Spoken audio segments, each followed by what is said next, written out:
Welcome to Sleep Audiobooks. If you would like our Better Sleep Quick Guide filled with proven techniques to improve sleep, sign up to our mailing list at sleepaudiobooks.com and we'll send the PDF as a thank you. Subscribing and leaving a comment helps this channel more than you know, so please feel free to offer suggestions for future audiobooks or to just say hi. Thank you for listening. We hope you have an excellent night's sleep. This is Sleep Audiobooks.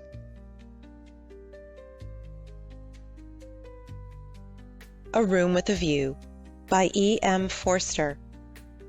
Recording by Elizabeth Klett. Part 1. Chapter 1. The Bertolini. "The Signora had no business to do it," said Miss Bartlett. "No business at all. She promised us south rooms with a view close together, instead of which here are north rooms looking into a courtyard and a long way apart. Oh, Lucy!" "And a cockney besides," said Lucy, who had been further saddened by the Signora's unexpected accent. "It might be London." She looked at the 2 rows of English people who were sitting at the table, at the row of white bottles of water and red bottles of wine that ran between the English people, at the portraits of the late Queen and the late Poet Laureate that hung behind the English people, heavily framed, at the notice of the English Church, Reverend Cuthbert Eager, M.A., Oxon, that was the only other decoration of the wall. "Charlotte, don't you feel too that we might be in London? I can hardly believe that all kinds of other things are just outside. I suppose it is one's being so tired." "This meat has surely been used for soup," said Miss Bartlett, laying down her fork. "I want so to see the Arno. The rooms the Signora promised us in her letter would have overlooked the Arno. The Signora had no business to do it at all. Oh, it is a shame."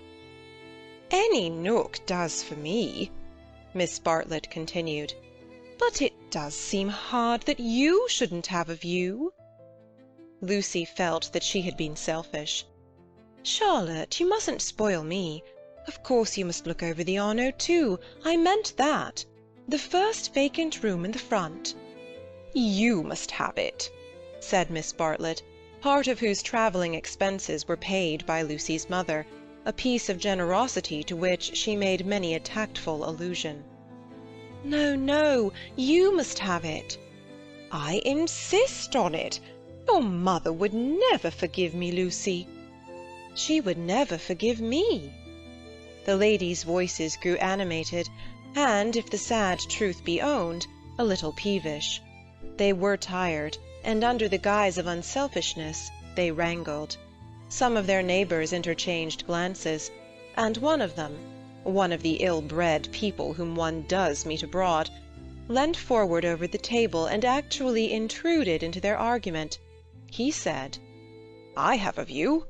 I have a view." Miss Bartlett was startled. Generally, at a pension, people looked them over for a day or 2 before speaking, and often did not find out that they would do till they had gone. She knew that the intruder was ill-bred even before she glanced at him. He was an old man, of heavy build, with a fair shaven face and large eyes. There was something childish in those eyes, though it was not the childishness of senility. What exactly it was, Miss Bartlett did not stop to consider, for her glance passed on to his clothes. These did not attract her. He was probably trying to become acquainted with them before they got into the swim. So she assumed a dazed expression when he spoke to her, and then said, "A view? Oh, a view! How delightful a view is!" "This is my son," said the old man. "His name's George. He has a view too." "Ah!" said Miss Bartlett, repressing Lucy, who was about to speak. "What I mean," he continued, "is that you can have our rooms, and we'll have yours. We'll change." The better class of tourist was shocked at this, and sympathized with the newcomers. Miss Bartlett, in reply, opened her mouth as little as possible, and said, "Thank you very much indeed. That is out of the question." "Why?" said the old man, with both fists on the table. "Because it is quite out of the question, thank you." "You see, we don't like to take—" began Lucy. Her cousin again repressed her. "But why?" he persisted. "Women like looking at a view, men don't." And he thumped with his fists like a naughty child, and turned to his son, saying, "George, persuade them." "It's so obvious they should have the rooms," said the son. "There's nothing else to say." He did not look at the ladies as he spoke, but his voice was perplexed and sorrowful. Lucy, too, was perplexed, but she saw that they were in for what is known as quite a scene, and she had an odd feeling that whenever these ill-bred tourists spoke, the contest widened and deepened till it dealt, not with rooms and views, but with—well, with something quite different, whose existence she had not realized before. Now the old man attacked Miss Bartlett almost violently. Why should she not change? What possible objection had she? They would clear out in half an hour.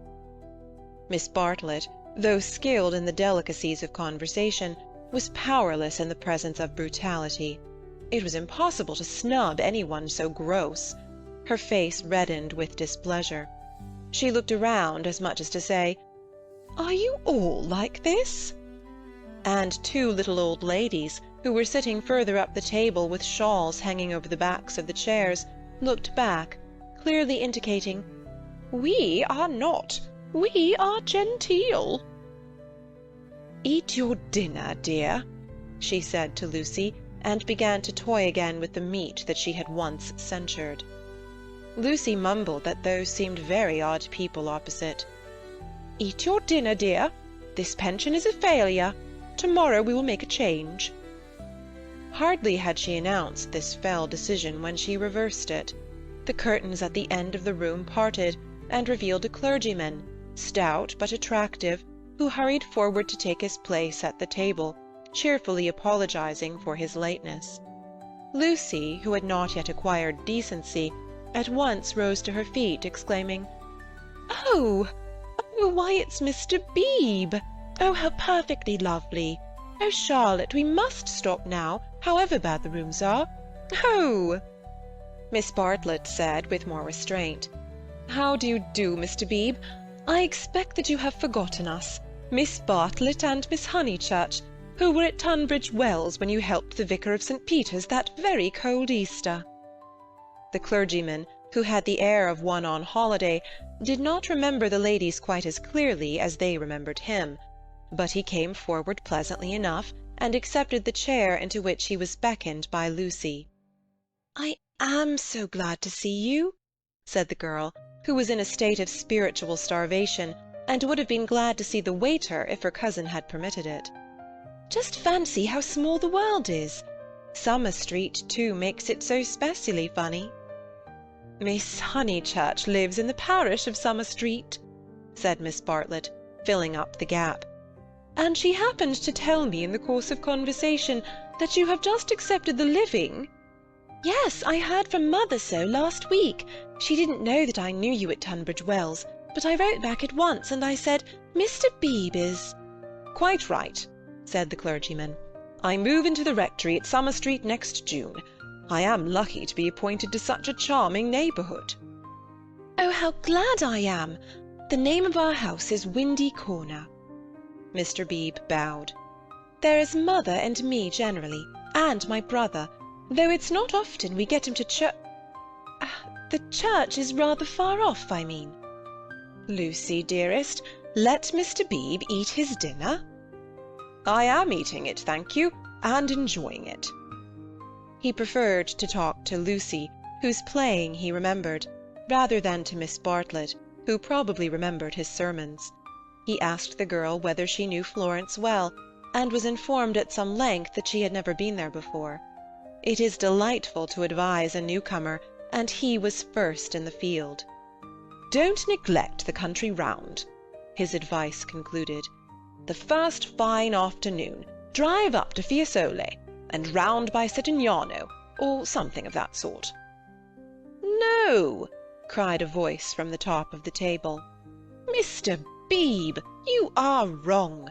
The first fine afternoon you ladies must go to Prato." "That lady looks so clever," whispered Miss Bartlett to her cousin. "We are in luck." And indeed, a perfect torrent of information burst on them. People told them what to see, when to see it, how to stop the electric trams, how to get rid of the beggars, how much to give for a vellum blotter, how much the place would grow upon them. The Pension Bertolini had decided, almost enthusiastically, that they would do. Whichever way they looked, kind ladies smiled and shouted at them, and above all rose the voice of the clever lady, crying, "Prato! They must go to Prato! That place is too sweetly squalid for words. I love it. I revel in shaking off the trammels of respectability, as you know." The young man named George glanced at the clever lady, and then returned moodily to his plate. Obviously he and his father did not do. Lucy, in the midst of her success, found time to wish they did. It gave her no extra pleasure that anyone should be left in the cold, and when she rose to go, she turned back and gave the two outsiders a nervous little bow. The father did not see it. The son acknowledged it, not by another bow, but by raising his eyebrows and smiling. He seemed to be smiling across something. She hastened after her cousin, who had already disappeared through the curtains which smote one in the face, and seemed heavy with more than cloth. Beyond them stood the unreliable Signora, bowing good evening to her guests, and supported by "Henry, a little boy, and Victoria, a daughter." It made a curious little scene, this attempt of the Cockney to convey the grace and geniality of the South. And even more curious was the drawing-room, which attempted to rival the solid comfort of a Bloomsbury boarding-house. Was this really Italy? Miss Bartlett was already seated on a tightly stuffed armchair, which had the colour and the contours of a tomato. She was talking to Mr. Beebe, and as she spoke, her long narrow head drove backwards and forwards, slowly, regularly, as though she were demolishing some invisible obstacle. "We are most grateful to you," she was saying. "The first evening means so much. When you arrived we were in for a peculiarly mauvais quart d'heure." He expressed his regret. "Do you, by any chance, know the name of an old man who sat opposite us at dinner?" "Emerson." "Is he a friend of yours?" "We are friendly, as one is in pensions." "Then I will say no more." He pressed her very slightly, and she said more. "I am, as it were," she concluded, "the chaperone of my young cousin Lucy, and it would be a serious thing if I put her under an obligation to people of whom we knew nothing. His manner was somewhat unfortunate. I hope I acted for the best." "You acted very naturally," said he. He seemed thoughtful, and after a few moments added, "All the same, I don't think much harm would have come of accepting." "No harm, of course, but we could not be under an obligation." "He is rather a peculiar man." Again he hesitated, and then said gently, "I think he would not take advantage of your acceptance, nor expect you to show gratitude. He has the merit, if it is one, of saying exactly what he means. He has rooms he does not value, and he thinks you would value them. He has no more thought of putting you under an obligation than he thought of being polite. It is so difficult, at least I find it difficult, to understand people who speak the truth." Lucy was pleased, and said, "I was hoping that he was nice. I do so always hope that people will be nice."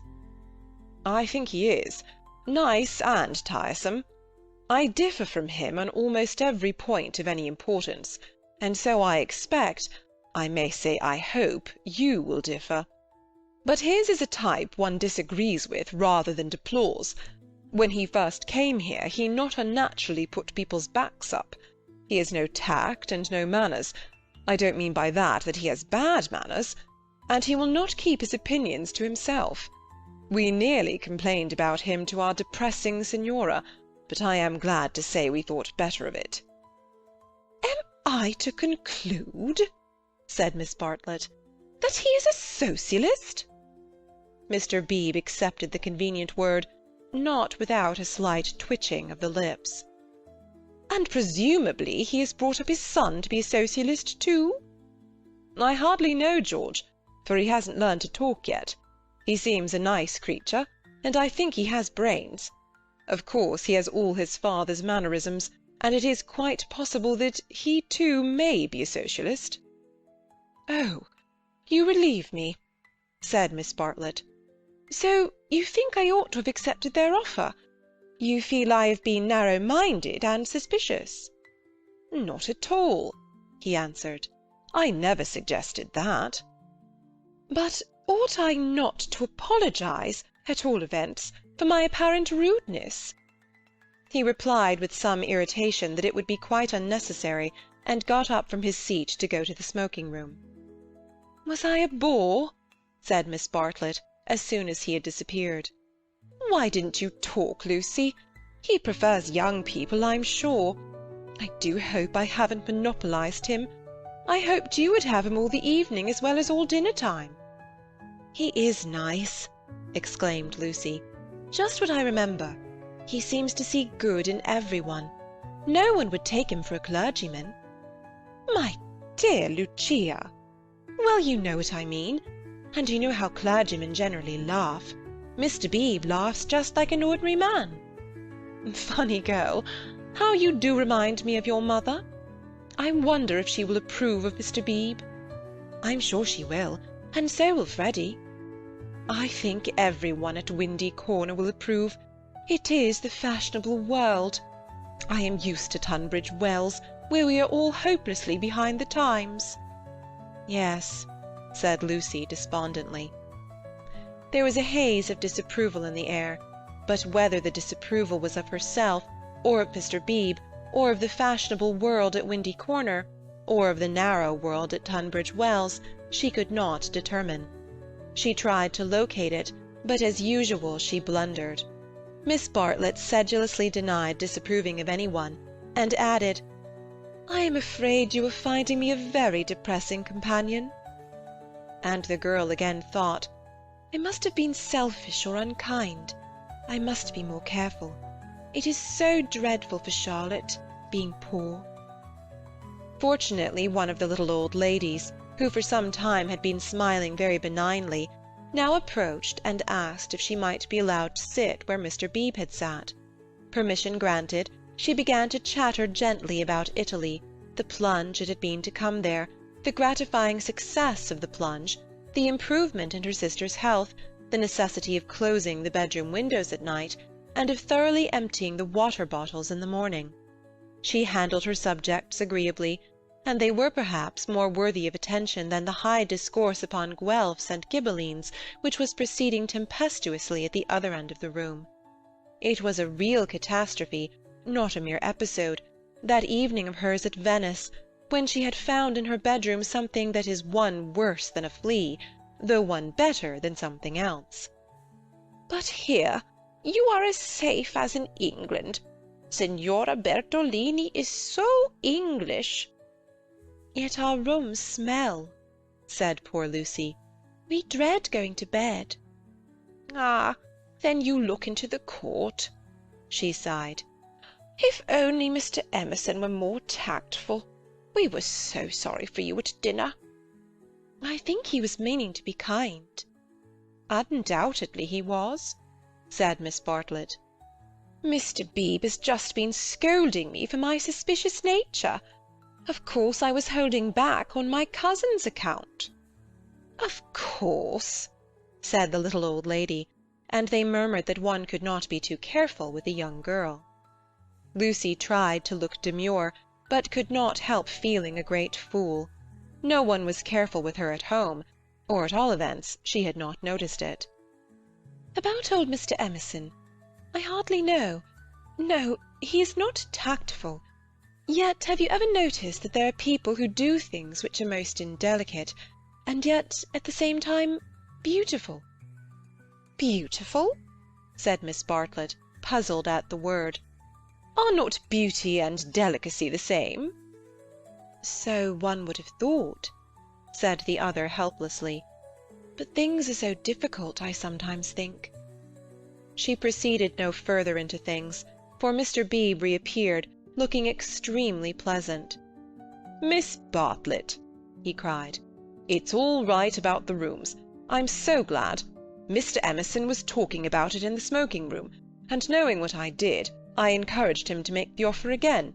He has let me come and ask you. He would be so pleased." "Oh, Charlotte," cried Lucy to her cousin, "we must have the rooms now. The old man is just as nice and kind as he can be." Miss Bartlett was silent. "I fear," said Mr. Beebe after a pause, "that I have been officious. I must apologize for my interference." Gravely displeased, he turned to go. Not till then did Miss Bartlett reply, "My own wishes, dearest Lucy, are unimportant in comparison with yours. It would be hard indeed if I stopped you doing as you liked at Florence, when I am only here through your kindness. If you wish to turn these gentlemen out of their rooms, I will do it. Would you then, Mr. Beebe, kindly tell Mr. Emerson that I accept his kind offer, and then conduct him to me, in order that I may thank him personally?" She raised her voice as she spoke. It was heard all over the drawing-room, and silenced the Guelphs and the Ghibellines. The clergyman, inwardly cursing the female sex, bowed and departed with her message. "Remember, Lucy, I alone am implicated in this. I do not wish the acceptance to come from you. Grant me that at all events."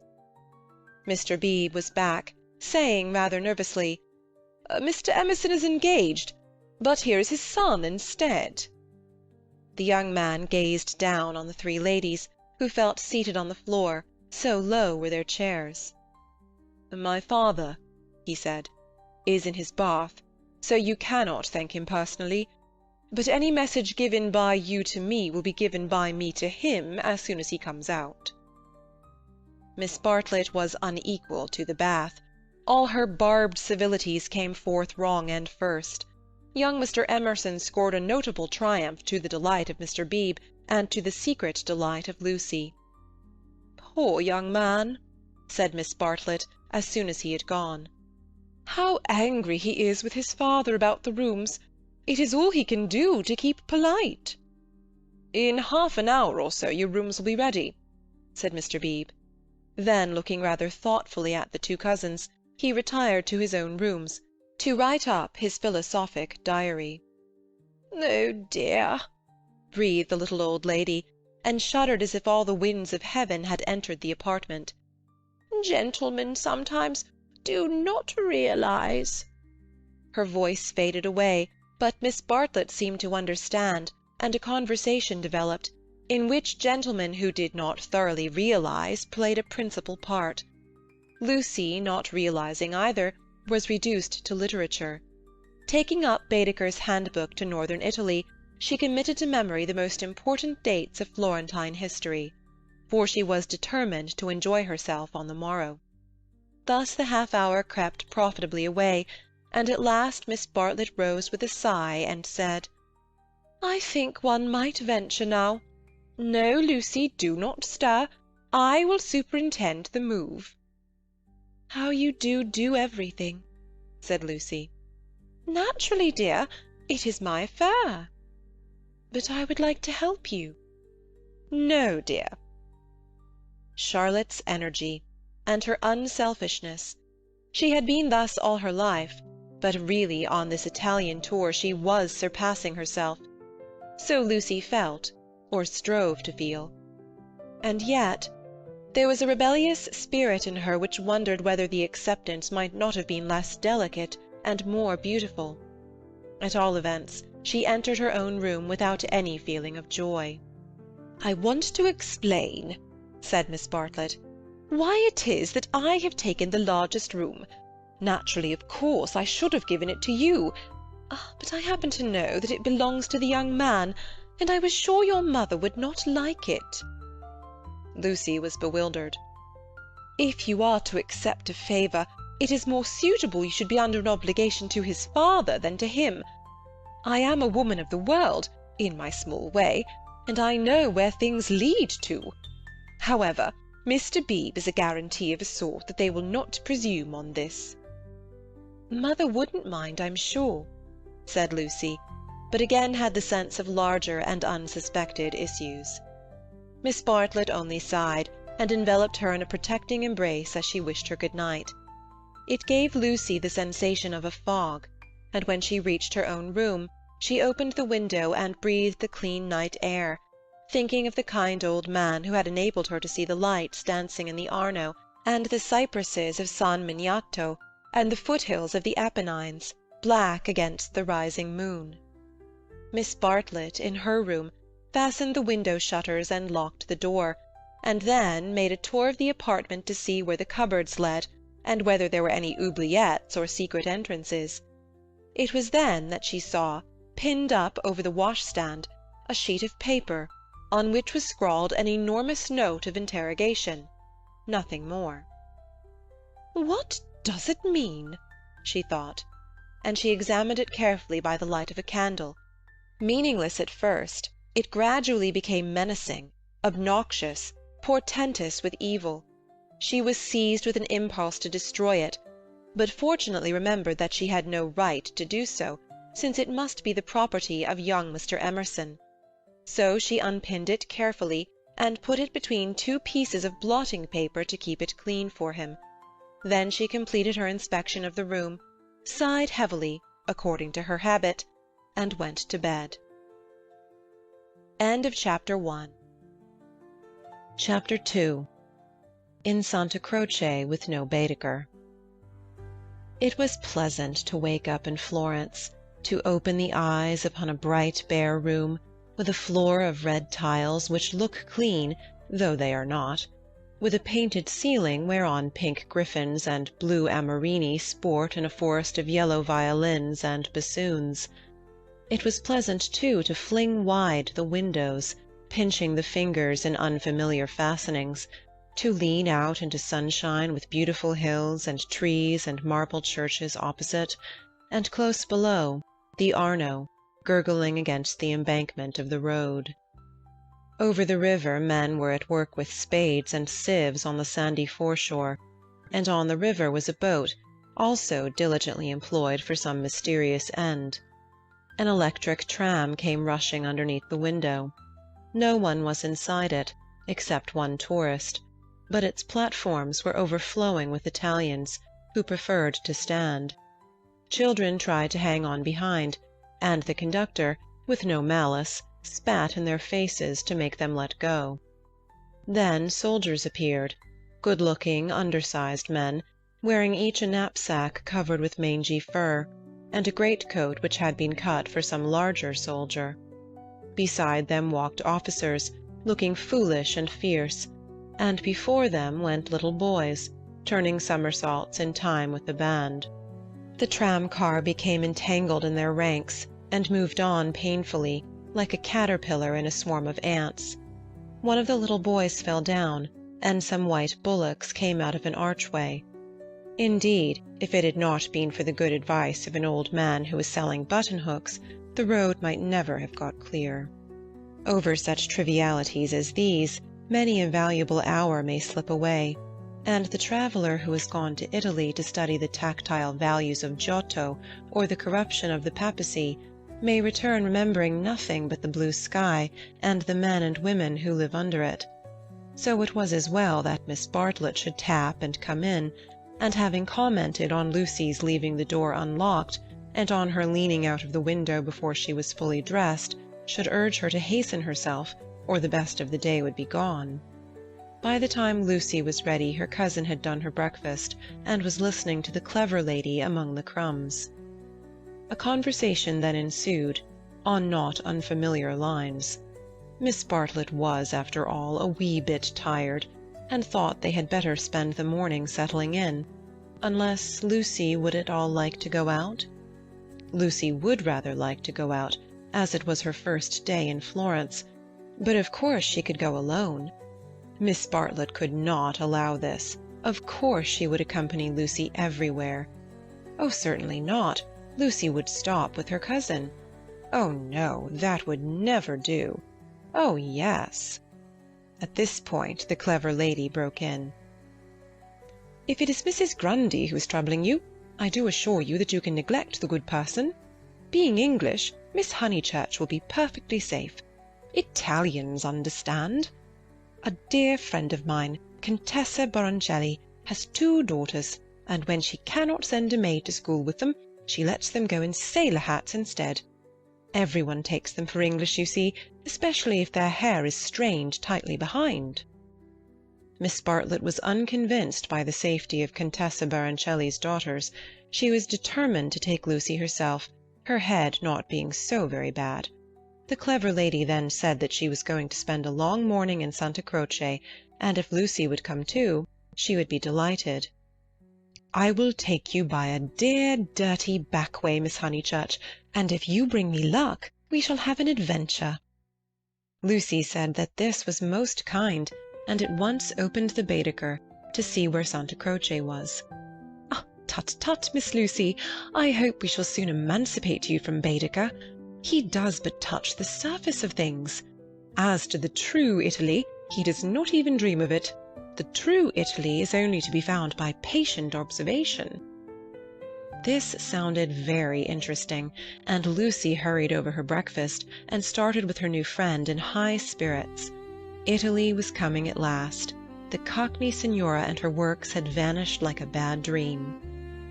Miss Lavish, for that was the clever lady's name, turned to the right along the sunny Lungarno. How delightfully warm! But a wind down the side streets that cut like a knife, didn't it? Ponte alla Grazia, particularly interesting, mentioned by Dante. San Miniato, beautiful as well as interesting. The crucifix that kissed a murderer. Miss Honeychurch would remember the story. The men on the river were fishing. Untrue, but then so is most information. Then Miss Lavish darted under the archway of the White Bullocks, and she stopped, and she cried, "A smell! A true Florentine smell! Every city, let me teach you, has its own smell." "Is it a very nice smell?" said Lucy, who had inherited from her mother a distaste to dirt. "One doesn't come to Italy for niceness," was the retort.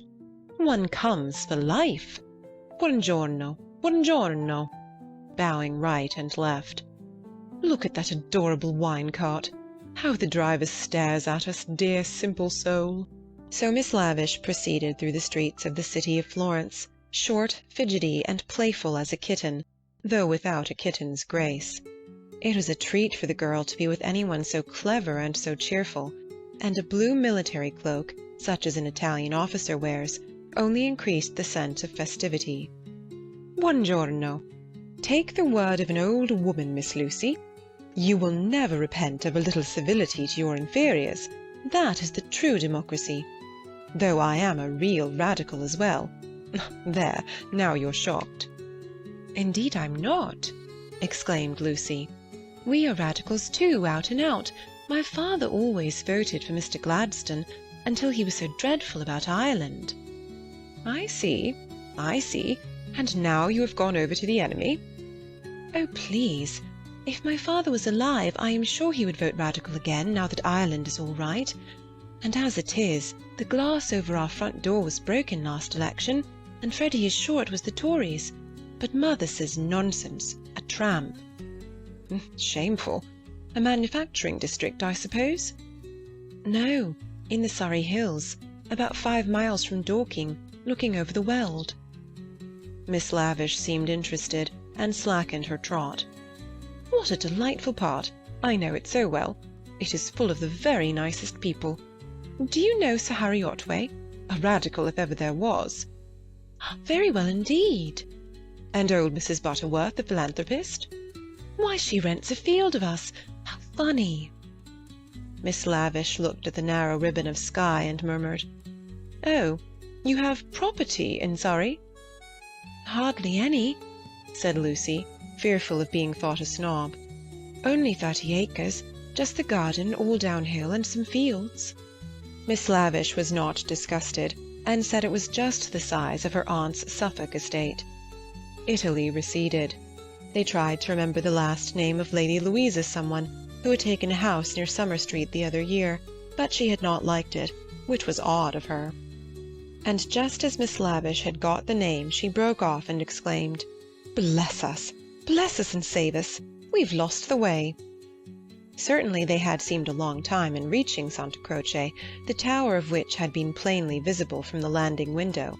But Miss Lavish had said so much about knowing her Florence by heart that Lucy had followed her with no misgivings. Lost! My dear Miss Lucy, during our political diatribes we have taken a wrong turning. How those horrid Conservatives would jeer at us! What are we to do? 2 lone females in an unknown town. Now this is what I call an adventure."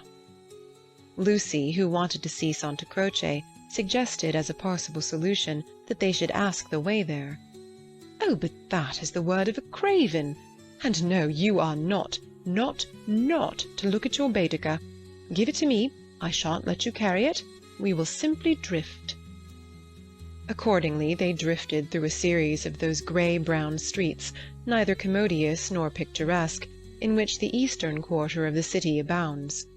Lucy soon lost interest in the discontent of Lady Louisa, and became discontented herself. For one ravishing moment Italy appeared. She stood in the square of the Annunziata, and saw in the living terracotta those divine babies whom no cheap reproduction can ever stale. There they stood, with their shining limbs bursting from the garments of charity, and their strong white arms extended against circlets of heaven. Lucy thought she had never seen anything more beautiful. But Miss Lavish, with a shriek of dismay, dragged her forward, declaring that they were out of their path now by at least a mile. The hour was approaching at which the continental breakfast begins, or rather ceases to tell, and the ladies bought some hot chestnut paste out of a little shop, because it looked so typical. It tasted partly of the paper in which it was wrapped, partly of hair oil, partly of the great unknown. But it gave them strength to drift into another piazza, large and dusty, on the farther side of which rose a black and white facade of surpassing ugliness. Miss Lavish spoke to it dramatically. It was Santa Croce. The adventure was over. "Stop a minute. Let those 2 people go on, or I shall have to speak to them. I do detest conventional intercourse. Nasty. They are going into the church too. Oh, the British are abroad." "We sat opposite them at dinner last night. They have given us their rooms. They were so very kind." "Look at their figures," laughed Miss Lavish. "They walk through my Italy like a pair of cows. It's very naughty of me, but I would like to set an examination paper at Dover, and turn back every tourist who couldn't pass it." "What would you ask us?" Miss Lavish laid her hand pleasantly on Lucy's arm, as if to suggest that she, at all events, would get full marks. In this exalted mood they reached the steps of the great church, and were about to enter it when Miss Lavish stopped, squeaked, flung up her arms, and cried, "There goes my local colour-box. I must have a word with him." And in a moment she was away over the piazza, her military cloak flapping in the wind, nor did she slacken speed till she caught up with an old man with white whiskers, and nipped him playfully upon the arm. Lucy waited for nearly 10 minutes. Then she began to get tired. The beggars worried her, the dust blew in her eyes, and she remembered that a young girl ought not to loiter in public places. She descended slowly into the piazza, with the intention of rejoining Miss Lavish, who was really almost too original. But at that moment Miss Lavish and her local colour-box moved also, and disappeared down a side street, both gesticulating largely. Tears of indignation came to Lucy's eyes, partly because Miss Lavish had jilted her, partly because she had taken her Baedeker. How could she find her way home? How could she find her way about in Santa Croce?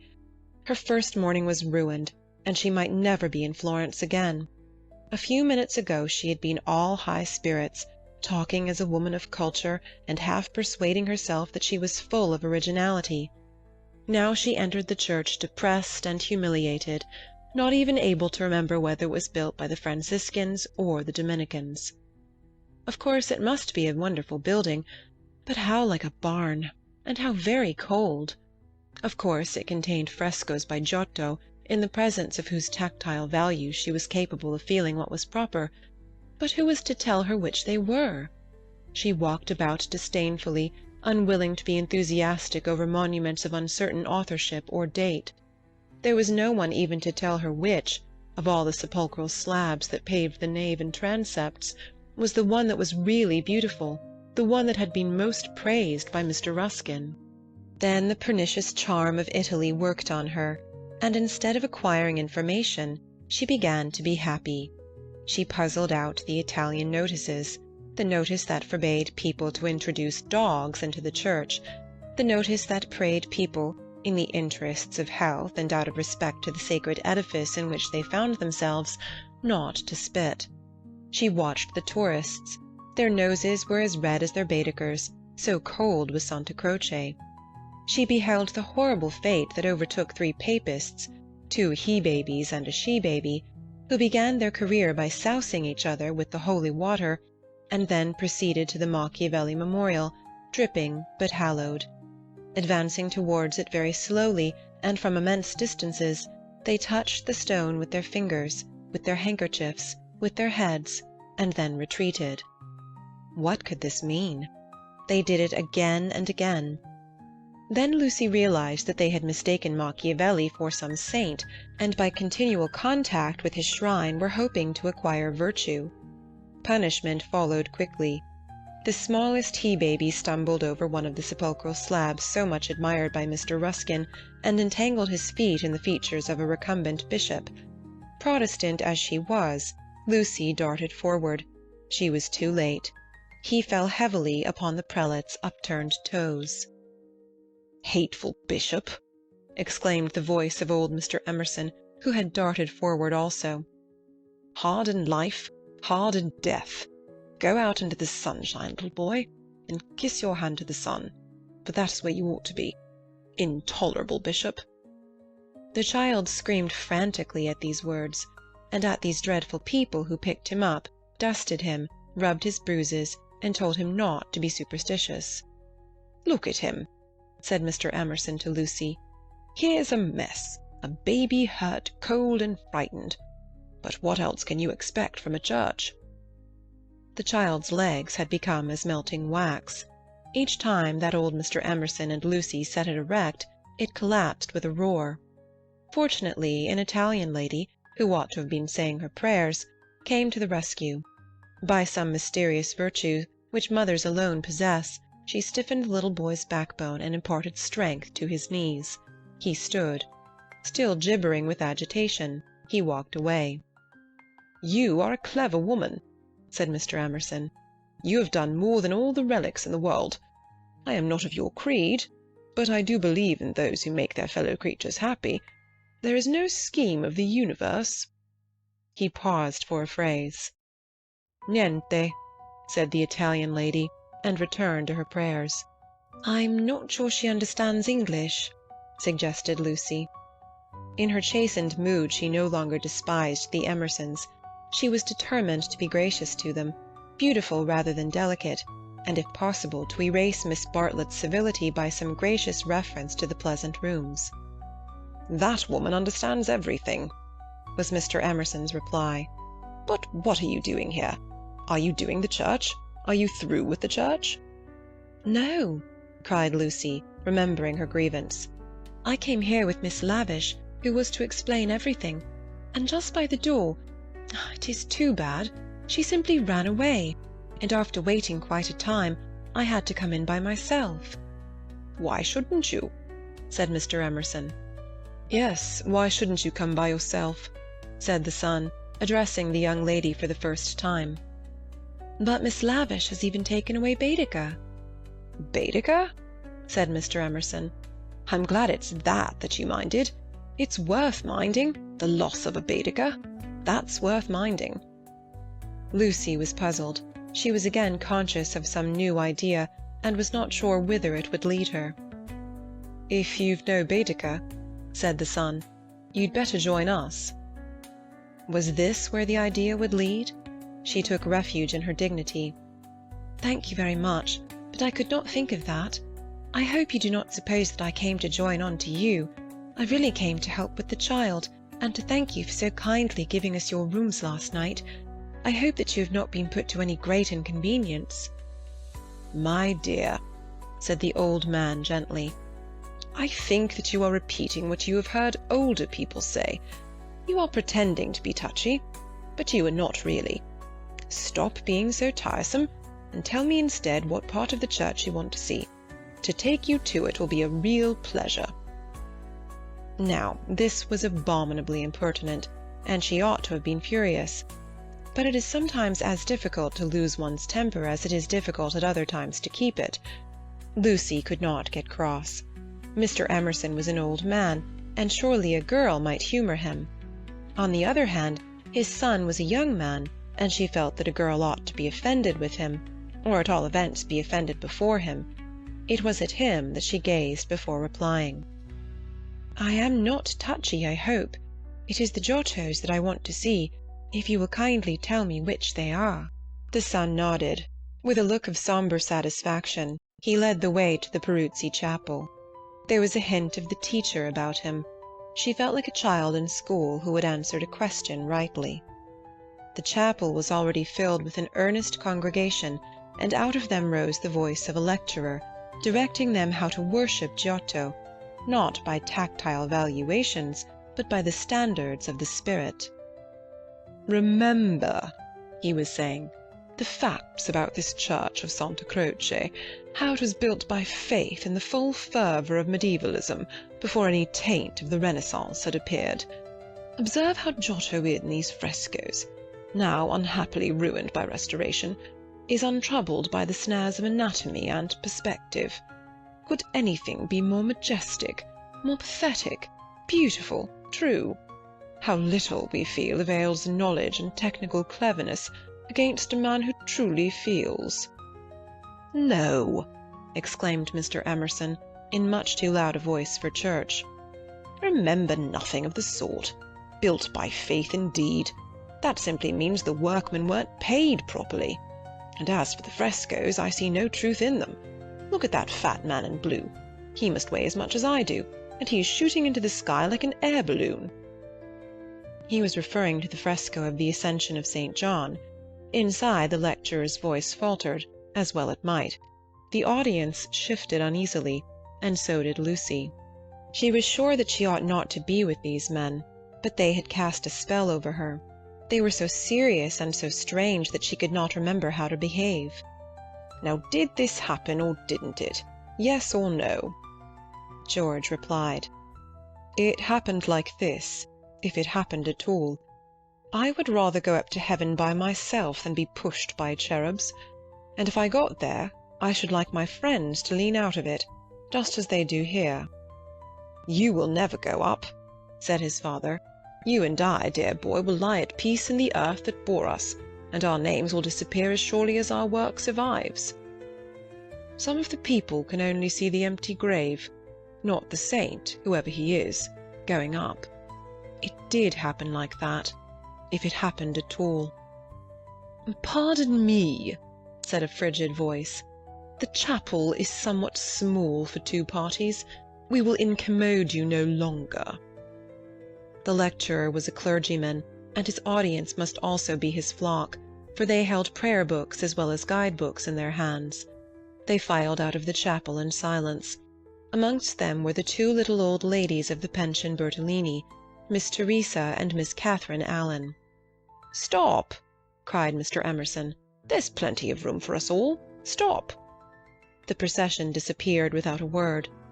Soon the lecturer could be heard in the next chapel, describing the life of St. Francis. "George, I do believe that clergyman is the Brixton curate." George went into the next chapel and returned, saying, "Perhaps he is. I don't remember."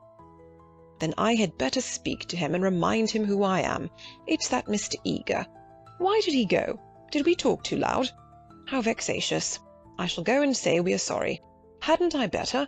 Then perhaps he will come back." "He will not come back," said George. But Mr. Emerson, contrite and unhappy, hurried away to apologize to the Reverend Cuthbert Eager. Lucy, apparently absorbed in a lunette, could hear the lecture again interrupted, the anxious, aggressive voice of the old man, the curt, injured replies of his opponent. The son, who took every little contretemps as if it were a tragedy, was listening also. "My father has that effect on nearly every one," he informed her. "He will try to be kind." "I hope we all try," said she, smiling nervously, "because we think it improves our characters. But he is kind to people because he loves them, and they find him out and are offended or frightened." "How silly of them," said Lucy, though in her heart she sympathized. "I think that a kind action done tactfully—" "Tact?" He threw up his head in disdain. Apparently she had given the wrong answer. She watched the singular creature pace up and down the chapel. For a young man his face was rugged, and, until the shadows fell upon it, hard. Enshadowed, it sprang into tenderness. She saw him once again at Rome, on the ceiling of the Sistine Chapel, carrying a burden of acorns. Healthy and muscular, he yet gave her the feeling of greyness, of tragedy that might only find solution in the night. The feeling soon passed. It was unlike her to have entertained anything so subtle. Born of silence and of unknown emotion, it passed when Mr. Emerson returned, and she could re-enter the world of rapid talk, which was alone familiar to her. "Were you snubbed?" asked his son tranquilly. "But we have spoilt the pleasure of I don't know how many people. They won't come back." "Full of innate sympathy, quickness to perceive good in others, vision of the brotherhood of man." Scraps of the lecture on St. Francis came floating round the partition wall. "Don't let us spoil yours," he continued to Lucy. "Have you looked at those saints?" "Yes," said Lucy. "They are lovely. Do you know which is the tombstone that is praised in Ruskin?" He did not know, and suggested that they should try to guess it. George, rather to her relief, refused to move, and she and the old man wandered not unpleasantly about Santa Croce, which, though it is like a barn, has harvested many beautiful things inside its walls. There were also beggars to avoid, and guides to dodge round the pillars, and an old lady with her dog, and here and there was a priest modestly edging to his mass through the groups of tourists. But Mr. Emerson was only half interested. He watched the lecturer, whose success he believed that he had impaired, and then he anxiously watched his son. "Why will he look at that fresco?" he said uneasily. "I saw nothing in it." "I like Giotto," she replied. "It is so wonderful what they say about his tactile values, though I like things like the Della Robbia babies better." "So you ought. A baby is worth a dozen saints, and my baby is worth the whole of paradise, and as far as I can see, he lives in hell." Lucy again felt that this did not do. "In hell," he repeated. "He's unhappy." "Oh dear," said Lucy. "How can he be unhappy when he is strong and alive? What more is one to give him? And think how he has been brought up, free from all the superstition and ignorance that lead men to hate one another in the name of God. With such an education as that, I thought he was bound to grow up happy." She was no theologian, but she felt that here was a very foolish old man, as well as a very irreligious one. She also felt that her mother might not like her talking to that kind of person, and that Charlotte would object most strongly. "What are we to do with him?" he asked. "He comes out for his holiday to Italy and behaves like that, like the little child who ought to have been playing, and who hurt himself upon the tombstone. Eh? What did you say?" Lucy had made no suggestion. Suddenly he said, "Now don't be stupid over this. I don't require you to fall in love with my boy, but I do think you might try and understand him. You are nearer his age, and if you let yourself go, I'm sure you are sensible. You might help me. He has known so few women, and you have the time. You stop here several weeks, I suppose. But let yourself go.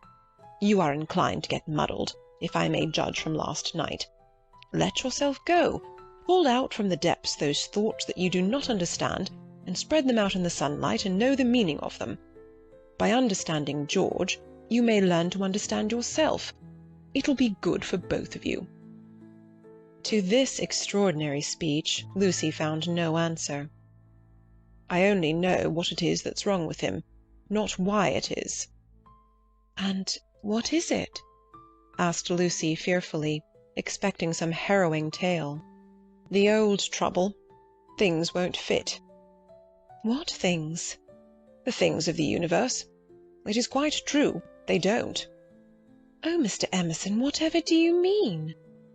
In his ordinary voice, so that she scarcely realized he was quoting poetry, he said, "From far, from eve and morning, and yon 12-winded sky, the stuff of life to knit me blew hither. Here am I." George and I both know this, but why does it distress him? We know that we come from the winds, and that we shall return to them, that all life is perhaps a knot, a tangle, a blemish in the eternal smoothness. But why should this make us unhappy? Let us rather love one another, and work and rejoice. I don't believe in this world sorrow." Miss Honeychurch assented. "Then make my boy think like us. Make him realize that by the side of the everlasting why there is a yes, a transitory yes, if you like, but a yes." Suddenly she laughed. Surely one ought to laugh. A young man melancholy because the universe wouldn't fit, because life was a tangle or a wind or a yes, or something. "I'm very sorry," she cried. "You'll think me unfeeling, but— Then she became matronly. "Oh, but your son wants employment. Has he no particular hobby? Why, I myself have worries, but I can generally forget them at the piano. And collecting stamps did no end of good for my brother. Perhaps Italy bores him. You ought to try the Alps or the lakes." The old man's face saddened, and he touched her gently with his hand. This did not alarm her. She thought that her advice had impressed him, and that he was thanking her for it. Indeed, he no longer alarmed her at all. She regarded him as a kind thing, but quite silly. Her feelings were as inflated spiritually as they had been an hour ago aesthetically, before she lost Baedeker. The dear George, now striding towards them over the tombstones, seemed both pitiable and absurd. He approached, his face in the shadow. He said, "Miss Bartlett." "Oh, good gracious me!" said Lucy, suddenly collapsing, and again seeing the whole of life in a new perspective. "Where? Where?" "In the nave." "I see. Those gossiping little old Miss Allens must have—" She checked herself. "Poor girl!" exploded old Mr. Emerson. "Poor girl!" She could not let this pass, for it was just what she was feeling herself. "Poor girl? I fail to understand the point of that remark. I think myself a very fortunate girl, I assure you. I'm thoroughly happy, and having a splendid time. Pray don't waste time mourning over me. There's enough sorrow in the world, isn't there, without trying to invent it? Good-bye. Thank you both so much for all your kindness. Ah, yes, there does come my cousin. A delightful morning. Santa Croce is a wonderful church." She rejoined her cousin. End of Chapter 2. Chapter 3. Music, Violets, and the Letter S. It so happened that Lucy, who found daily life rather chaotic, entered a more solid world when she opened the piano. She was then no longer either deferential or patronizing, no longer either a rebel or a slave. The kingdom of music is not the kingdom of this world. It will accept those whom breeding and intellect and culture have alike rejected. The commonplace person begins to play, and shoots into the empyrean without effort, whilst we look up, marvelling how he has escaped us, and thinking how we could worship him and love him, would he but translate his visions into human words, and his experiences into human actions. Perhaps he cannot, certainly he does not, or does so very seldom. Lucy had done so never. She was no dazzling executant. Her runs were not at all like strings of pearls, and she struck no more right notes than was suitable for one of her age and situation. Nor was she the passionate young lady who performs so tragically on a summer's evening with the window open. Passion was there, but it could not be easily labelled. It slipped between love and hatred and jealousy and all the furniture of the pictorial style. And she was tragical only in the sense that she was great, for she loved to play on the side of victory. Victory of what and over what, that is more than the words of daily life can tell us. But that some sonatas of Beethoven are written tragic no one can gainsay. Yet they can triumph or despair as the player decides, and Lucy had decided that they should triumph. A very wet afternoon at the Bertolini permitted her to do the things she really liked, and after lunch she opened the little draped piano. A few people lingered round and praised her playing, but finding that she made no reply, dispersed to their rooms to write up their diaries or to sleep. She took no notice of Mr. Emerson looking for his son, nor of Miss Bartlett looking for Miss Lavish, nor of Miss Lavish looking for her cigarette-case. Like every true performer, she was intoxicated by the mere feel of the notes. They were fingers caressing her own, and by touch, not by sound alone, did she come to her desire. Mr. Beebe, sitting unnoticed in the window, pondered this illogical element in Miss Honeychurch, and recalled the occasion at Tunbridge Wells when he had discovered it. It was at one of those entertainments where the upper classes entertain the lower. The seats were filled with a respectful audience, and the ladies and gentlemen of the parish, under the auspices of their vicar, sang or recited or imitated the drawing of a champagne cork. Among the promised items was Miss Honeychurch, piano, Beethoven. And Mr. Beebe was wondering whether it would be Adelaida or the March of the Ruins of Athens, when his composure was disturbed by the opening bars of Opus 3. He was in suspense all through the introduction, for not until the pace quickens does one know what the performer intends. With the roar of the opening theme he knew that things were going extraordinarily. In the chords that herald the conclusion he heard the hammer strokes of victory. He was glad that she only played the first movement, for he could have paid no attention to the winding intricacies of the measures of 9/16. The audience clapped, no less respectful. It was Mr. Beebe who started the stamping. It was all that one could do. "Who is she?" he asked the vicar afterwards. "Cousin of one of my parishioners. I do not consider her choice of piece happy. Beethoven is usually so simple and direct in his appeal that it is sheer perversity to choose a thing like that, which, if anything, disturbs." "Introduce me." "She will be delighted. She and Miss Bartlett are full of the praises of your sermon." "My sermon?"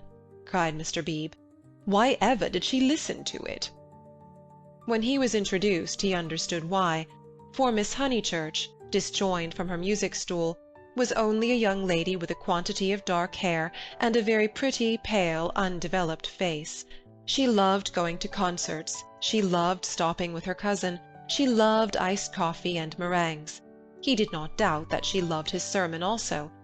But before he left Tunbridge Wells he made a remark to the vicar, which he now made to Lucy herself when she closed the little piano and moved dreamily towards him. "If Miss Honeychurch ever takes to live as she plays, it will be very exciting, both for us and for her."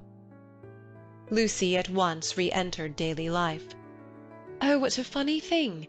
Someone said just the same to mother, and she said she trusted I should never live a duet." "Doesn't Mrs. Honeychurch like music?" "She doesn't mind it, but she doesn't like one to get excited over anything. She thinks I am silly about it. She thinks I can't make out. Once, you know, I said that I liked my own playing better than anyone else's. She has never got over it. Of course I didn't mean that I played well, I only meant—" "Of course," said he, wondering why she bothered to explain. "Music," said Lucy, as if attempting some generality. She could not complete it, and looked out absently upon Italy in the wet. The whole life of the South was disorganized, and the most graceful nation in Europe had turned into formless lumps of clothes. The street and the river were dirty yellow, the bridge was dirty grey, and the hills were dirty purple. Somewhere in their folds were concealed Miss Lavish and Miss Bartlett, who had chosen this afternoon to visit the Torre del Gallo. "What about music?" said Mr. Beebe. "Poor Charlotte will be sopped," was Lucy's reply. The expedition was typical of Miss Bartlett, who would return cold, tired, hungry, and angelic, with a ruined skirt, a pulpy Baedeker, and a tickling cough in her throat. On another day, when the whole world was singing and the air ran into the mouth like wine, she would refuse to stir from the drawing-room, saying that she was an old thing, and no fit companion for a hearty girl. "Miss Lavish has led your cousin astray. She hopes to find the true Italy in the wet, I believe." "Miss Lavish is so original," murmured Lucy. This was a stock remark, the supreme achievement of the Pension Bertolini in the way of definition. Miss Lavish was so original. Mr. Beebe had his doubts, but they would have been put down to clerical narrowness.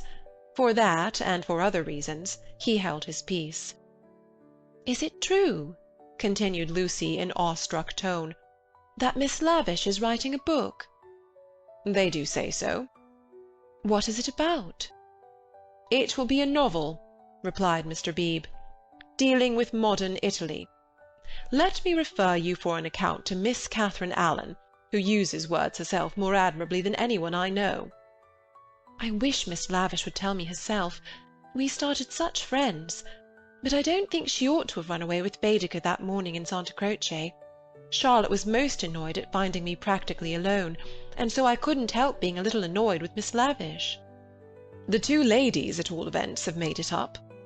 He was interested in the sudden friendship between women so apparently dissimilar as Miss Bartlett and Miss Lavish. They were always in each other's company, with Lucy a slighted third.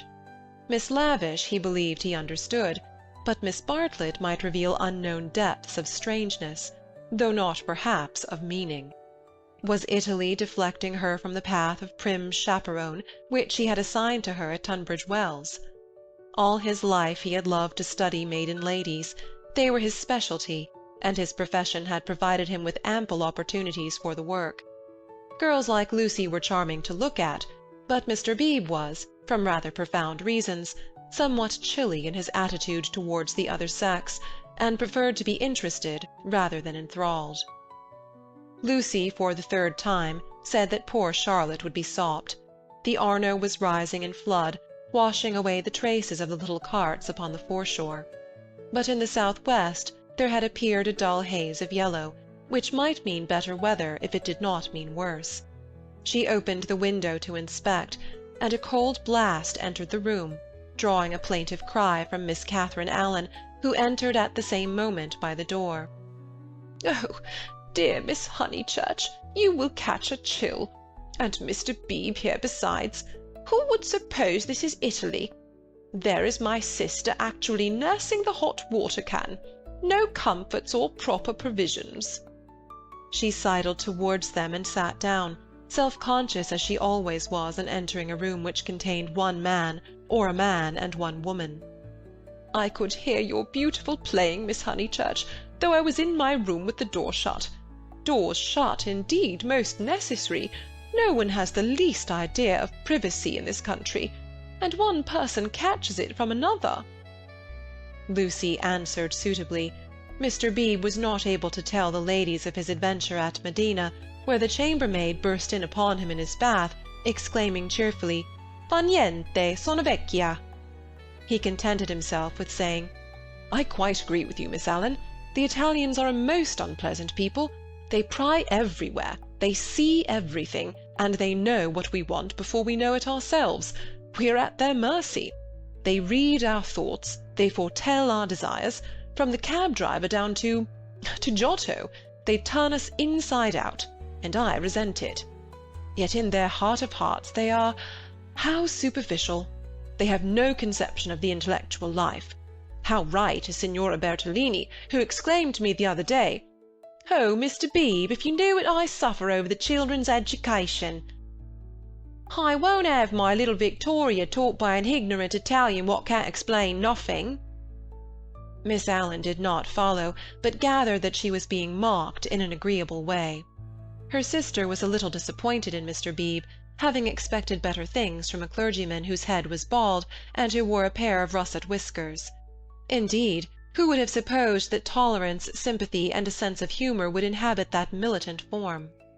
In the midst of her satisfaction, she continued to sidle, and at last the cause was disclosed. From the chair beneath her she extracted a gun-metal cigarette-case, on which were powdered in turquoise the initials E.L. "That belongs to Lavish," said the clergyman. "A good fellow, Lavish, but I wish she'd start a pipe." "Oh, Mr. Beebe!" said Miss Allen, divided between awe and mirth. "Indeed, though it is dreadful for her to smoke, it is not quite as dreadful as you suppose.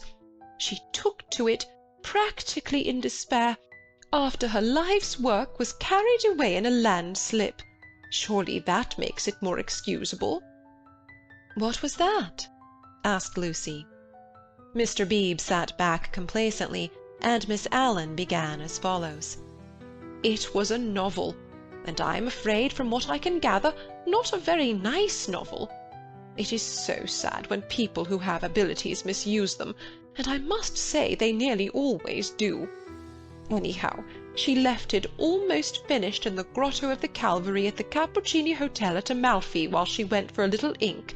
She said, 'Can I have a little ink, please?'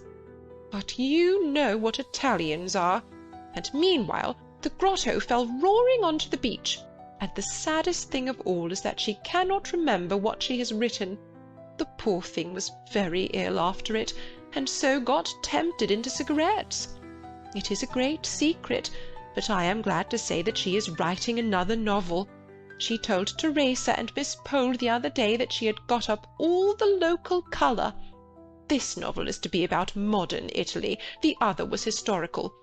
But that she could not start till she had an idea. First she tried Perugia for an inspiration, then she came here. This must on no account get round. And so cheerful through it all. I cannot help thinking that there is something to admire in everyone, even if you do not approve of them." Miss Allen was always thus being charitable against her better judgment. A delicate pathos perfumed her disconnected remarks, giving them unexpected beauty, just as in the decaying autumn woods there sometimes rise odours reminiscent of spring. She felt she had made almost too many allowances, and apologized hurriedly for her toleration. "All the same, she is a little too, I hardly like to say unwomanly, but she behaved most strangely when the Emersons arrived." Mr. Beebe smiled as Miss Allen plunged into an anecdote which he knew she would be unable to finish in the presence of a gentleman. "I don't know, Miss Honeychurch, if you have noticed that Miss Pole, the lady who has so much yellow hair, takes lemonade. That old Mr. Emerson, who puts things very strangely." Her jaw dropped. She was silent.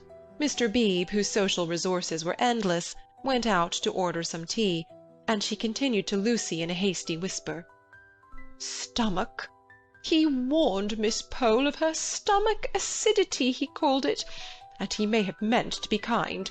I must say I forgot myself and laughed. It was so sudden. As Teresa truly said, it was no laughing matter. But the point is that Miss Lavish was positively attracted by his mentioning S, and said she liked plain speaking and meeting different grades of thought. She thought they were commercial travellers, drummers was the word she used, and all through dinner she tried to prove that England, our great and beloved country, rests on nothing but commerce. Teresa was very much annoyed, and left the table before the cheese, saying as she did so, 'There, Miss Lavish, is one who can confute you better than I,' and pointed to that beautiful picture of Lord Tennyson. Then Miss Lavish said, 'Tut, the early Victorians!' Just imagine! Tut, the early Victorians! My sister had gone, and I felt bound to speak. I said, 'Miss Lavish, I am an early Victorian. At least, that is to say, I will hear no breath of censure against our dear Queen.' It was horrible speaking. I reminded her how the Queen had been to Ireland when she did not want to go, and I must say she was dumbfounded and made no reply. But unluckily Mr. Emerson overheard this part, and called in his deep voice, 'Quite so, quite so. I honour the woman for her Irish visit.' The woman! Oh, I tell things so badly, but you see what a tangle we were in by this time, all on account of S having been mentioned in the first place. But that was not all. After dinner, Miss Lavish actually came up and said, 'Miss Allen, I am going into the smoking-room to talk to those two nice men. Come too.' Needless to say, I refused such an unsuitable invitation, and she had the impertinence to tell me that it would broaden my ideas, and said that she had 4 brothers, all university men, except one who was in the army, who always made a point of talking to commercial travellers." "Let me finish the story," said Mr. Beebe, who had returned. "Miss Lavish tried Miss Pole, myself, everyone, and finally said, 'I shall go alone.' She went. At the end of 5 minutes she returned unobtrusively with a green baize board and began playing Patience." "Whatever happened?" cried Lucy. "No one knows. No one will ever know. Miss Lavish will never dare to tell, and Mr. Emerson does not think it worth telling." "Mr. Beebe, old Mr. Emerson, is he nice or not nice? I do so want to know." Mr. Beebe laughed and suggested that she should settle the question for herself. "No, but it is so difficult. Sometimes he is so silly, and then I do not mind him. Miss Allen, what do you think? Is he nice?" The little old lady shook her head, and sighed disapprovingly. Mr. Beebe, whom the conversation amused, stirred her up by saying, "I consider that you were bound to class him as nice, Miss Allen, after that business of the violets." "Violets? Oh dear! Who told you about the violets? How do things get round? A pension is a bad place for gossips. No, I cannot forget how they behaved at Mr. Eager's lecture at Santa Croce. Oh, poor Miss Honeychurch! It really was too bad. No, I have quite changed. I do not like the Emersons. They are not nice." Mr. Beebe smiled nonchalantly. He had made a gentle effort to introduce the Emersons into Bertolini society, and the effort had failed. He was almost the only person who remained friendly to them.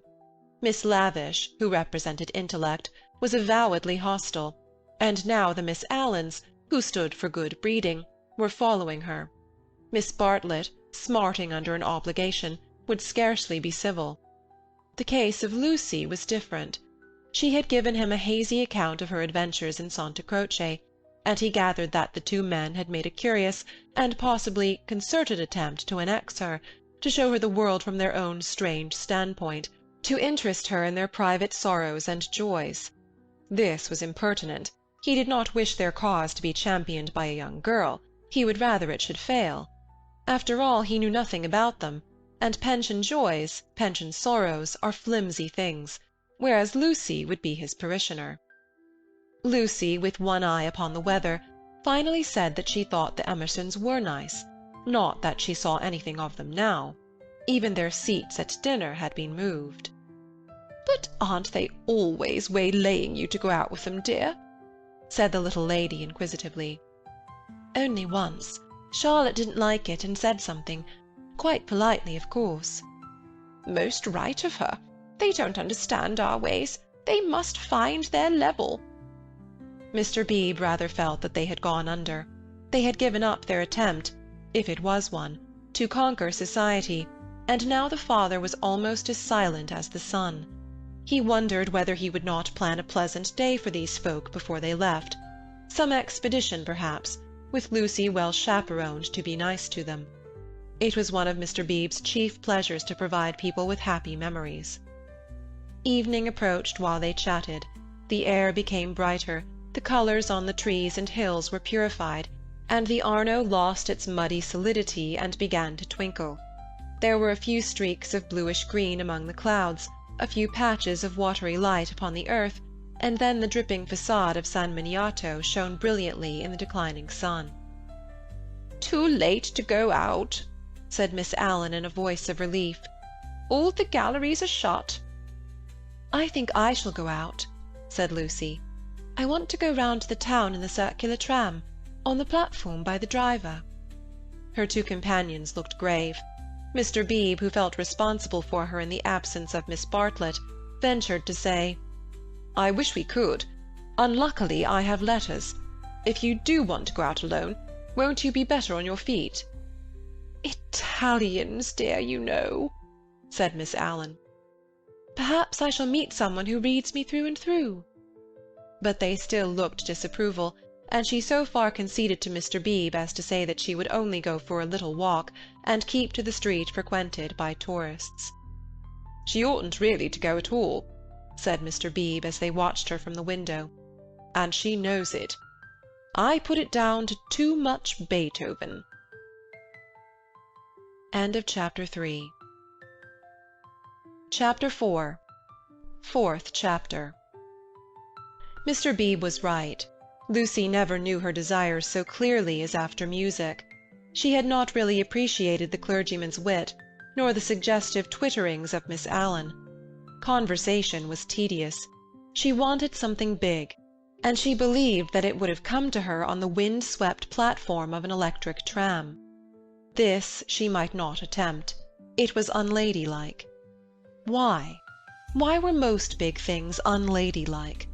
Charlotte had once explained to her why. It was not that ladies were inferior to men, it was that they were different. Their mission was to inspire others to achievement rather than to achieve themselves. Indirectly, by means of tact and a spotless name, a lady could accomplish much. But if she rushed into the fray herself, she would be first censured, then despised, and finally ignored. Poems had been written to illustrate this point. There is much that is immortal in this medieval lady. The dragons have gone, and so have the knights, but still she lingers in our midst. She reigned in many an early Victorian castle, and was queen of much early Victorian song. It is sweet to protect her in the intervals of business, sweet to pay her honour when she has cooked our dinner well. But alas, the creature grows degenerate. In her heart also there are springing up strange desires. She too is enamoured of heavy winds, and vast panoramas, and green expanses of the sea. She has marked the kingdom of this world, how full it is of wealth, and beauty, and war, a radiant crust, built around the central fires, spinning towards the receding heavens. Men, declaring that she inspires them to it, move joyfully over the surface, having the most delightful meetings with other men, happy not because they are masculine, but because they are alive. Before the show breaks up she would like to drop the august title of the Eternal Woman, and go there as her transitory self. Lucy does not stand for the medieval lady, who was rather an ideal to which she was bidden to lift her eyes when feeling serious. Nor has she any system of revolt. Here and there a restriction annoyed her particularly, and she would transgress it, and perhaps be sorry that she had done so. This afternoon she was peculiarly restive. She would really like to do something of which her well-wishers disapproved. As she might not go on the electric tram, she went to Alinari's shop. There she bought a photograph of Botticelli's Birth of Venus. Venus, being a pity, spoilt the picture, otherwise so charming, and Miss Bartlett had persuaded her to do without it.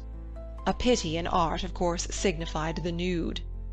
Giorgione's Tempesta, the Idolino, some of the Sistine frescoes, and the Apoxymenos were added to it. She felt a little calmer then, and bought Fra Angelico's Coronation, Giotto's Ascension of St. John, some Della Robbia babies, and some Guido Reni Madonnas. For her taste was Catholic, and she extended uncritical approval to every well-known name. But though she spent nearly 7 lire, the gates of liberty still seemed unopened.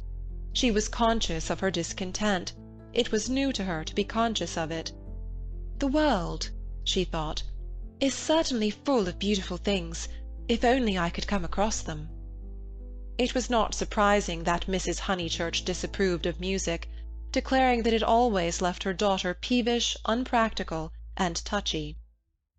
Nothing ever happens to me, she reflected, as she entered the Piazza Signoria and looked nonchalantly at its marvels, now fairly familiar to her.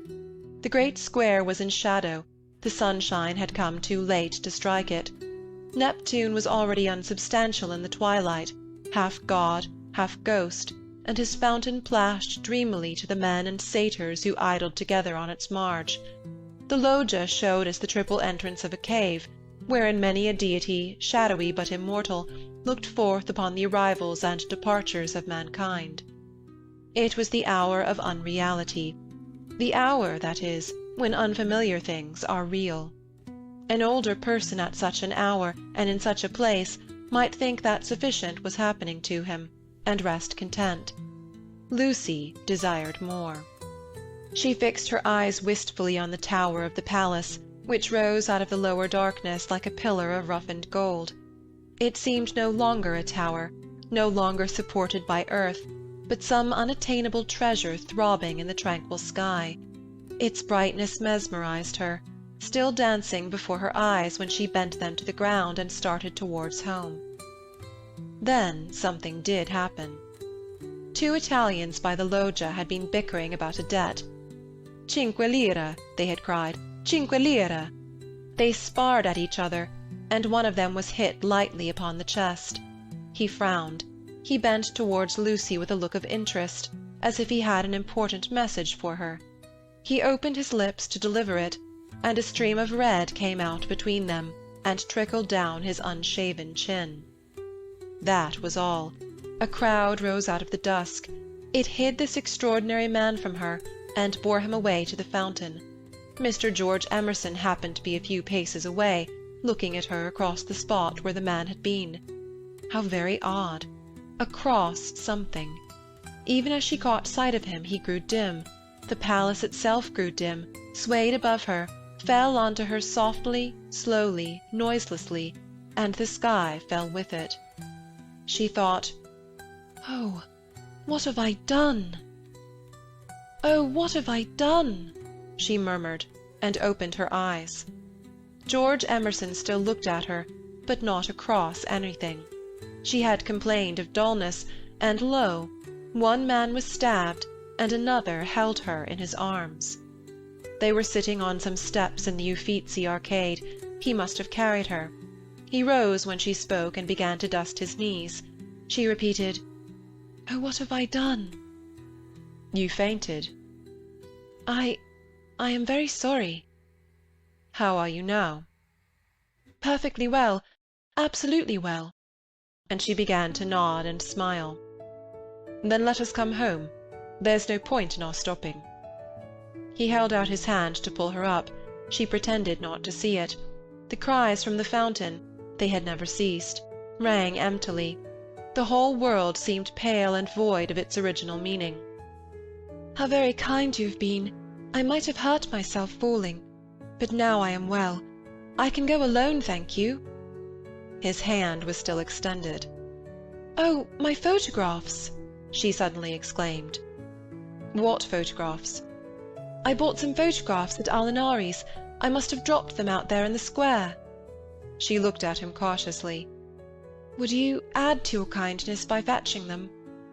He added to his kindness. As soon as he had turned his back, Lucy arose with the running of a maniac and stole down the arcade towards the Arno. "Miss Honeychurch?" She stopped with her hand on her heart. "You sit still. You aren't fit to go home alone." "Yes, I am, thank you so very much." "No, you aren't. You'd go openly if you were." "But I had rather—" "Then I don't fetch your photographs." "I had rather be alone." He said imperiously, "The man is dead. The man is probably dead. Sit down till you are rested." She was bewildered and obeyed him. "And don't move till I come back." In the distance she saw creatures with black hoods, such as appear in dreams. The palace tower had lost the reflection of the declining day, and joined itself to earth. How should she talk to Mr. Emerson when he returned from the shadowy square? Again the thought occurred to her. Oh, what have I done? The thought that she, as well as the dying man, had crossed some spiritual boundary. He returned, and she talked of the murder. Oddly enough, it was an easy topic. She spoke of the Italian character. She became almost garrulous over the incident that had made her faint 5 minutes before. Being strong physically, she soon overcame the horror of blood. She rose without his assistance, and though wings seemed to flutter inside her, she walked firmly enough towards the Arno. There a cabman signalled to them. They refused him. "And the murderer tried to kiss him, you say? How very odd Italians are! And gave himself up to the police. Mr. Beebe was saying that Italians know everything, but I think they are rather childish. When my cousin and I were at the Pitti yesterday— What was that?" He had thrown something into the stream. "What did you throw in?" "Things I didn't want," he said crossly. "Mr. Emerson." "Well?" "Where are the photographs?" He was silent. "I believe it was my photographs that you threw away." "I didn't know what to do with them," he cried, and his voice was that of an anxious boy. Her heart warmed towards him for the first time. "They were covered with blood. There, I'm glad I've told you. And all the time we were making conversation I was wondering what to do with them." He pointed downstream. "They've gone." The river swirled under the bridge. "I did mind them so, and one is so foolish. It seemed better that they should go out to the sea. I don't know. I may just mean that they frightened me." Then the boy verged into a man. "For something tremendous has happened. I must face it without getting muddled. It isn't exactly that a man has died." Something warned Lucy that she must stop him. "It has happened," he repeated, "and I mean to find out what it is." "Mr. Emerson." He turned towards her, frowning, as if she had disturbed him in some abstract quest. "I want to ask you something before we go in." They were close to their pension. She stopped and leant her elbows against the parapet of the embankment. He did likewise. There is at times a magic in identity of position. It is one of the things that have suggested to us eternal comradeship. She moved her elbows before saying, "I have behaved ridiculously." He was following his own thoughts. "I was never so much ashamed of myself in my life. I cannot think what came over me." "I nearly fainted myself," he said, but she felt that her attitude repelled him. "Well, I owe you 1,000 apologies." "Oh, all right." "And this is the real point. You know how silly people are gossiping, ladies especially, I am afraid. You understand what I mean?" "I'm afraid I don't." "I mean, would you not mention it to anyone? My foolish behaviour?" "Your behaviour? Oh, yes. All right, all right." "Thank you so much. And would you—" She could not carry her request any further. The river was rushing below them, almost black in the advancing night. He had thrown her photographs into it, and then he had told her the reason. It struck her that it was hopeless to look for chivalry in such a man. He would do her no harm by idle gossip. He was trustworthy, intelligent, and even kind. He might even have a high opinion of her. But he lacked chivalry. His thoughts, like his behaviour, would not be modified by awe. It was useless to say to him, "And would you?" and hope that he would complete the sentence for himself, averting his eyes from her nakedness like the night in that beautiful picture. She had been in his arms, and he remembered it, just as he remembered the blood on the photographs that she had bought in Alinari's shop. It was not exactly that a man had died. Something had happened to the living. They had come to a situation where character tells, and where childhood enters upon the branching paths of youth. "Well, thank you so much," she repeated. "How quickly these accidents do happen, and then one returns to the old life." "I don't." Anxiety moved her to question him.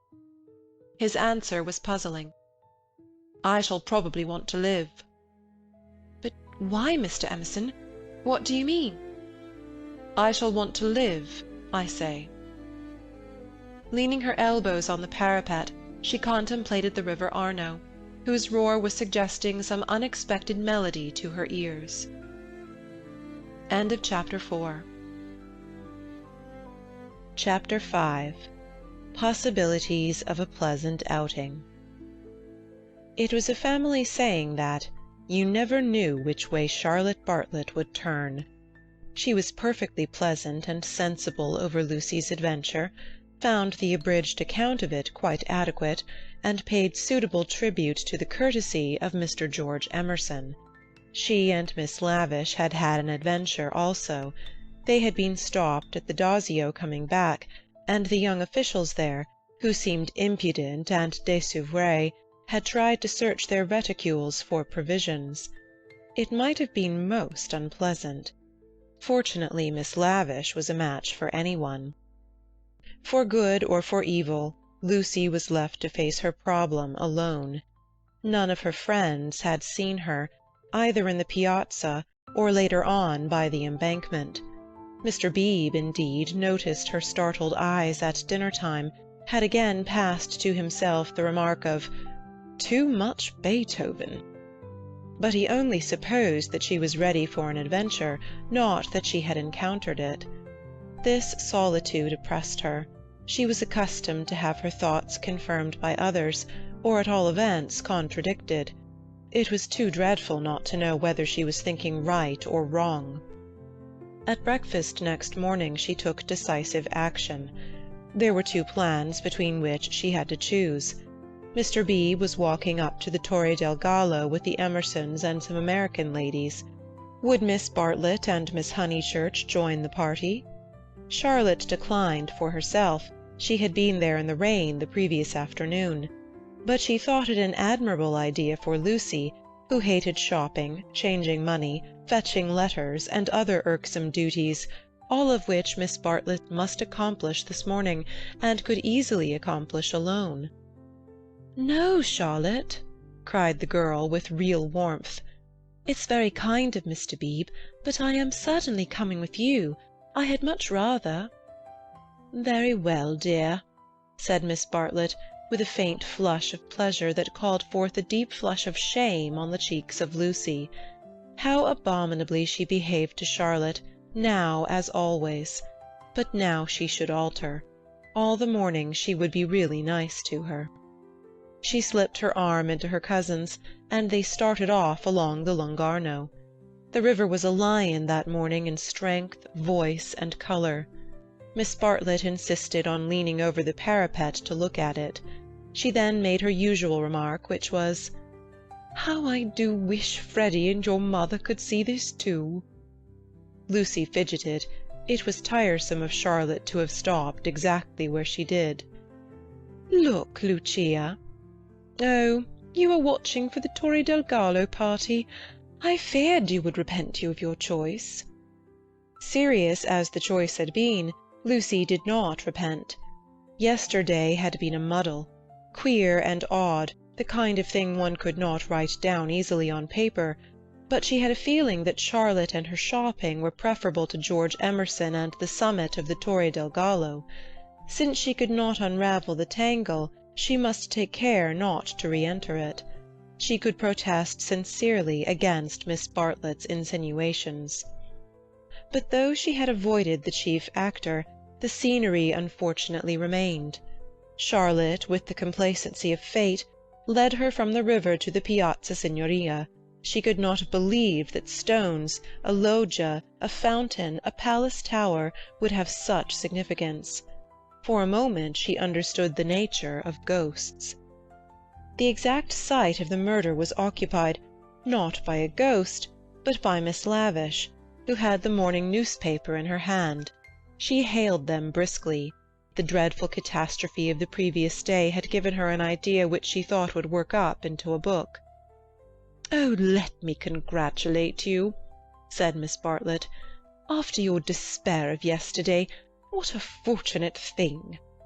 Aha! Miss Honeychurch, come you here. I am in luck. Now you are to tell me absolutely everything that you saw, from the beginning." Lucy poked at the ground with her parasol. "But perhaps you would rather not."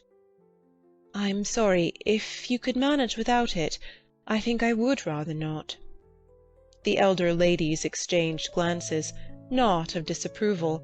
It is suitable that a girl should feel deeply. "It is I who am sorry," said Miss Lavish.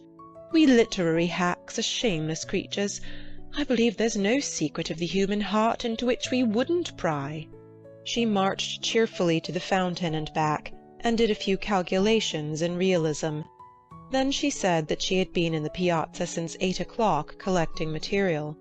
A good deal of it was unsuitable, but of course one always had to adapt. The two men had quarrelled over a 5-franc note.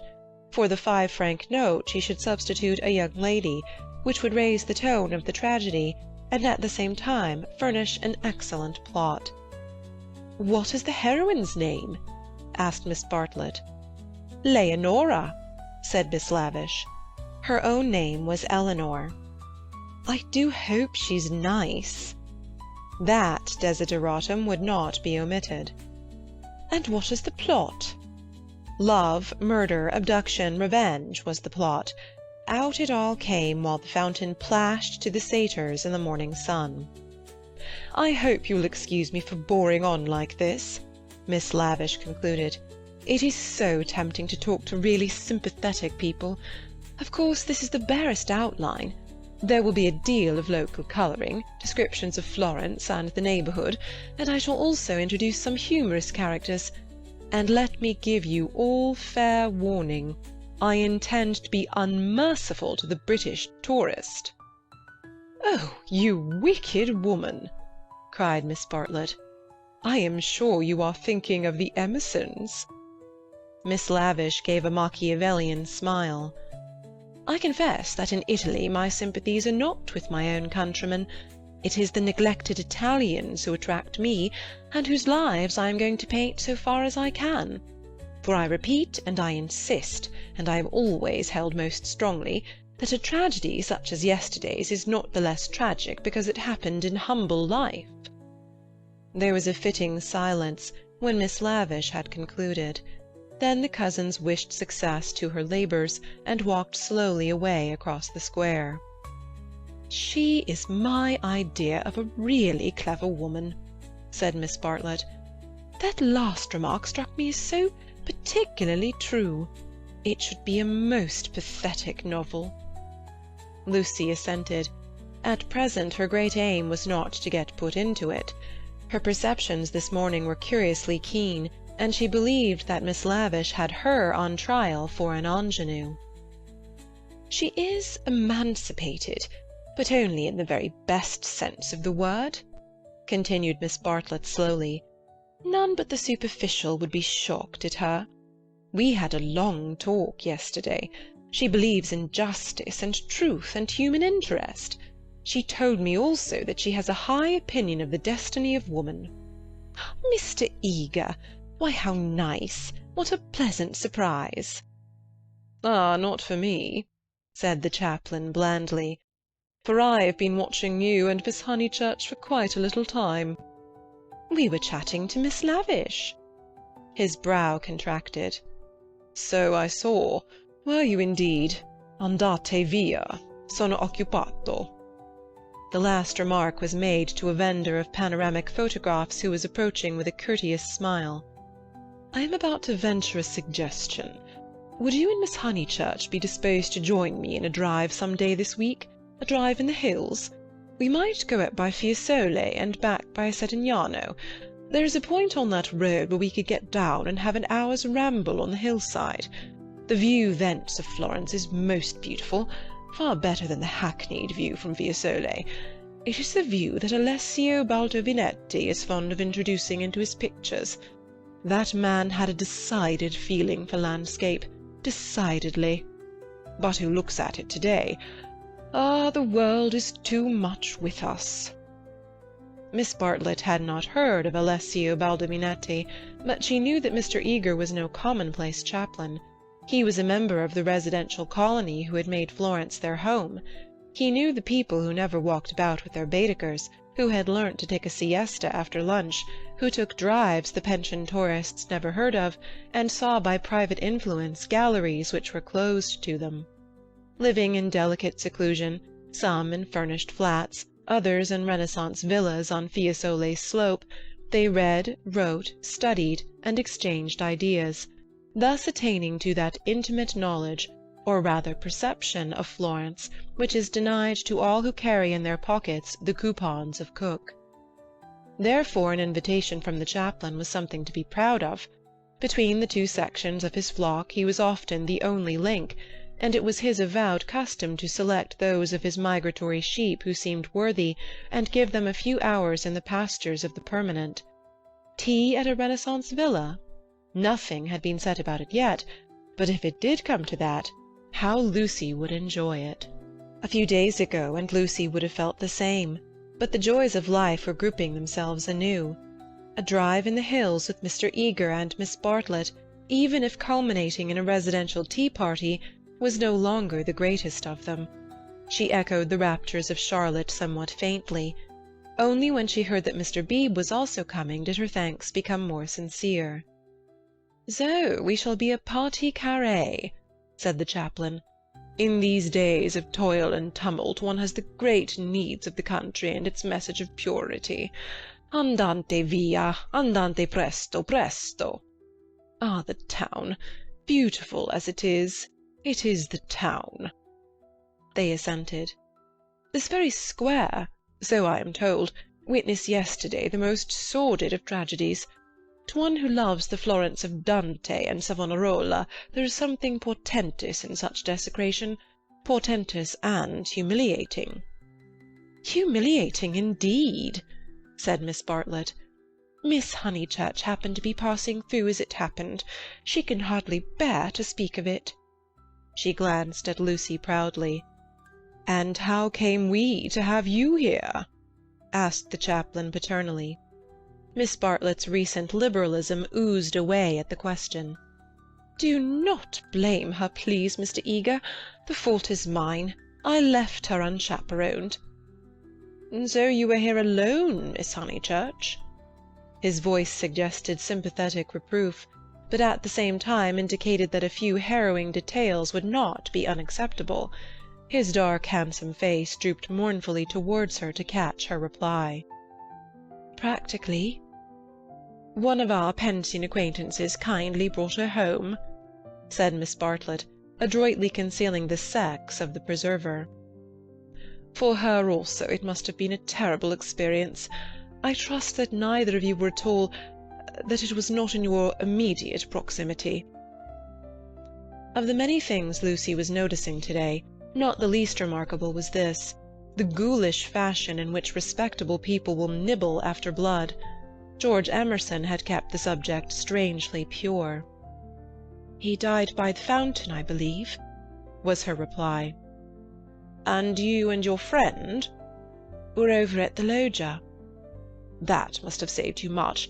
You have not, of course, seen the disgraceful illustrations which the gutter press. This man is a public nuisance. He knows that I am a resident perfectly well, and yet he goes on worrying me to buy his vulgar views." Surely the vendor of photographs was in league with Lucy, in the eternal league of Italy with youth. He had suddenly extended his book before Miss Bartlett and Mr. Eager, binding their hands together by a long, glossy ribbon of churches, pictures, and views. "This is too much!" cried the chaplain, striking petulantly at one of Fra Angelico's angels. She tore. A shrill cry arose from the vendor. The book, it seemed, was more valuable than one would have supposed. "Willingly would I purchase—" began Miss Bartlett. "Ignore him," said Mr. Eager sharply, and they all walked rapidly away from the square. But an Italian can never be ignored, least of all when he has a grievance. His mysterious persecution of Mr. Eager became relentless. The air rang with his threats and lamentations. He appealed to Lucy. Would not she intercede? He was poor, he sheltered a family, the tax on bread. He waited, he gibbered, he was recompensed, he was dissatisfied, he did not leave them until he had swept their minds clean of all thoughts, whether pleasant or unpleasant. Shopping was the topic that now ensued. Under the chaplain's guidance they selected many hideous presents and mementos, florid little picture frames that seemed fashioned in gilded pastry, other little frames, more severe, that stood on little easels, and were carven out of oak, a blotting-book of vellum, a Dante of the same material, cheap mosaic brooches which the maids next Christmas would never tell from real, pins, pots, heraldic saucers, brown art photographs, Eros and Psyche in alabaster, St. Peter to match, all of which would have cost less in London. This successful morning left no pleasant impressions on Lucy. She had been a little frightened, both by Miss Lavish and by Mr. Eager, she knew not why. And as they frightened her, she had, strangely enough, ceased to respect them. She doubted that Miss Lavish was a great artist. She doubted that Mr. Eager was as full of spirituality and culture as she had been led to suppose. They were tried by some new test, and they were found wanting. As for Charlotte, she was exactly the same. It might be possible to be nice to her, it was impossible to love her. The son of a labourer, I happen to know it for a fact.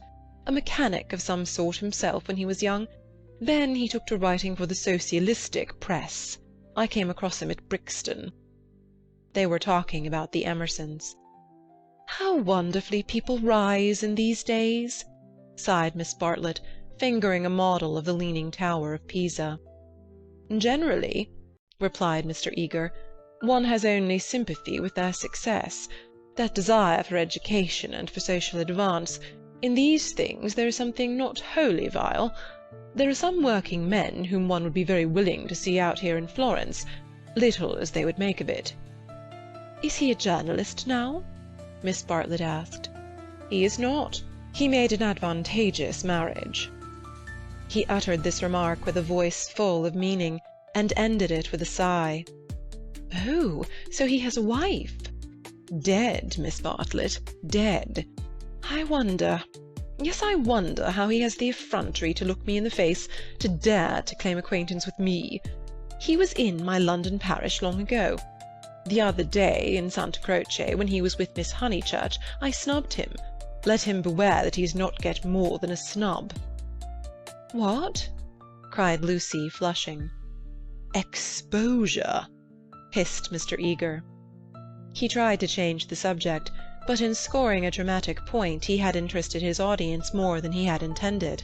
Miss Bartlett was full of very natural curiosity.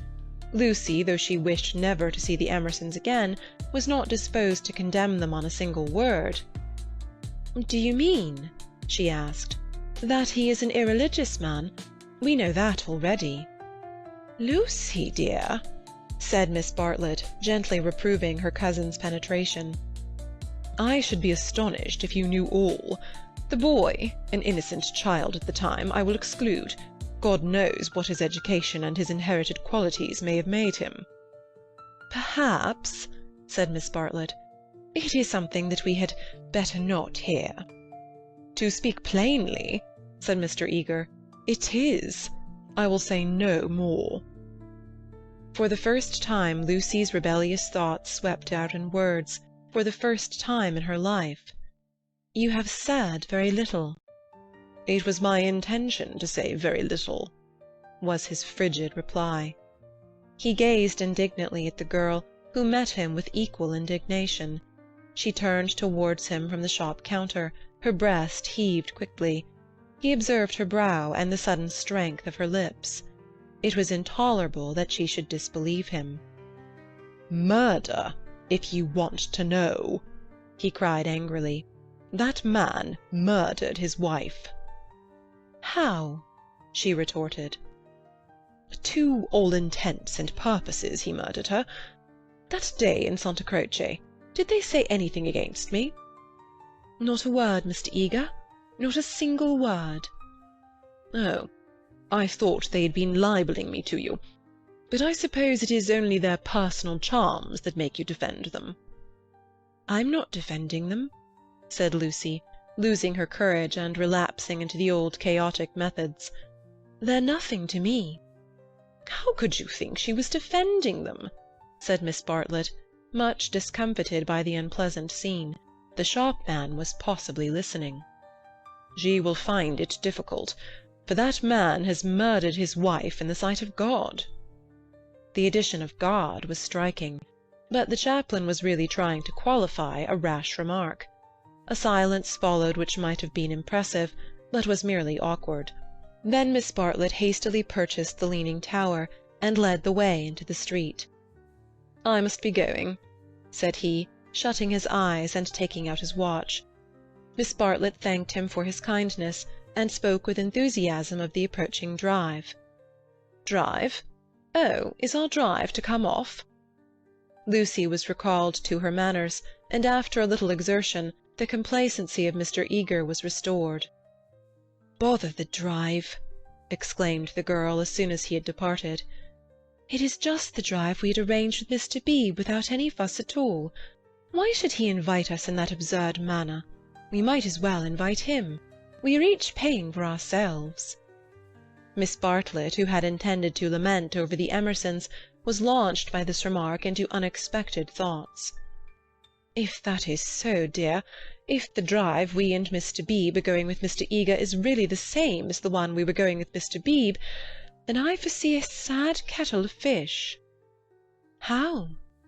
"Because Mr. Beebe has asked Eleanor Lavish to come too." "That will mean another carriage." "Far worse.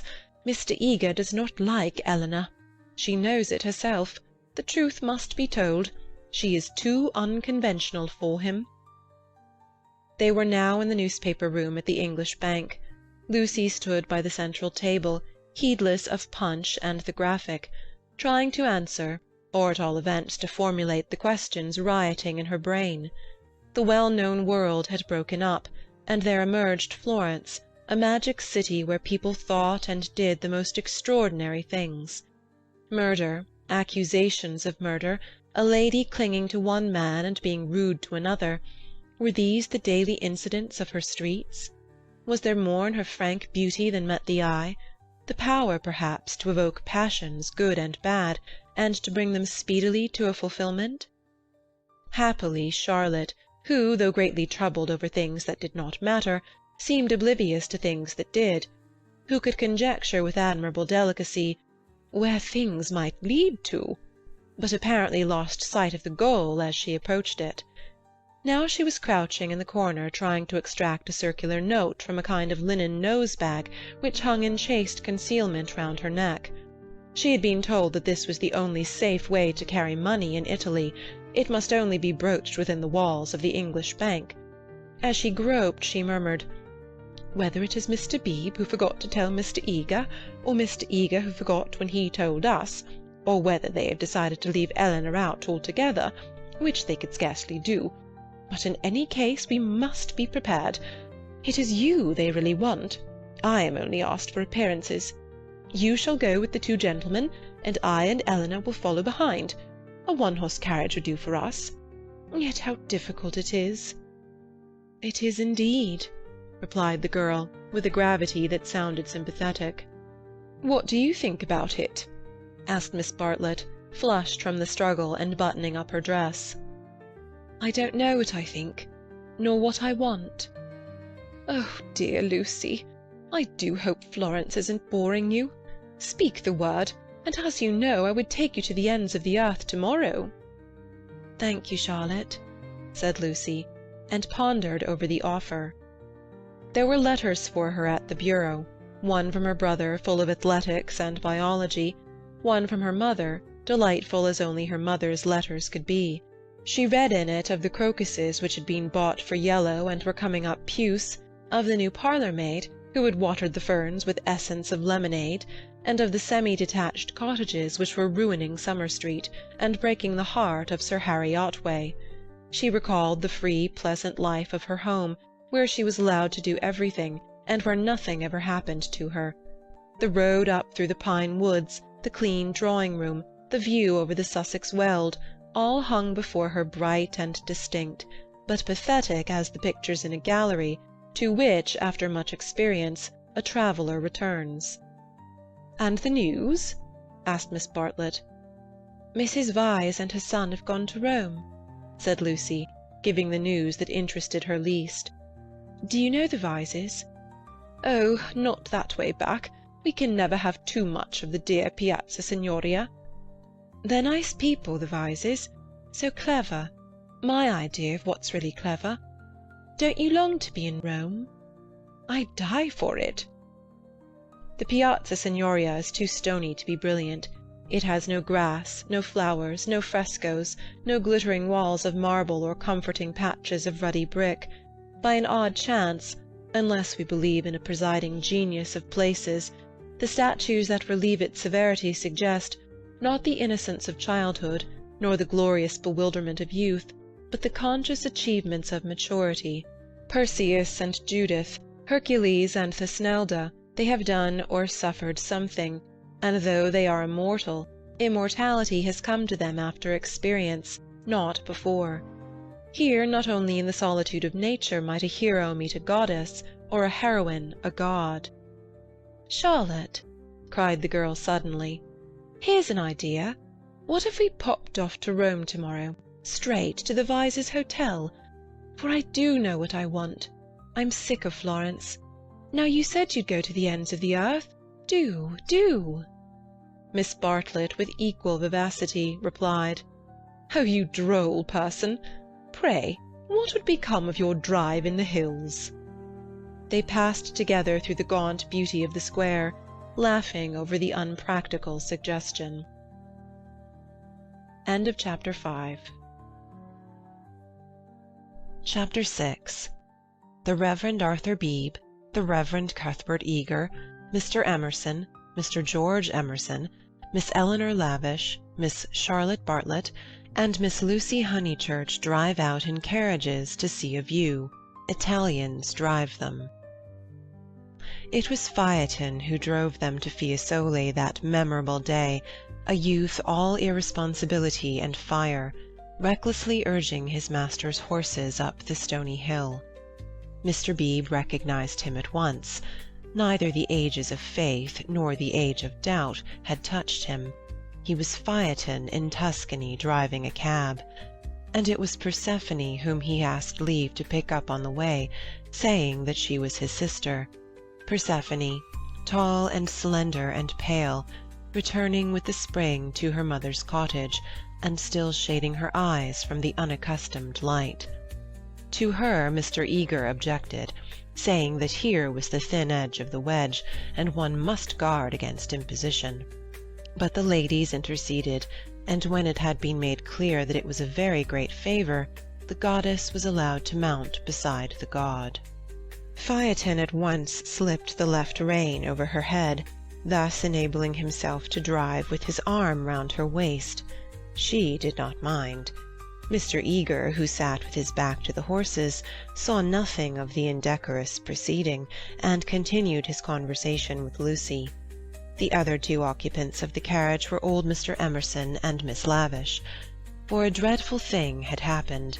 Mr. Beebe, without consulting Mr. Eager, had doubled the size of the party, and though Miss Bartlett and Miss Lavish had planned all the morning how people were to sit, at the critical moment when the carriages came round, they lost their heads, and Miss Lavish got in with Lucy, while Miss Bartlett with George Emerson and Mr. Beebe followed on behind. It was hard on the poor chaplain to have his partie carrée thus transformed. Tea at a Renaissance villa, if he had ever meditated it, was now impossible. Lucy and Miss Bartlett had a certain style about them, and Mr. Beebe, though unreliable, was a man of parts, but a shoddy lady writer and a journalist who had murdered his wife in the sight of God, they should enter no villa at his introduction. Lucy, elegantly dressed in white, sat erect and nervous amid these explosive ingredients, attentive to Mr. Eager, repressive towards Miss Lavish, watchful of old Mr. Emerson, hitherto fortunately asleep, thanks to a heavy lunch and the drowsy atmosphere of spring. She looked on the expedition as the work of fate. But for it she would have avoided George Emerson successfully. In an open manner he had shown that he wished to continue their intimacy. She had refused, not because she disliked him, but because she did not know what had happened, and suspected that he did know, and this frightened her. For the real event, whatever it was, had taken place, not in the loggia, but by the river. To behave wildly at the sight of death is pardonable, but to discuss it afterwards, to pass from discussion into silence, and through silence into sympathy, that is an error, not of a startled emotion, but of the whole fabric. There was really something blameworthy, she thought, in their joint contemplation of the shadowy stream, in the common impulse which had turned them to the house without the passing of a look or word. This sense of wickedness had been slight at first. She had nearly joined the party to the Torre del Gallo, but each time that she avoided George it became more imperative that she should avoid him again. And now celestial irony, working through her cousin and two clergymen, did not suffer her to leave Florence till she had made this expedition with him through the hills. Meanwhile Mr. Eager held her in civil converse. Their little tiff was over. "So, Miss Honeychurch, you are travelling as a student of art?" "Oh, dear me, no. Oh, no." "Perhaps as a student of human nature?" interposed Miss Lavish. "Like myself?" "Oh, no. I am here as a tourist." "Oh, indeed," said Mr. Eager. "Are you, indeed? If you will not think me rude, we residents sometimes pity you poor tourists, not a little, handed about like a parcel of goods from Venice to Florence, from Florence to Rome, living herded together in pensions or hotels, quite unconscious of anything that is outside Baedeker, their one anxiety to get done or through and go on somewhere else. The result is, they mix up towns, rivers, palaces in one inextricable whirl. You know the American girl in Punch who says, 'Say, Papa, what did you see at Rome?' And the father replies, 'Why, guess Rome was the place where we saw the yaller dog.' There's travelling for you. Ha ha ha!" "I quite agree," said Miss Lavish, who had several times tried to interrupt his mordant wit. "The narrowness and superficiality of the Anglo-Saxon tourist is nothing less than a menace." "Quite so. Now of the English colony at Florence, Miss Honeychurch, and it is of considerable size, though of course not all equally. A few are here for trade, for example, but the greater part are students. Lady Helen Laverstock is at present busy over Fra Angelico. I mention her name because we are passing her villa on the left. No, you can only see it if you stand. No, do not stand. You will fall. She is very proud of that thick hedge. Inside, perfect seclusion. One might have gone back 600 years. Some critics believe that her garden was the scene of the Decameron, which lends it an additional interest, does it not?" "It does indeed," cried Miss Lavish. "Tell me, where do they place the scene of that wonderful seventh day?" But Mr. Eager proceeded to tell Miss Honeychurch that on the right lived Mr. Someone-something, an American of the best type, so rare, and that the somebody else's were farther down the hill. Doubtless you know her monographs in the series of medieval byways. He is working at Gemistus Pletho. Sometimes, as I take tea in their beautiful grounds, I hear, over the wall, the electric tram squealing up the new road with its load of hot, dusty, unintelligent tourists who are going to do Fiesole in an hour in order that they may say they have been there, and I think how little they think what lies so near to them." During this speech the two figures on the box were sporting with each other disgracefully. Lucy had a spasm of envy. Granted that they wished to misbehave, it was pleasant for them to be able to do so. They were probably the only people enjoying the expedition. The carriage swept with agonizing jolts up through the piazza of Fiesole and into the Settignano road. "Piano, piano," said Mr. Eager, elegantly waving his hand over his head. "Va bene, signore, va bene, va bene," crooned the driver, and whipped his horses up again. Now Mr. Eager and Miss Lavish began to talk against each other on the subject of Alessio Baldovinetti, Was he a cause of the Renaissance, or was he one of its manifestations? The other carriage was left behind. As the pace increased to a gallop, the large slumbering form of Mr. Emerson was thrown against the chaplain with the regularity of a machine. "Piano, piano," said he, with a martyred look at Lucy. An extra lurch made him turn angrily in his seat. Phaeton, who for some time had been endeavouring to kiss Persephone, had just succeeded. A little scene ensued, which, as Miss Bartlett said afterwards, was most unpleasant. The horses were stopped, the lovers were ordered to disentangle themselves, the boy was to lose his pourboire, the girl was immediately to get down. "She is my sister," said he, turning round on them with piteous eyes. Mr. Eager took the trouble to tell him that he was a liar. Phaeton hung down his head, not at the matter of the accusation, but at its manner. At this point, Mr. Emerson, whom the shock of stopping had awoken, declared that the lovers must on no account be separated, and patted them on the back to signify his approval. And Miss Lavish, though unwilling to ally with him, felt bound to support the cause of Bohemianism. "Most certainly I would let them be," she cried.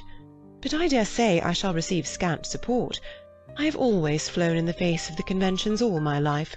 This is what I call an adventure." "We must not submit," said Mr. Eager.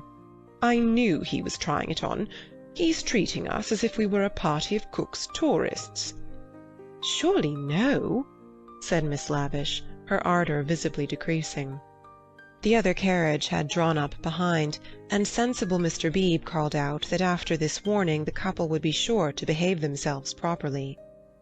"Leave them alone," Mr. Emerson begged the chaplain, of whom he stood in no awe. "Do we find happiness so often that we should turn it off the box when it happens to sit there? To be driven by lovers! A king might envy us, and if we part them it's more like sacrilege than anything I know." Here the voice of Miss Bartlett was heard saying that a crowd had begun to collect. Mr. Eager, who suffered from an overfluent tongue rather than a resolute will, was determined to make himself heard. He addressed the driver again. Italian in the mouth of Italians is a deep-voiced stream, with unexpected cataracts and boulders to preserve it from monotony. In Mr. Eager's mouth it resembled nothing so much as an acid whistling fountain, which played ever higher and higher, and quicker, and more shrilly, till abruptly it was turned off with a click. "Signorina," said the man to Lucy, when the display had ceased. Why should he appeal to Lucy? "Signorina," echoed Persephone in her glorious contralto. She pointed at the other carriage. Why? For a moment the two girls looked at each other. Then Persephone got down from the box. "Victory at last," said Mr. Eager, smiting his hands together as the carriages started again. "It is not victory," said Mr. Emerson. "It is defeat. You have parted two people who were happy." Mr. Eager shut his eyes. He was obliged to sit next to Mr. Emerson, but he would not speak to him. The old man was refreshed by sleep, and took up the matter warmly. He commanded Lucy to agree with him. He shouted for support to his son. "We have tried to buy what cannot be bought with money. He has bargained to drive us, and he is doing it. We have no rights over his soul." Miss Lavish frowned. It is hard when a person you have classed as typically British speaks out of his character. "He was not driving us well," she said. "He jolted us." "That I deny. It was as restful as sleeping. Aha, he is jolting us now. Can you wonder? He would like to throw us out, and most certainly he is justified. And if I were superstitious I'd be frightened of the girl too. It doesn't do to injure young people. Have you ever heard of Lorenzo de Medici?" Miss Lavish bristled. "Most certainly I have. Do you refer to Lorenzo il Magnifico, or to Lorenzo, Duke of Urbino, or to Lorenzo surnamed Lorenzino on account of his diminutive stature?" "The Lord knows. Probably he does know, for I refer to Lorenzo the poet. He wrote a line, so I heard yesterday, which runs like this: "Don't go fighting against the spring." Mr. Eager could not resist the opportunity for erudition. "Non fate guerra al maggio," he murmured. "War not with the May would render a correct meaning. The point is, we have warred with it. Look." He pointed to the Val d'Arno, which was visible far below them, through the budding trees. 50 miles of spring, and we've come up to admire them. Do you suppose there's any difference between spring in nature and spring in man? But there we go, praising the one and condemning the other as improper, ashamed that the same laws work eternally through both. No one encouraged him to talk. Presently Mr. Eager gave a signal for the carriages to stop, and marshalled the party for their ramble on the hill. A hollow like a great amphitheatre, full of terraced steps and misty olives, now lay between them and the heights of Fiesole, and the road, still following its curve, was about to sweep on to a promontory which stood out into the plain. It was this promontory, uncultivated, wet, covered with bushes and occasional trees, which had caught the fancy of Alessio Baldovinetti nearly 500 years before. He had ascended it, that diligent and rather obscure master, possibly with an eye to business, possibly for the joy of ascending. Standing there, he had seen that view of the Val d'Arno and distant Florence, which he afterwards had introduced not very effectively into his work. But where exactly had he stood? That was the question which Mr. Eager hoped to solve now, and Miss Lavish, whose nature was attracted by anything problematical, had become equally enthusiastic. But it is not easy to carry the pictures of Alessio Baldovinetti in your head, even if you've remembered to look at them before starting, and the haze in the valley increased the difficulty of the quest. The party sprang about from tuft to tuft of grass, their anxiety to keep together being only equalled by their desire to go in different directions. Finally they split into groups. Lucy clung to Miss Bartlett and Miss Lavish, the Emersons returned to hold laborious converse with the drivers, while the two clergymen, who were expected to have topics in common, were left to each other. The two elder ladies soon threw off the mask. In the audible whisper that was now so familiar to Lucy, they began to discuss, not Alessio Baldovinetti, but the drive. Miss Bartlett had asked Mr. George Emerson what his profession was, and he had answered, "The railway." She was very sorry that she had asked him. She had no idea that it would be such a dreadful answer, or she would not have asked him. Mr. Beebe had turned the conversation so cleverly, and she hoped that the young man was not very much hurt at her asking him. "The railway?" gasped Miss Lavish. "Oh, but I shall die. Of course it was the railway." She could not control her mirth. "He is the image of a porter on the Southeastern." "Eleanor, be quiet," plucking at her vivacious companion.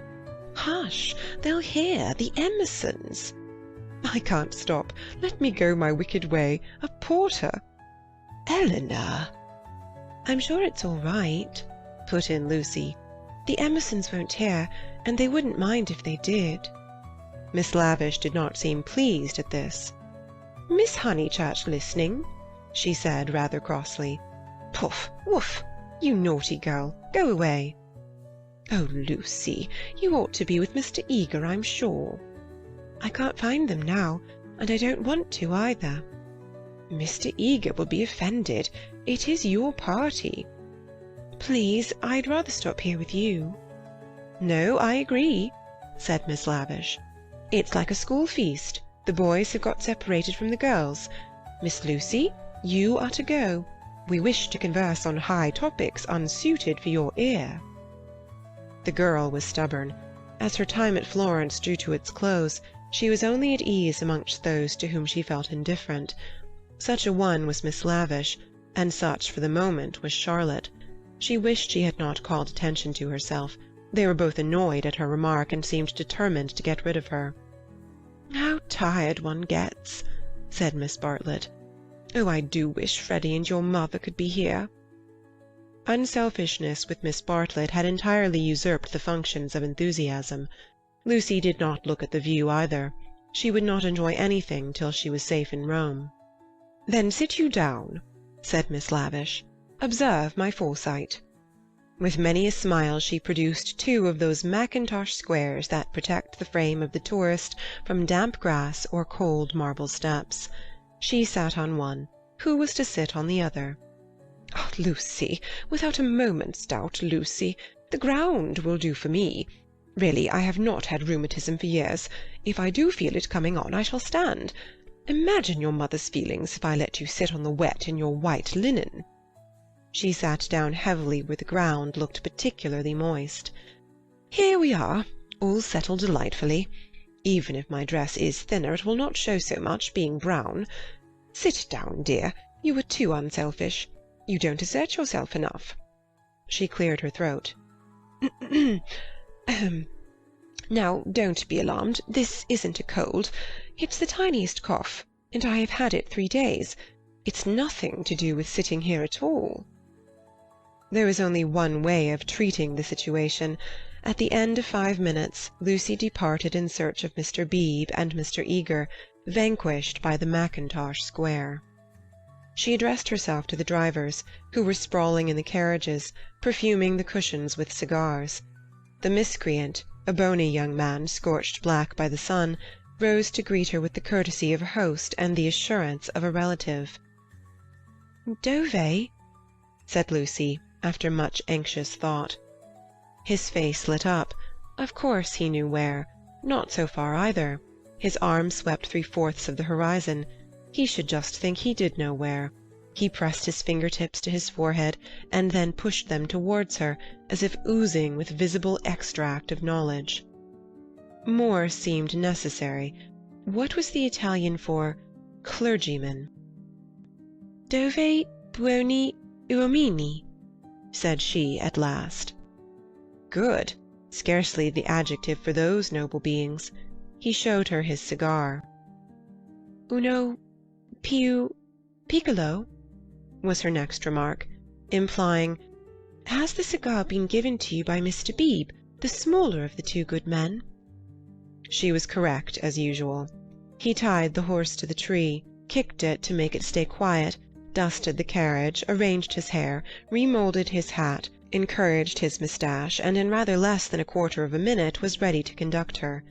Italians are born knowing the way. It would seem that the whole earth lay before them, not as a map, but as a chessboard, whereon they continually behold the changing pieces as well as the squares. Any one can find places, but the finding of people is a gift from God. He only stopped once, to pick her some great blue violets. She thanked him with real pleasure. In the company of this common man the world was beautiful and direct. For the first time she felt the influence of spring. His arm swept the horizon gracefully. Violets, like other things, existed in great profusion there. Would she like to see them? "Ma buoni uomini?" He bowed. Certainly. Good men first, violets afterwards. They proceeded briskly through the undergrowth, which became thicker and thicker. They were nearing the edge of the promontory, and the view was stealing round them, but the brown network of the bushes shattered it into countless pieces. He was occupied in his cigar, and in holding back the pliant boughs. She was rejoicing in her escape from dullness. Not a step, not a twig was unimportant to her. "What is that?" There was a voice in the wood in the distance behind them. The voice of Mr. Eager? He shrugged his shoulders. An Italian's ignorance is something more remarkable than his knowledge. She could not make him understand that perhaps they had missed the clergyman. The view was forming at last. She could discern the river, the golden plain, other hills. "Eccolo!" he exclaimed.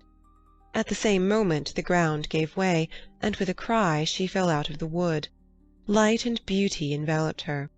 She had fallen on to a little open terrace, which was covered with violets from end to end. "Courage!" cried her companion, now standing some 6 feet above. "Courage and love!" She did not answer. From her feet the ground sloped sharply into the view, and violets ran down in rivulets and streams and cataracts, irrigating the hillside with blue, eddying round the tree stems, collecting into pools in the hollows, covering the grass with spots of azure foam. But never again were they in such profusion. This terrace was the wellhead, the primal source whence beauty gushed out to water the earth.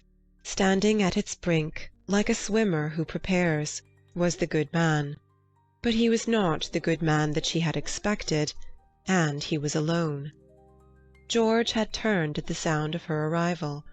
For a moment he contemplated her, as one who had fallen out of heaven. He saw radiant joy in her face. He saw the flowers beat against her dress in blue waves. The bushes above them closed. He stepped quickly forward and kissed her. Before she could speak, almost before she could feel, a voice called, "Lucy? Lucy? Lucy!" The silence of life had been broken by Miss Bartlett, who stood brown against the view. End of Chapter 6. Chapter 7. They Return. Some complicated game had been playing up and down the hillside all the afternoon. What it was, and exactly how the players had sided, Lucy was slow to discover. Mr. Eager had met them with a questioning eye. Charlotte had repulsed him with much small talk. Mr. Emerson, seeking his son, was told whereabouts to find him. Mr. Beebe, who wore the heated aspect of a neutral, was bidden to collect the factions for the return home. There was a general sense of groping and bewilderment. Pan had been amongst them, not the great god Pan, who has been buried these 2,000 years, but the little god Pan, who presides over social contretemps and unsuccessful picnics. Mr. Beebe had lost everyone, and had consumed in solitude the tea-basket which he had brought up as a pleasant surprise. Miss Lavish had lost Miss Bartlett, Lucy had lost Mr. Eager, Mr. Emerson had lost George, Miss Bartlett had lost a Mackintosh square. Phaeton had lost the game. That last fact was undeniable. He climbed onto the box, shivering, with his collar up, prophesying the swift approach of bad weather. "Let us go immediately," he told them. "The signorino will walk."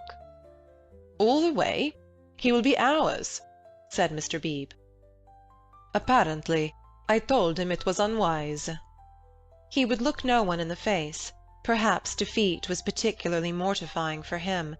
He alone had played skilfully, using the whole of his instinct, while the others had used scraps of their intelligence. He alone had divined what things were, and what he wished them to be. He alone had interpreted the message that Lucy had received 5 days before from the lips of a dying man. Persephone, who spends half her life in the grave, she could interpret it also. Not so these English. They gain knowledge slowly, and perhaps too late. The thoughts of a cab-driver, however just, seldom affect the lives of his employers. He was the most competent of Miss Bartlett's opponents, but infinitely the least dangerous. Once back in the town, he and his insight and his knowledge would trouble English ladies no more. Of course it was most unpleasant. She had seen his black head in the bushes. He might make a tavern story out of it. But after all, what have we to do with taverns? Real menace belongs to the drawing-room. It was of drawing-room people that Miss Bartlett thought as she journeyed downwards towards the fading sun. Lucy sat beside her. Mr. Eager sat opposite, trying to catch her eye. He was vaguely suspicious. They spoke of Alessio Baldovinetti. Rain and darkness came on together. The two ladies huddled together under an inadequate parasol. There was a lightning flash, and Miss Lavish, who was nervous, screamed from the carriage in front. At the next flash, Lucy screamed also. Mr. Eager addressed her professionally. "Courage, Miss Honeychurch, courage and faith. If I might say so, there is something almost blasphemous in this horror of the elements. Are we seriously to suppose that all these clouds, all this immense electrical display, is simply called into existence to extinguish you or me?" "No, of course." Even from the scientific standpoint, the chances against our being struck are enormous. The steel knives, the only articles which might attract the current, are in the other carriage, and in any case we are infinitely safer than if we were walking. Courage, courage and faith." Under the rug, Lucy felt the kindly pressure of her cousin's hand. At times our need for a sympathetic gesture is so great that we care not what exactly it signifies or how much we have to pay for it afterwards. Miss Bartlett, by this timely exercise of her muscles, gained more than she would have got in hours of preaching or cross-examination. She renewed it when the two carriages stopped, half into Florence.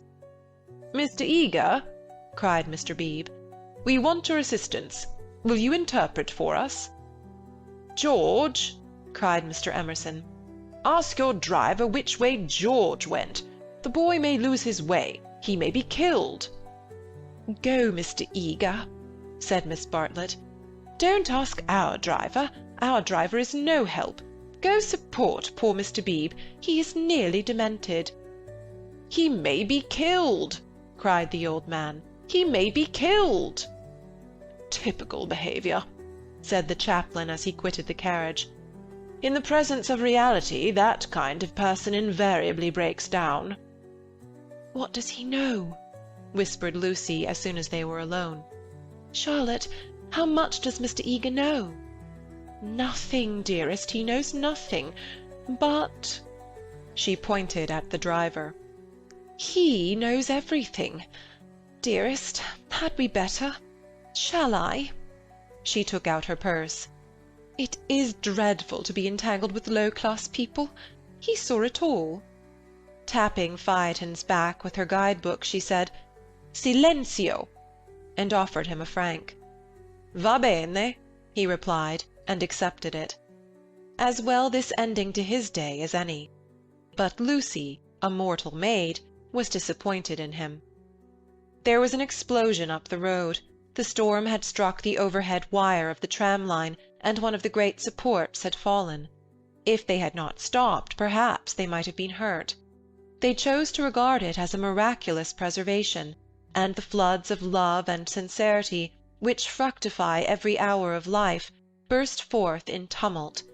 They descended from the carriages, they embraced each other. It was as joyful to be forgiven past unworthinesses as to forgive them. For a moment they realized vast possibilities of good. The older people recovered quickly. In the very height of their emotion they knew it to be unmanly or unladylike. Miss Lavish calculated that, even if they had continued, they would not have been caught in the accident. Mr. Eager mumbled a temperate prayer. But the drivers, through miles of dark, squalid road, poured out their souls to the dryads and the saints, and Lucy poured out hers to her cousin.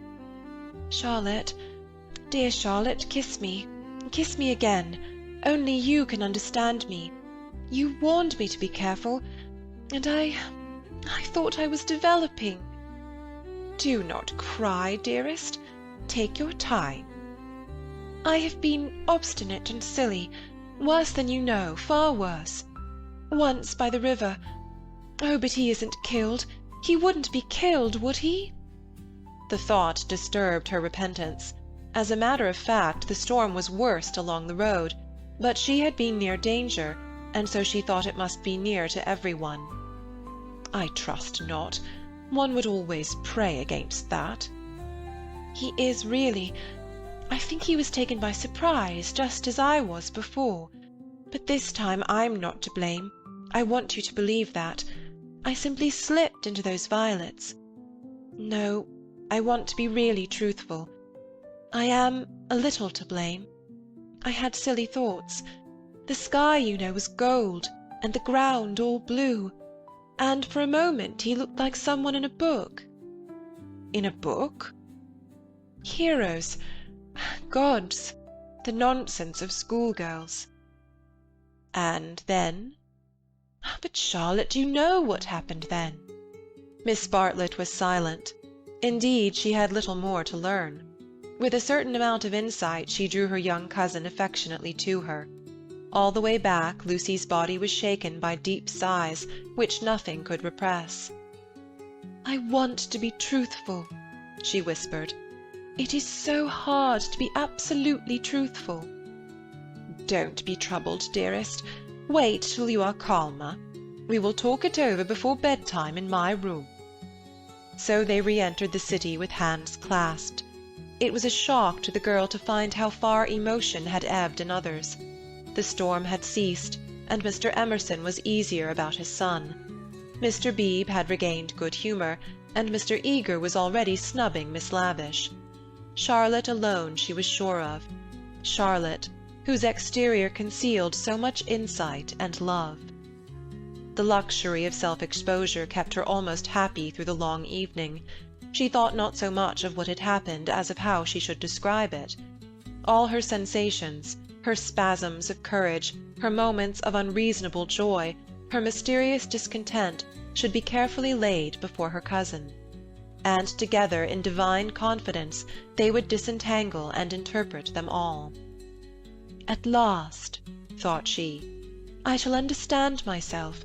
I shan't be again troubled by things that come out of nothing, and mean I don't know what." Miss Allen asked her to play. She refused vehemently. Music seemed to her the employment of a child.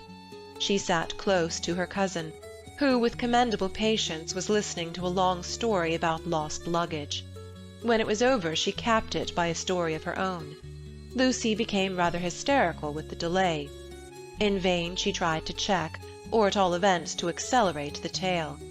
It was not till a late hour that Miss Bartlett had recovered her luggage, and could say in her usual tone of gentle reproach, "Well, dear, I at all events am ready for Bedfordshire.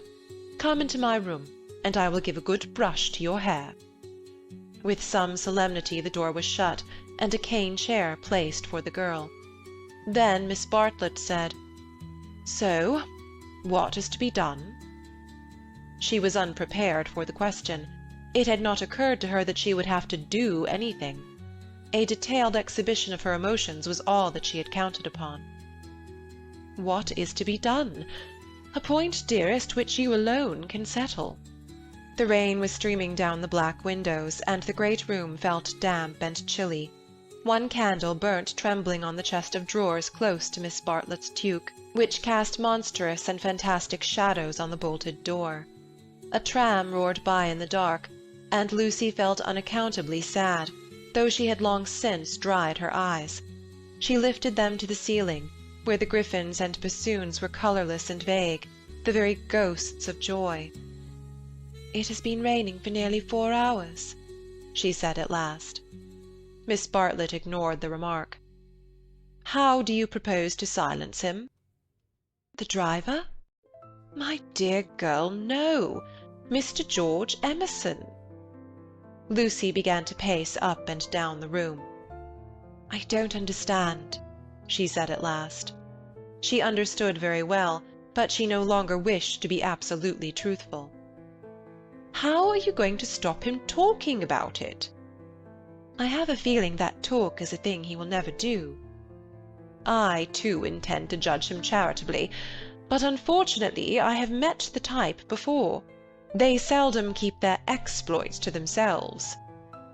"Exploits?" cried Lucy, wincing under the horrible plural. "My poor dear, did you suppose that this was his first? Come here and listen to me. I am only gathering it from his own remarks. Do you remember that day at lunch when he argued with Miss Allen that liking one person is an extra reason for liking another?"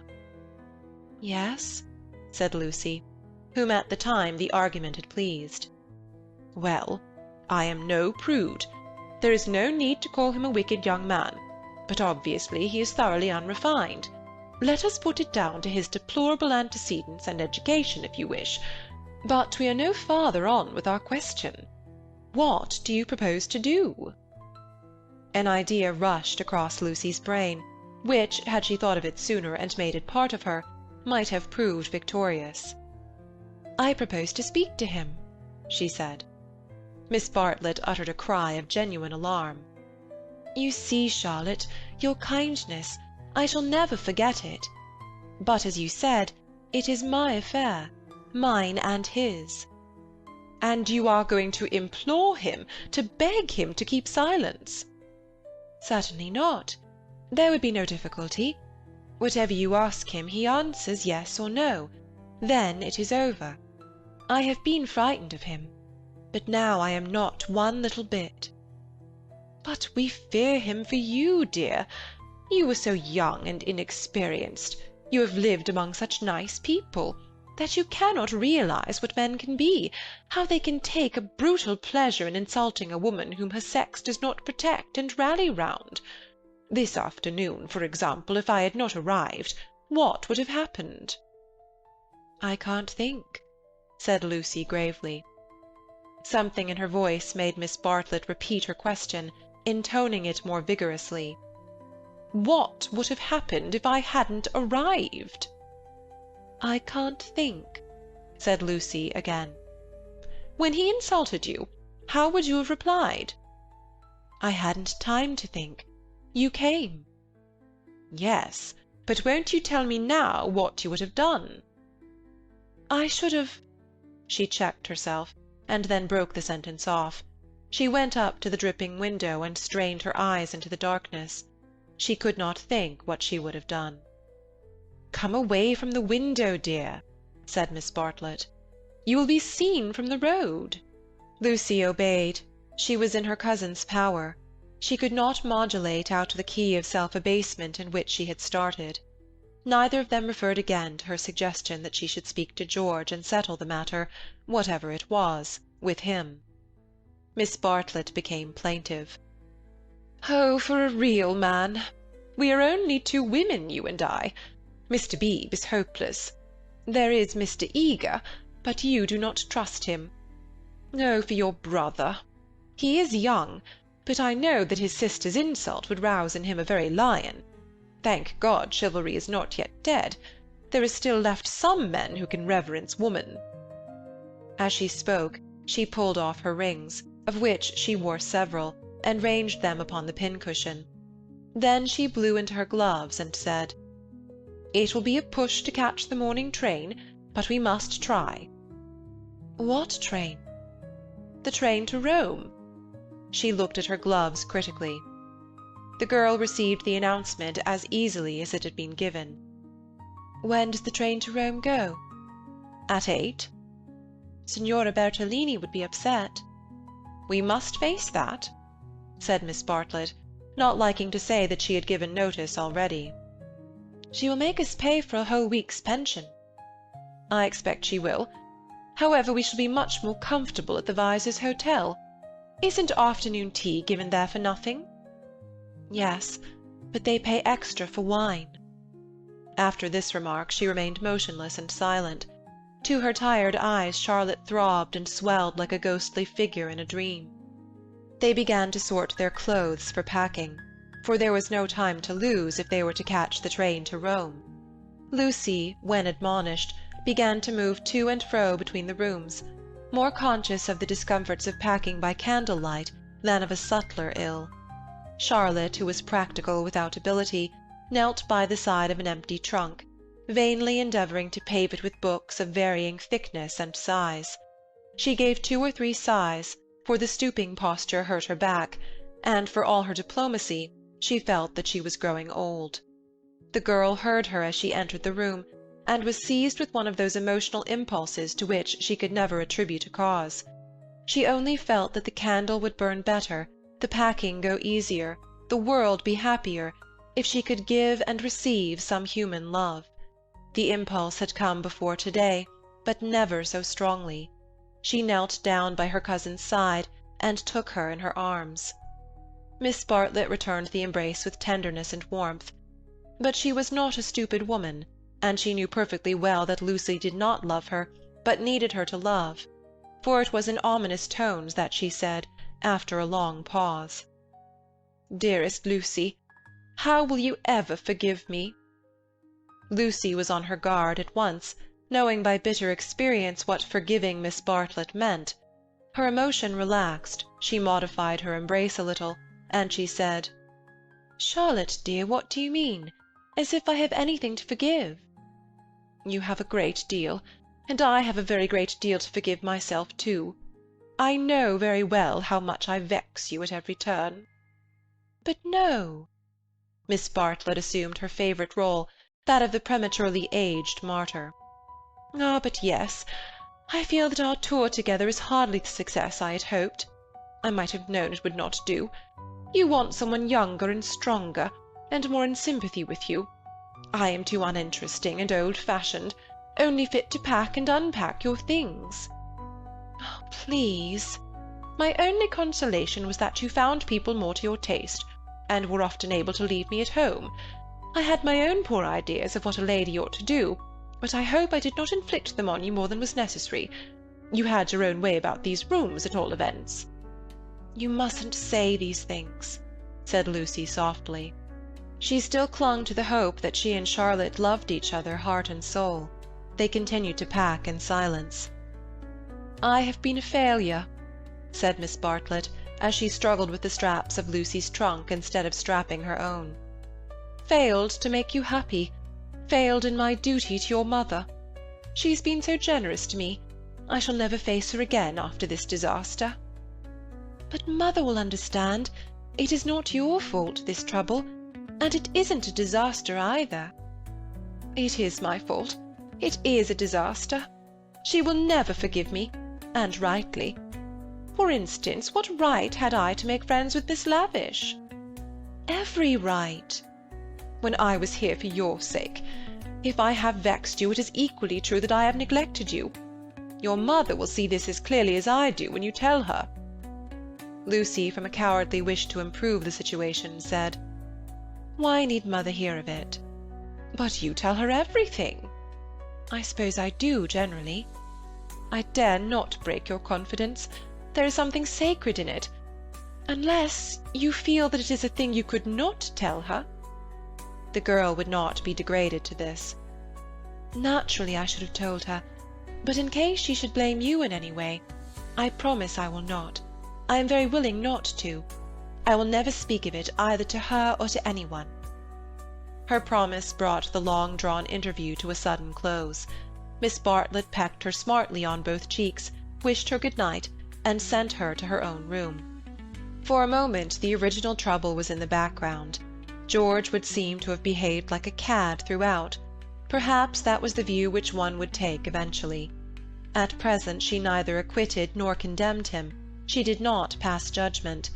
At the moment when she was about to judge him, her cousin's voice had intervened, and ever since it was Miss Bartlett who had dominated, Miss Bartlett, who even now could be heard sighing into a crack in the partition wall, Miss Bartlett, who had really been neither pliable nor humble nor inconsistent. She had worked like a great artist.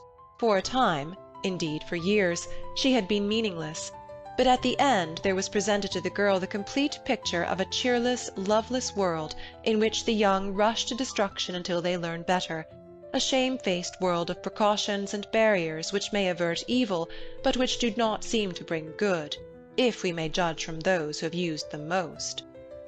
Lucy was suffering from the most grievous wrong which this world has yet discovered.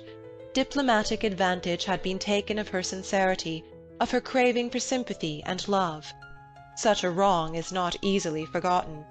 Never again did she expose herself without due consideration and precaution against rebuff, and such a wrong may react disastrously upon the soul.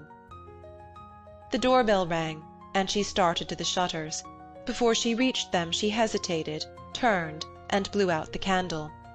Thus it was that, though she saw someone standing in the wet below, he, though he looked up, did not see her. To reach his room he had to go by hers. She was still dressed. It struck her that she might slip into the passage and just say that she would be gone before he was up, and that their extraordinary intercourse was over. Whether she would have dared to do this was never proved. At the critical moment Miss Bartlett opened her own door, and her voice said, "I wish one word with you in the drawing-room, Mr. Emerson, please." Soon their footsteps returned, and Miss Bartlett said, "Good night, Mr. Emerson." His heavy, tired breathing was the only reply. The chaperone had done her work. Lucy cried aloud, It isn't true. It can't all be true. I want not to be muddled. I want to grow older quickly." Miss Bartlett tapped on the wall. "Go to bed at once, dear. You need all the rest you can get." In the morning they left for Rome. End of chapter 7. End of part 1. Part 2. Chapter 8. Medieval. The drawing-room curtains at Windy Corner had been pulled to meet, for the carpet was new and deserved protection from the August sun. They were heavy curtains, reaching almost to the ground, and the light that filtered through them was subdued and varied. A poet, none was present, might have quoted, "Life like a dome of many-coloured glass," or might have compared the curtains to sluice-gates, lowered against the intolerable tides of heaven. Without was poured a sea of radiance. Within, the glory, though visible, was tempered to the capacities of man. 2 pleasant people sat in the room. One, a boy of 19, was studying a small manual of anatomy, and peering occasionally at a bone which lay upon the piano. From time to time he bounced in his chair, and puffed and groaned, for the day was hot and the print small, and the human frame fearfully made, and his mother, who was writing a letter, did continually read out to him what she had written. And continually did she rise from her seat and part the curtains, so that a rivulet of light fell across the carpet, and make the remark that they were still there. "Where aren't they?" said the boy, who was Freddy, Lucy's brother. "I tell you I'm getting fairly sick." "For goodness' sake, go out of my drawing-room, then," cried Mrs. Honeychurch, who hoped to cure her children of slang by taking it literally. Freddy did not move or reply.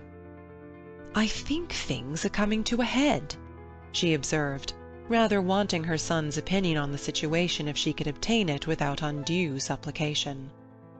"Time they did." "I am glad that Cecil is asking her this once more." "It's his 3rd go, isn't it?" "Freddy, I do call the way you talk unkind." "I didn't mean to be unkind." Then he added, "But I do think that Lucy might have got this off her chest in Italy. I don't know how girls manage things, but she can't have said no properly before, or she wouldn't have to say it again now. Over the whole thing, I can't explain. I do feel so uncomfortable."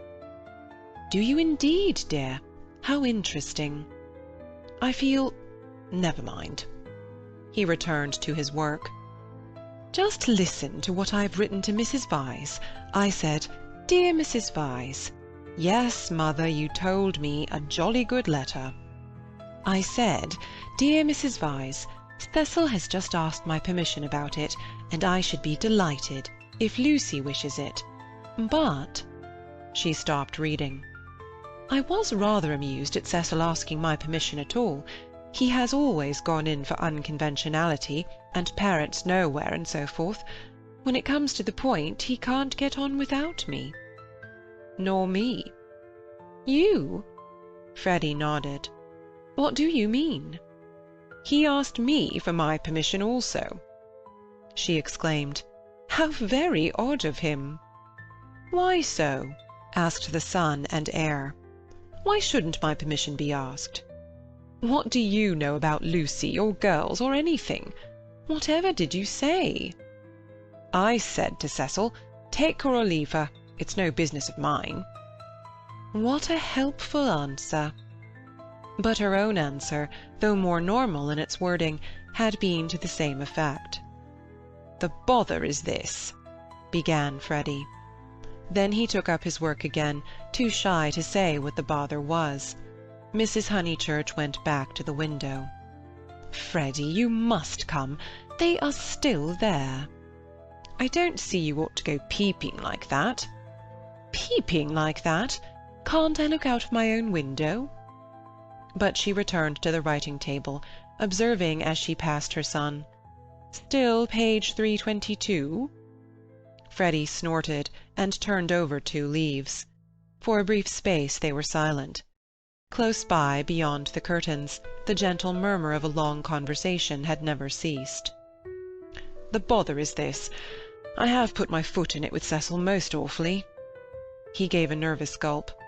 "Not content with permission, which I did give. That is to say, I said, I don't mind. Well, not content with that, he wanted to know whether I wasn't off my head with joy. He practically put it like this: wasn't it a splendid thing for Lucy and for Windy Corner generally if he married her? And he would have an answer. He said it would strengthen his hand." "I hope you gave a careful answer, dear." "I answered no," said the boy, grinding his teeth. "There, fly into a stew. I can't help it. I had to say it. I had to say no. He ought never to have asked me." "Ridiculous child!" cried his mother. "You think you're so holy and truthful, but really it's only abominable conceit. Do you suppose that a man like Cecil would take the slightest notice of anything you say? I hope he boxed your ears. How dare you say no?" "Oh, do keep quiet, mother. I had to say no when I couldn't say yes. I tried to laugh as if I didn't mean what I said, and as Cecil laughed too and went away, it may be all right. But I feel my foot's in it. Oh, do keep quiet, though, and let a man do some work." "No," said Mrs. Honeychurch, with the air of one who had considered the subject. "I shall not keep quiet. You know all that has passed between them in Rome. You know why he is down here, and yet you deliberately insult him and try to turn him out of my house." "Not a bit," he pleaded. "I only let out I didn't like him. I don't hate him, but I don't like him. What I mind is that he'll tell Lucy." He glanced at the curtains dismally. "Well, I like him," said Mrs. Honeychurch. "I know his mother. He's good, he's clever, he's rich, he's well-connected. Oh, you needn't kick the piano. He's well-connected. I'll say it again if you like. He's well-connected." She paused as if rehearsing her eulogy, but her face remained dissatisfied. She added, "And he has beautiful manners." "I liked him till just now. I suppose it's having him spoiling Lucy's first week at home, and it's also something that Mr. Beebe said, not knowing." "Mr. Beebe?" said his mother, trying to conceal her interest. "I don't see how Mr. Beebe comes in." "You know Mr. Beebe's funny way, when you never quite know what he means. He said, 'Mr. Vyse is an ideal bachelor.' I was very cute. I asked him what he meant. He said, 'Oh, he's like me, better detached.' I couldn't make him say any more, but it set me thinking. Since Cecil has come after Lucy, he hasn't been so pleasant. At least, I can't explain." "You never can, dear, but I can. You are jealous of Cecil, because he may stop Lucy knitting you silk ties." The explanation seemed plausible, and Freddy tried to accept it, but at the back of his brain there lurked a dim mistrust. Cecil praised one too much for being athletic. Was that it? Cecil made one talk in his way instead of letting one talk in one's own way. This tired one. Was that it? And Cecil was the kind of fellow who would never wear another fellow's cap. Unaware of his own profundity, Freddy checked himself. He must be jealous, or he would not dislike a man for such foolish reasons. "Will this do?" called his mother. "Dear Mrs. Vyse, Cecil has just asked my permission about it, and I should be delighted if Lucy wishes it." Then I put in at the top, "and I have told Lucy so." I must write the letter out again. "And I have told Lucy so. But Lucy seems very uncertain, and in these days young people must decide for themselves." I said that because I didn't want Mrs. Vyse to think us old-fashioned. She goes in for lectures and improving her mind, and all the time a thick layer of flue under the beds, and the maid's dirty thumb marks where you turn on the electric light. She keeps that flat abominably. Suppose Lucy marries Cecil. Would she live in a flat, or in the country? Don't interrupt so foolishly. Where was I? Oh, yes. Young people must decide for themselves. I know that Lucy likes your son, because she tells me everything, and she wrote to me from Rome when he asked her first. No, I'll cross that last bit out. It looks patronising. I'll stop at because she tells me everything.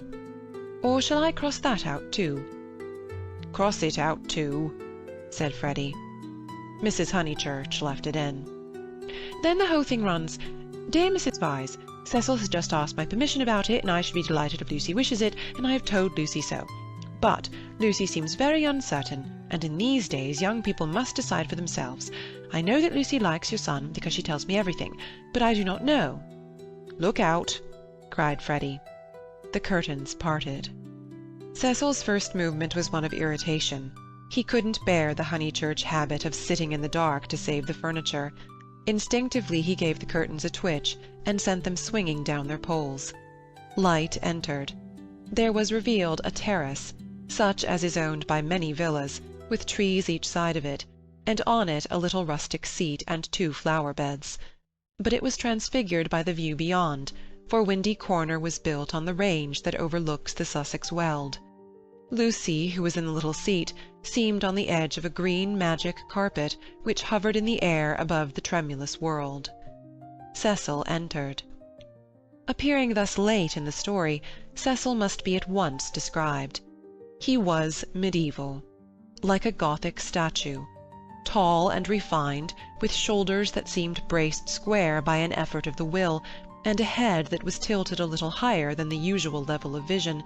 He resembled those fastidious saints who guard the portals of a French cathedral. Well educated, well endowed, and not deficient physically, he remained in the grip of a certain devil whom the modern world knows as self-consciousness, and whom the medieval, with dimmer vision, worshipped as asceticism. A Gothic statue implies celibacy, just as a Greek statue implies fruition, and perhaps this was what Mr. Beebe meant. And Freddy, who ignored history and art, perhaps meant the same when he failed to imagine Cecil wearing another fellow's cap.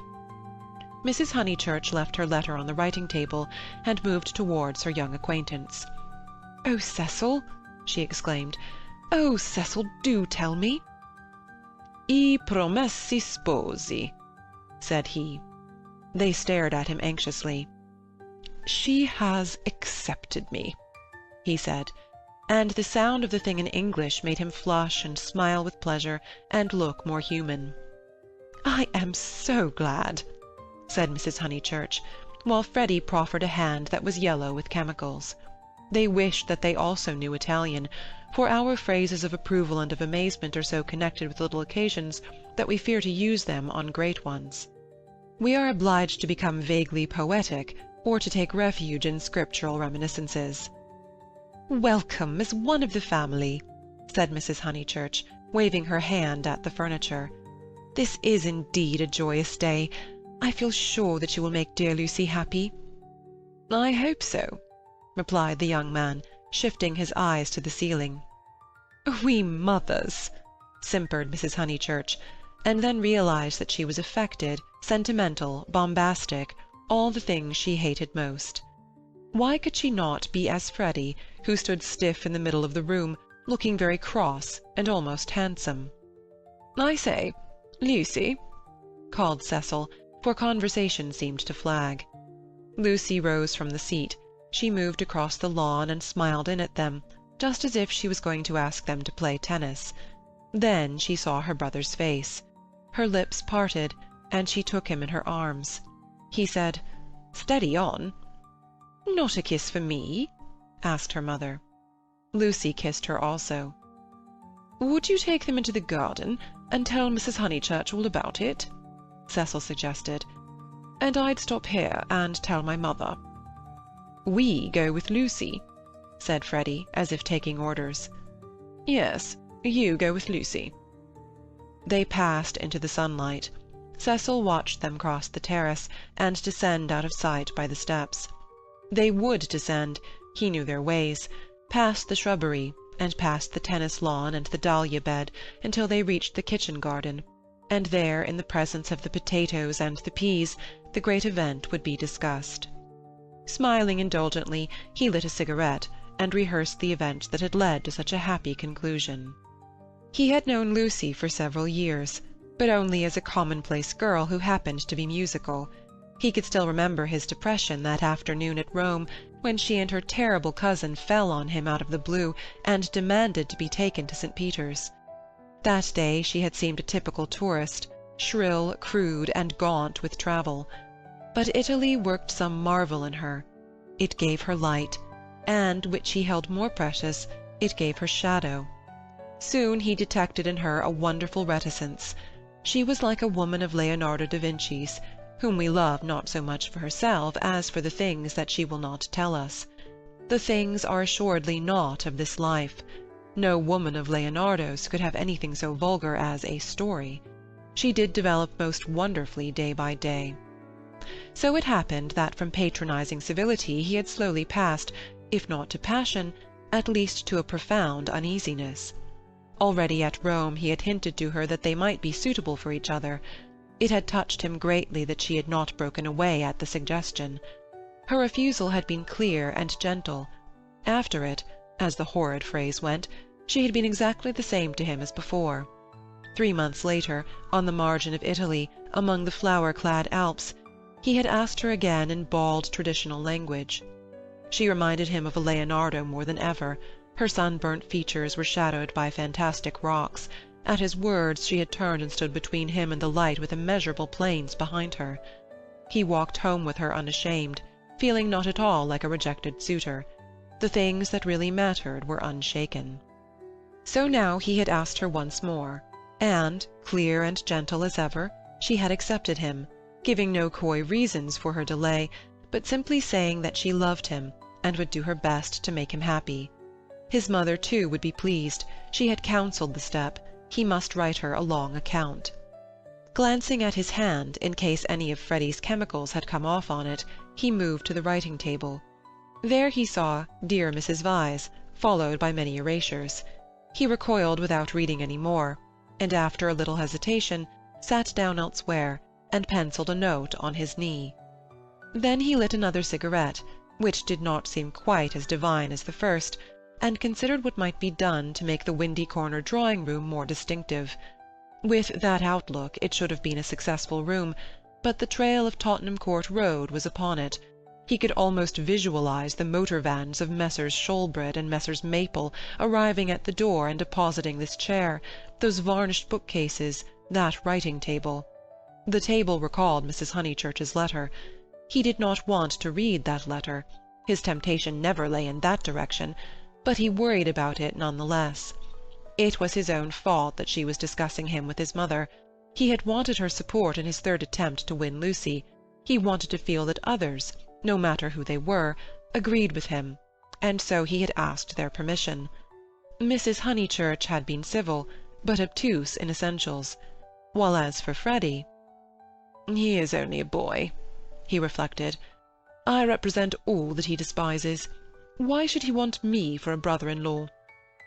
The Honeychurches were a worthy family, but he began to realize that Lucy was of another clay, and perhaps—he did not put it very definitely—he ought to introduce her into more congenial circles as soon as possible. "Mr. Beebe," said the maid, and the new rector of Summer Street was shown in. He had at once started on friendly relations, owing to Lucy's praise of him in her letters from Florence. Cecil greeted him rather critically. "I've come for tea, Mr. Vyse. Do you suppose that I shall get it?" "I should say so. Food is the thing one does get here. Don't sit in that chair. Young Honeychurch has left a bone in it." "Pfui!" "I know," said Cecil. "I know. I can't think why Mrs. Honeychurch allows it." For Cecil considered the bone and the Maples furniture separately. He did not realize that, taken together, they kindled the room into the life that he desired. "I've come for tea and for gossip. Isn't this news?" "News? I don't understand you," said Cecil. "News?"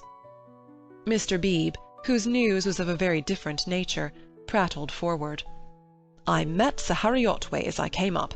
I have every reason to hope that I am first in the field. He has bought Cissy and Albert from Mr. Flack." "Has he indeed?" said Cecil, trying to recover himself. Into what a grotesque mistake had he fallen!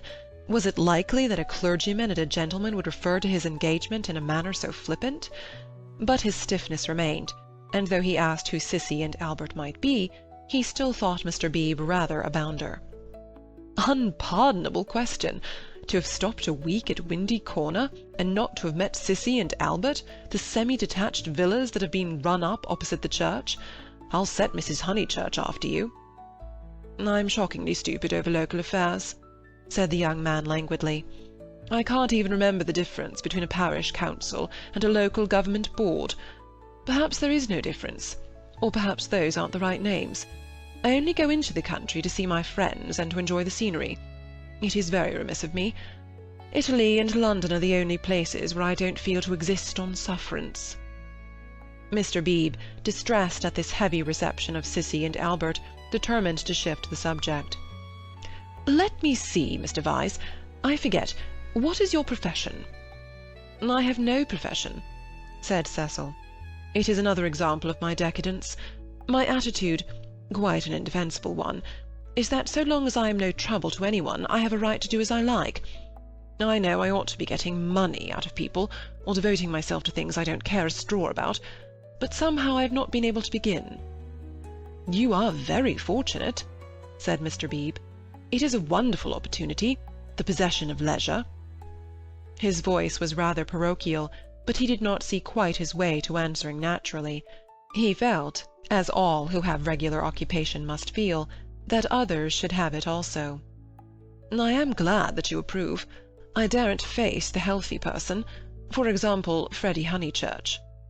Oh, Freddie's a good sort, isn't he? Admirable. The sort who has made England what she is. Cecil wondered at himself. Why on this day of all others was he so hopelessly contrary? He tried to get right by inquiring effusively after Mr. Beebe's mother, an old lady for whom he had no particular regard. Then he flattered the clergyman, praised his liberal-mindedness, his enlightened attitude towards philosophy and science. "Where are the others?" said Mr. Beebe at last. "I insist on extracting tea before evening service." "I suppose Anne never told them you were here. In this house one is so coached in the servants the day one arrives. The fault of Anne is that she begs your pardon when she hears you perfectly, and kicks the chair-legs with her feet. The faults of Mary— I forget the faults of Mary, but they are very grave. Shall we look in the garden?" "I know the faults of Mary. She leaves the dustbin standing on the stairs." "The fault of Euphemia is that she will not, simply will not, chop the suet sufficiently small." They both laughed, and things began to go better. "The faults of Freddie," Cecil continued. "Ah, he has too many. No one but his mother can remember the faults of Freddie. Try the faults of Miss Honeychurch. They are not innumerable." "She has none," said the young man, with grave sincerity. "I quite agree. At present she has none." "At present?" "I'm not cynical. I'm only thinking of my pet theory about Miss Honeychurch. Does it seem reasonable that she should play so wonderfully and live so quietly? I suspect that one day she will be wonderful in both. The watertight compartments in her will break down, and music and life will mingle. Then we shall have her heroically good, heroically bad, too heroic perhaps to be good or bad." Cecil found his companion interesting. "And at present you think her not wonderful as far as life goes?" "Well, I must say I've only seen her at Tunbridge Wells, where she was not wonderful, and at Florence. Since I came to Summer Street she has been away. You saw her, didn't you, at Rome and in the Alps? Oh, I forgot, of course, you knew her before. No, she wasn't wonderful in Florence either, but I kept on expecting that she would be." "In what way?" Conversation had become agreeable to them, and they were pacing up and down the terrace. "I could as easily tell you what tune she'll play next. There was simply the sense that she had found wings and meant to use them. I can show you a beautiful picture in my Italian diary. Miss Honeychurch as a kite, Miss Bartlett holding the string. Picture number 2, the string breaks." The sketch was in his diary, but it had been made afterwards, when he viewed things artistically. At the time he had given surreptitious tugs to the string himself. "But the string never broke." No, I mightn't have seen Miss Honeychurch rise, but I should certainly have heard Miss Bartlett fall." "It has broken now," said the young man in low, vibrating tones. Immediately he realized that of all the conceited, ludicrous, contemptible ways of announcing an engagement, this was the worst. He cursed his love of metaphor. Had he suggested that he was a star, and that Lucy was soaring up to reach him? "Broken? What do you mean?" "I meant," said Cecil stiffly, "that she is going to marry me." The clergyman was conscious of some bitter disappointment which he could not keep out of his voice. "I am sorry. I must apologize. I had no idea you were intimate with her, or I should never have talked in this flippant, superficial way. Mr. Vyse, you ought to have stopped me." And down the garden he saw Lucy herself. Yes, he was disappointed. Cecil, who naturally preferred congratulations to apologies, drew down his mouth at the corners. Was this the reception his action would get from the world? Of course he despised the world as a whole. Every thoughtful man should. It was almost a test of refinement. But he was sensitive to the successive particles of it which he encountered. Occasionally he could be quite crude. "I am sorry I have given you a shock," he said dryly. "I fear that Lucy's choice does not meet with your approval." "Not that. But you ought to have stopped me. I know Miss Honeychurch only a little as time goes. Perhaps I oughtn't to have discussed her so freely with any one, certainly not with you." "You are conscious of having said something indiscreet?" Mr. Beebe pulled himself together. Really, Mr. Vyse had the art of placing one in the most tiresome positions. He was driven to use the prerogatives of his profession. "No, I have said nothing indiscreet. I foresaw at Florence that her quiet, uneventful childhood must end, and it has ended. I realized dimly enough that she might take some momentous step. She has taken it. She has learnt—you will let me talk freely as I have begun freely—she has learnt what it is to love. The greatest lesson, some people will tell you, that our earthly life provides." It was now time for him to wave his hat at the approaching trio. He did not omit to do so. "She has learnt through you." And if his voice was still clerical, it was now also sincere. "Let it be your care that her knowledge is profitable to her." "Grazie tante," said Cecil, who did not like parsons. "Have you heard?" shouted Mrs. Honeychurch, as she toiled up the sloping garden. "Oh, Mr. Beebe, have you heard the news?" Freddy, now full of geniality, whistled the wedding march. Youth seldom criticizes the accomplished fact. "Indeed I have," he cried. He looked at Lucy. In her presence he could not act the parson any longer, at all events not without apology. "Mrs. Honeychurch, I'm going to do what I am always supposed to do, but generally I'm too shy. I want to invoke every kind of blessing on them, grave and gay, great and small. I want them all their lives to be supremely good and supremely happy as husband and wife, as father and mother. And now I want my tea." "You only asked for it just in time," the lady retorted. "How dare you be serious at Windy Corner?" He took his tone from her. There was no more heavy beneficence, no more attempts to dignify the situation with poetry or the Scriptures. None of them dared or was able to be serious any more. An engagement is so potent a thing that sooner or later it reduces all who speak of it to this state of cheerful awe. Away from it, in the solitude of their rooms, Mr. Beebe, and even Freddy, might again be critical. But in its presence, and in the presence of each other, they were sincerely hilarious. It has a strange power, for it compels not only the lips, but the very heart. The chief parallel, to compare one great thing with another, is the power over us of a temple of some alien creed. Standing outside, we deride or oppose it, or at the most feel sentimental. Inside, though the saints and gods are not ours, we become true believers, in case any true believer should be present.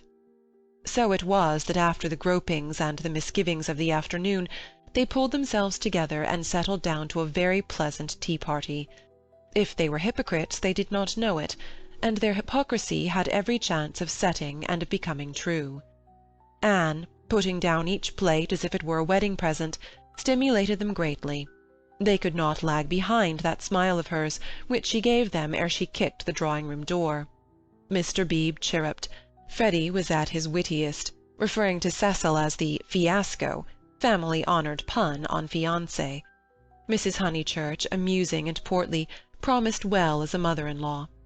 As for Lucy and Cecil, for whom the temple had been built, they also joined in the merry ritual, but waited, as earnest worshippers should, for the disclosure of some holier shrine of joy. End of Chapter 8. Chapter 9. Lucy as a Work of Art. A few days after the engagement was announced, Mrs. Honeychurch made Lucy and her fiasco come to a little garden party in the neighbourhood, for naturally she wanted to show people that her daughter was marrying a presentable man. Cecil was more than presentable. He looked distinguished, and it was very pleasant to see his slim figure keeping step with Lucy, and his long, fair face responding when Lucy spoke to him. People congratulated Mrs. Honeychurch, which is, I believe, a social blunder, but it pleased her, and she introduced Cecil rather indiscriminately to some stuffy dowagers. At tea a misfortune took place. A cup of coffee was upset over Lucy's figured silk, and though Lucy feigned indifference, her mother feigned nothing of the sort, but dragged her indoors to have the frock treated by a sympathetic maid. They were gone some time, and Cecil was left with the dowagers. When they returned he was not as pleasant as he had been. "Do you go to much of this sort of thing?" he asked when they were driving home. "Oh, now and then," said Lucy, who had rather enjoyed herself. "Is it typical of country society?" "I suppose so. Mother, would it be?" "Plenty of society," said Mrs. Honeychurch, who was trying to remember the hang of one of the dresses. Seeing that her thoughts were elsewhere, Cecil bent towards Lucy and said, "To me it seemed perfectly appalling, disastrous, portentous." "I am so sorry that she was stranded." "Not that way, but the congratulations. It is so disgusting, the way an engagement is regarded as public property, a kind of waste place where every outsider may shoot his vulgar sentiment. All those old women smirking." "One has to go through it, I suppose. They won't notice us so much next time." "But my point is that the whole attitude is wrong. An engagement, horrid word in the first place, is a private matter, and should be treated as such." Yet the smirking old women, however wrong individually, were racially correct.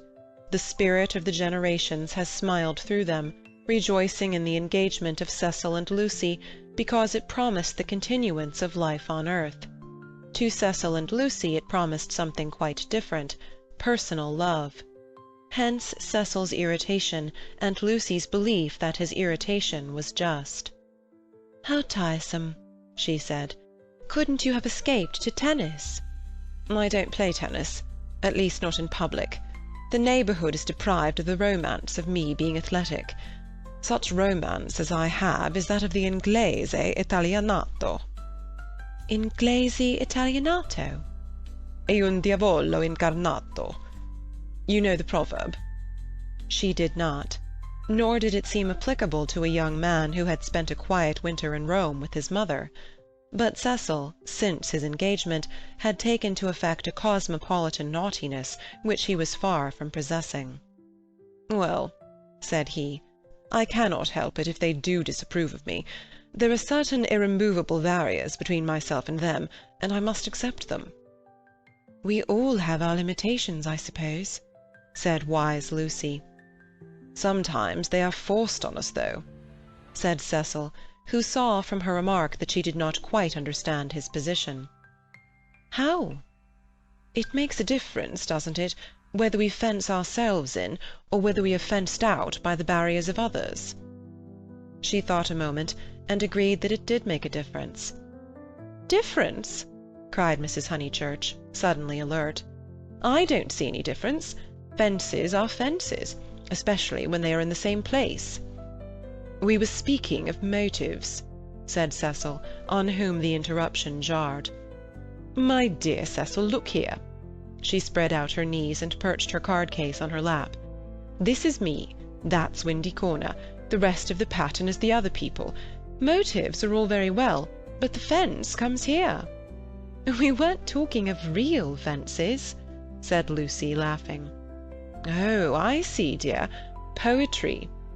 She leant placidly back. Cecil wondered why Lucy had been amused. "I tell you who has no fences, as you call them," she said, "and that's Mr. Beebe." "A parson fenceless would mean a parson defenceless." Lucy was slow to follow what people said, but quick enough to detect what they meant. She missed Cecil's epigram, but grasped the feeling that prompted it. "Don't you like Mr. Beebe?"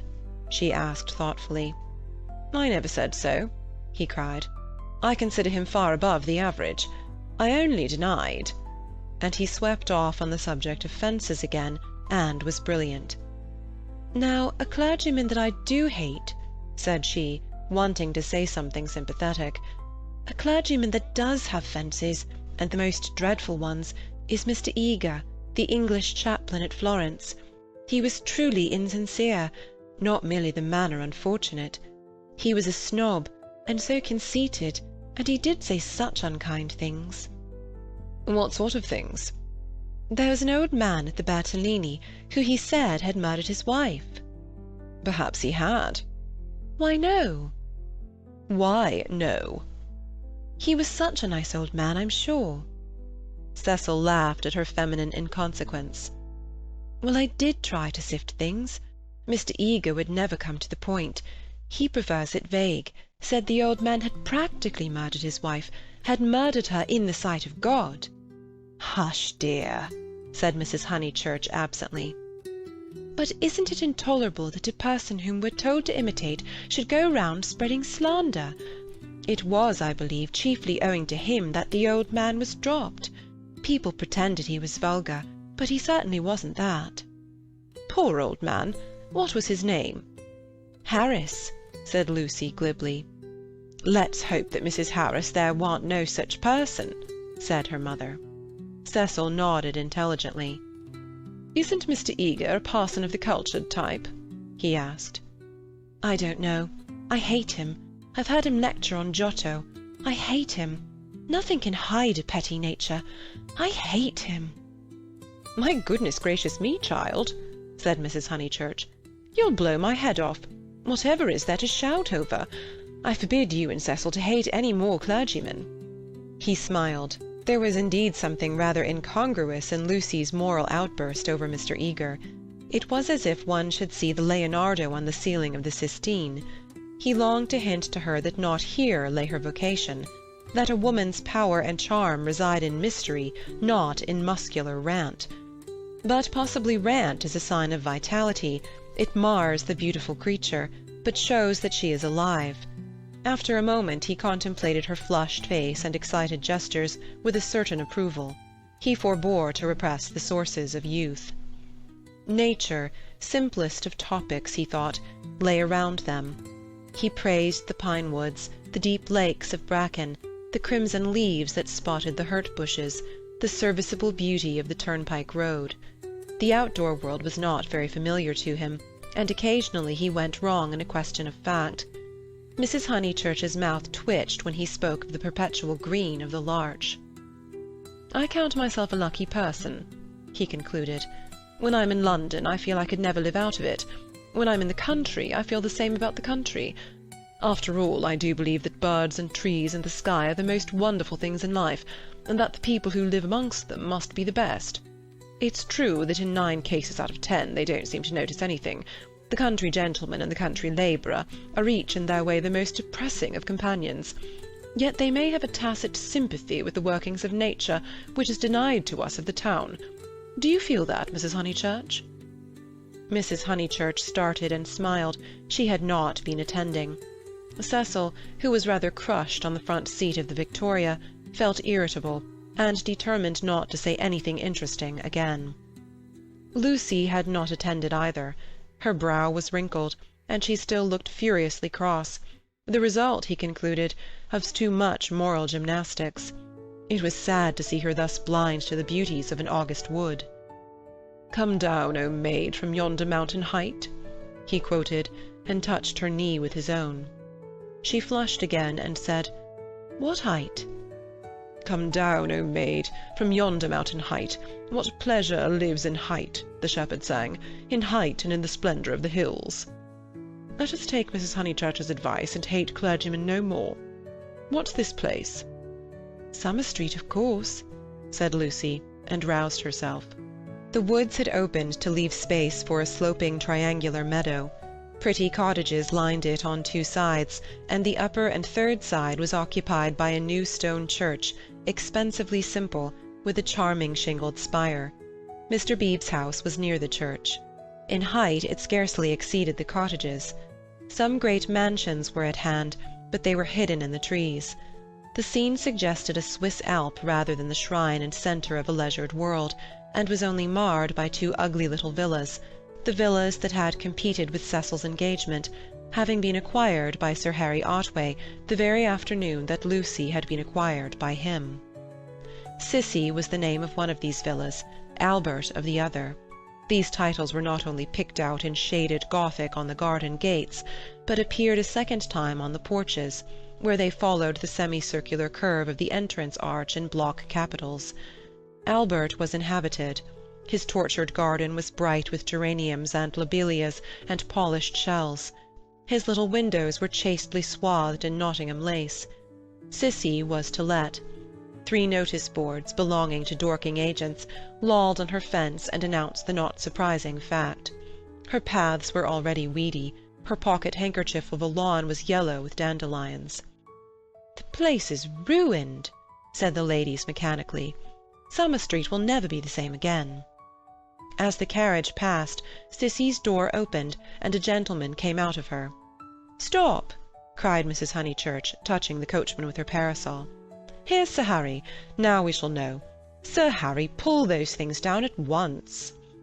Sir Harry Otway, who need not be described, came to the carriage and said, "Mrs. Honeychurch, I meant to. I really can't turn out Miss Flack." "Am I not always right? She ought to have gone before the contract was signed. Does she still live rent-free, as she did in her nephew's time?" "But what can I do?" He lowered his voice. "An old lady, so very vulgar, and almost bedridden." "Turn her out," said Cecil bravely. Sir Harry sighed and looked at the villas mournfully. He had had full warning of Mr. Flack's intentions, and might have bought the plot before building commenced, but he was apathetic and dilatory. He had known Summer Street for so many years that he could not imagine it being spoilt. Not till Mrs. Flack had laid the foundation stone, and the apparition of red and cream brick began to rise, did he take alarm. He called on Mr. Flack, the local builder, a most reasonable and respectful man, who agreed that tiles would have made a more artistic roof, but pointed out that slates were cheaper. He ventured to differ, however, about the Corinthian columns, which were to cling like leeches to the frames of the bow windows, saying that for his part he liked to relieve the façade by a bit of decoration. Sir Harry hinted that a column, if possible, should be structural as well as decorative. Mr. Flack replied that all the columns had been ordered, adding, "And the capitals different. One with dragons in the foliage, another approaching to the Ionian style, another introducing Mrs. Flack's initials, every one different." For he had read his Ruskin. He built his villas according to his desire, and not till he had inserted an immovable aunt into one of them did Sir Harry buy. This futile and unprofitable transaction filled the night with sadness as he leant on Mrs. Honeychurch's carriage. He had failed in his duties to the countryside, and the countryside was laughing at him as well. He had spent money, and yet Summer Street was spoilt as much as ever. All he could do now was to find a desirable tenant for Cissy, someone really desirable. "The rent is absurdly low," he told them, "and perhaps I am an easy landlord, but it is such an awkward size. It is too large for the peasant class, and too small for anyone the least like ourselves."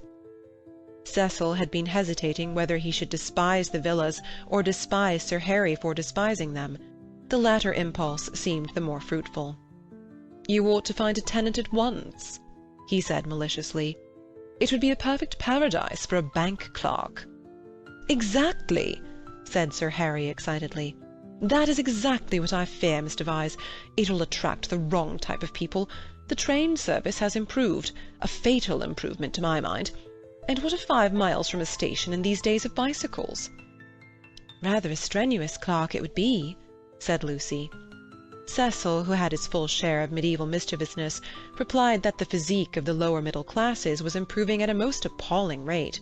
She saw that he was laughing at their harmless neighbour, and roused herself to stop him. "Sir Harry," she exclaimed, "I have an idea. How would you like spinsters?" "My dear Lucy, it would be splendid. Do you know any such?" "Yes, I met them abroad." "Gentlewomen?"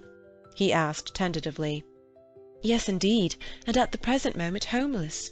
I heard from them last week. Miss Teresa and Miss Catherine Allen. I'm really not joking. They are quite the right people. Mr. Beebe knows them too. May I tell them to write to you?" "Indeed you may," he cried. "Here we are with the difficulty solved already. How delightful it is! Extra facilities. Please tell them they shall have extra facilities, for I shall have no agents' fees. Oh, the agents! The appalling people they have sent me! One woman, when I wrote, a tactful letter, you know, asking her to explain her social position to me, replied that she would pay the rent in advance. As if one cares about that! And several references I took up were most unsatisfactory. People swindlers are not respectable. And oh, the deceit! I have seen a good deal of the seamy side this last week. The deceit of the most promising people. My dear Lucy, the deceit." She nodded. "My advice," put in Mrs. Honeychurch, "is to have nothing to do with Lucy and her decayed gentlewomen at all. I know the type. Preserve me from people who have seen better days, and bring heirlooms with them that make the house smell stuffy. It's a sad thing, but I'd far rather let to someone who is going up in the world than to someone who has come down." "I think I follow you," said Sir Harry. "But it is, as you say, a very sad thing." "The Miss Allens aren't that," cried Lucy. "Yes, they are," said Cecil. "I haven't met them, but I should say they were a highly unsuitable addition to the neighbourhood." "Don't listen to him, Sir Harry. He's tiresome." "It is I who am tiresome," he replied.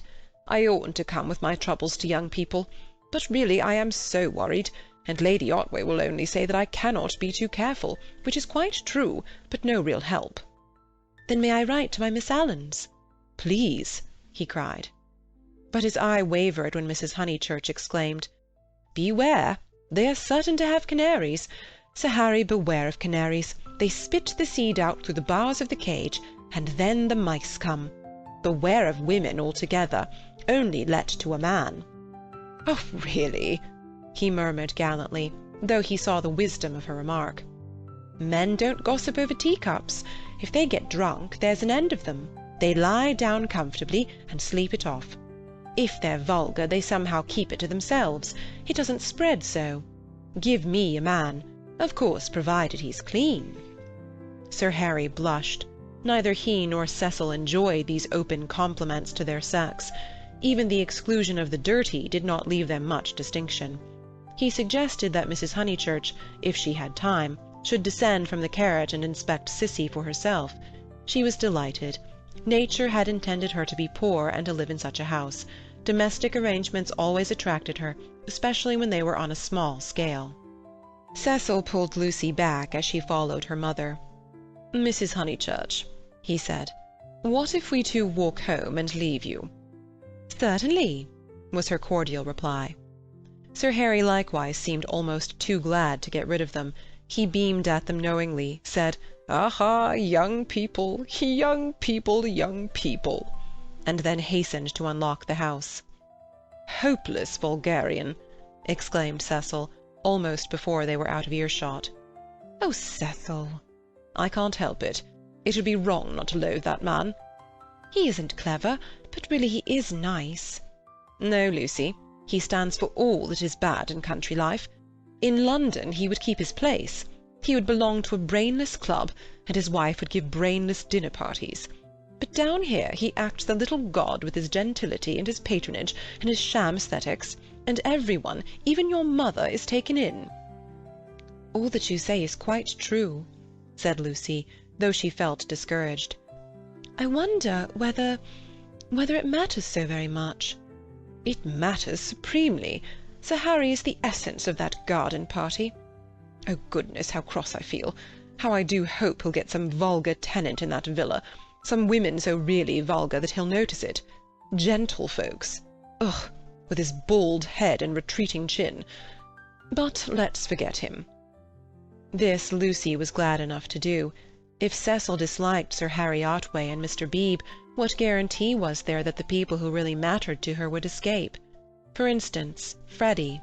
Freddy was neither clever, nor subtle, nor beautiful, and what prevented Cecil from saying, any minute, "It would be wrong not to loathe Freddy"?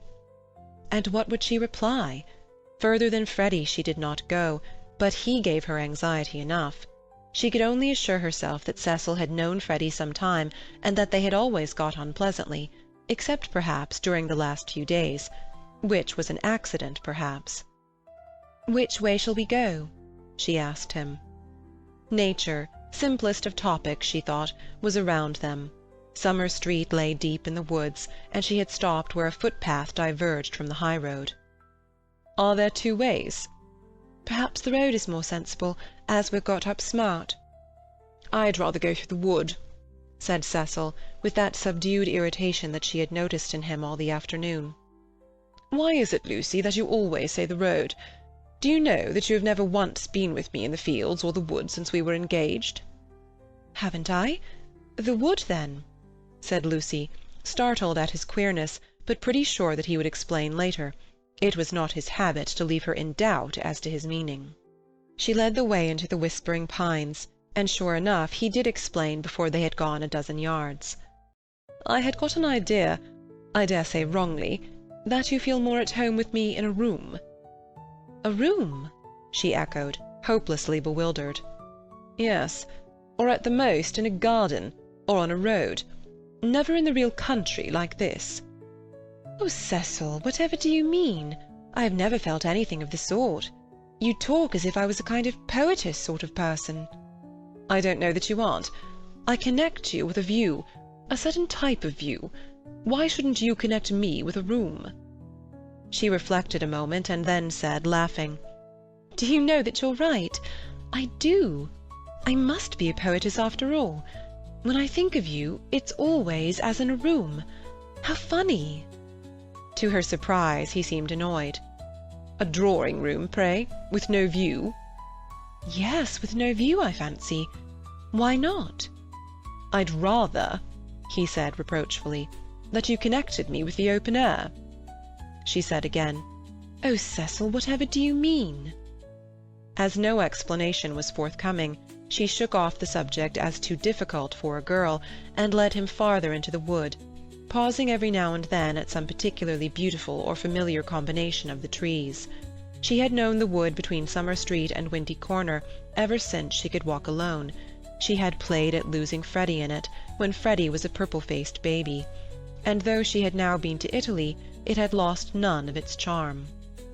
Presently they came to a little clearing among the pines, another tiny green alp, solitary this time, and holding in its bosom a shallow pool.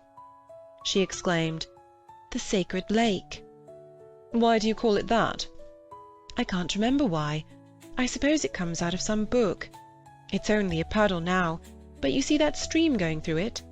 Well, a good deal of water comes down after heavy rains, and can't get away at once, and the pool becomes quite large and beautiful. Then Freddy used to bathe there. He is very fond of it." "And you?" He meant, "Are you fond of it?"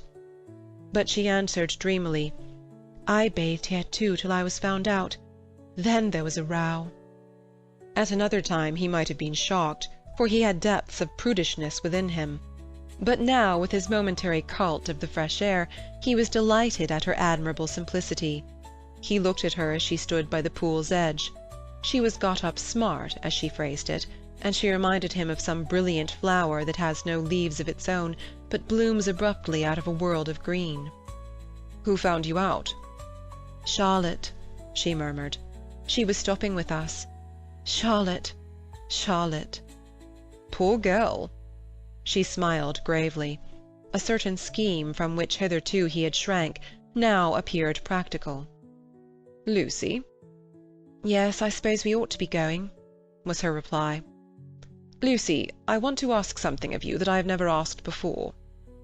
At the serious note in his voice she stepped frankly and kindly towards him. "What, Cecil?" "Hitherto never, not even that day on the lawn when you agreed to marry me." He became self-conscious, and kept glancing round to see if they were observed. His courage had gone. "Yes?" "Up to now I have never kissed you." She was as scarlet as if he had put the thing most indelicately. "No more have you?" she stammered. "Then I ask now. May I now?" "Of course you may, Cecil. You might before. I can't run at you, you know." At that supreme moment he was conscious of nothing but absurdities. Her reply was inadequate. She gave such a business-like lift to her veil. As he approached her, he found time to wish that he could recoil. As he touched her, his gold pince-nez became dislodged and was flattened between them. Such was the embrace. He considered, with truth, that it had been a failure.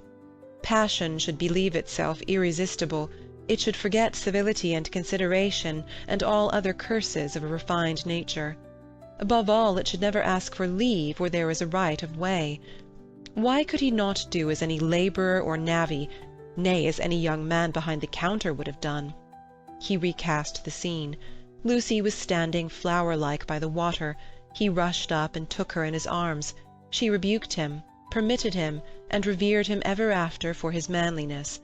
For he believed that women revere men for their manliness. They left the pool in silence, after this one salutation. He waited for her to make some remark which should show him her inmost thoughts. At last she spoke, and with fitting gravity. "Emerson the name was, not Harris." "What name?" "The old man's." "What old man's?" "That old man I told you about, the one Mr. Eager was so unkind to." He could not know that this was the most intimate conversation they had ever had. End of Chapter 9. Chapter 10. Cecil as a Humorist. The society out of which Cecil proposed to rescue Lucy was perhaps no very splendid affair, yet it was more splendid than her antecedents entitled her to. Her father, a prosperous local solicitor, had built Windy Corner as a speculation at the time the district was opening up, and falling in love with his own creation, had ended by living there himself. Soon after his marriage, the social atmosphere began to alter.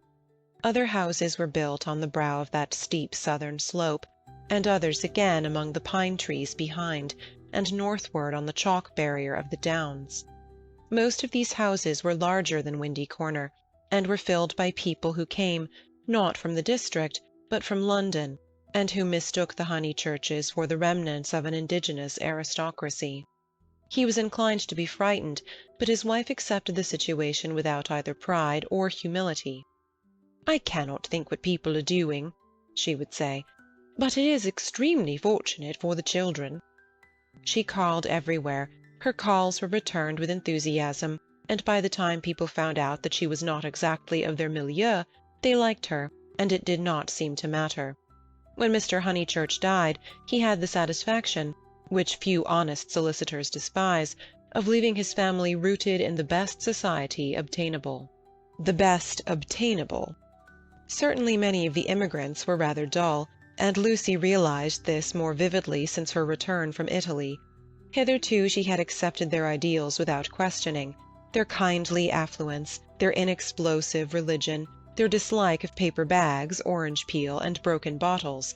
A radical out and out, she learned to speak with horror of suburbia. Life, so far as she troubled to conceive it, was a circle of rich, pleasant people, with identical interests and identical foes. In this circle one thought, married, and died.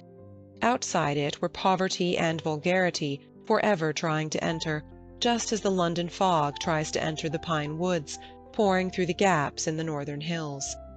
But in Italy, Where any one who chooses may warm himself in equality, as in the sun, this conception of life vanished. Her senses expanded. She felt that there was no one whom she might not get to like, that social barriers were irremovable, doubtless, but not particularly high. You jump over them just as you jump into a peasant's olive yard in the Apennines, and he is glad to see you. She returned with new eyes. So did Cecil, but Italy had quickened Cecil, not to tolerance, but to irritation. He saw that the local society was narrow, but instead of saying, "Does this very much matter?" he rebelled, and tried to substitute for it the society he called broad. He did not realize that Lucy had consecrated her environment by the 1,000 little civilities that create a tenderness in time, and that though her eyes saw its defects, her heart refused to despise it entirely. Nor did he realize a more important point, that if she was too great for this society, she was too great for all society, and had reached the stage where personal intercourse would alone satisfy her. A rebel she was, but not of the kind he understood.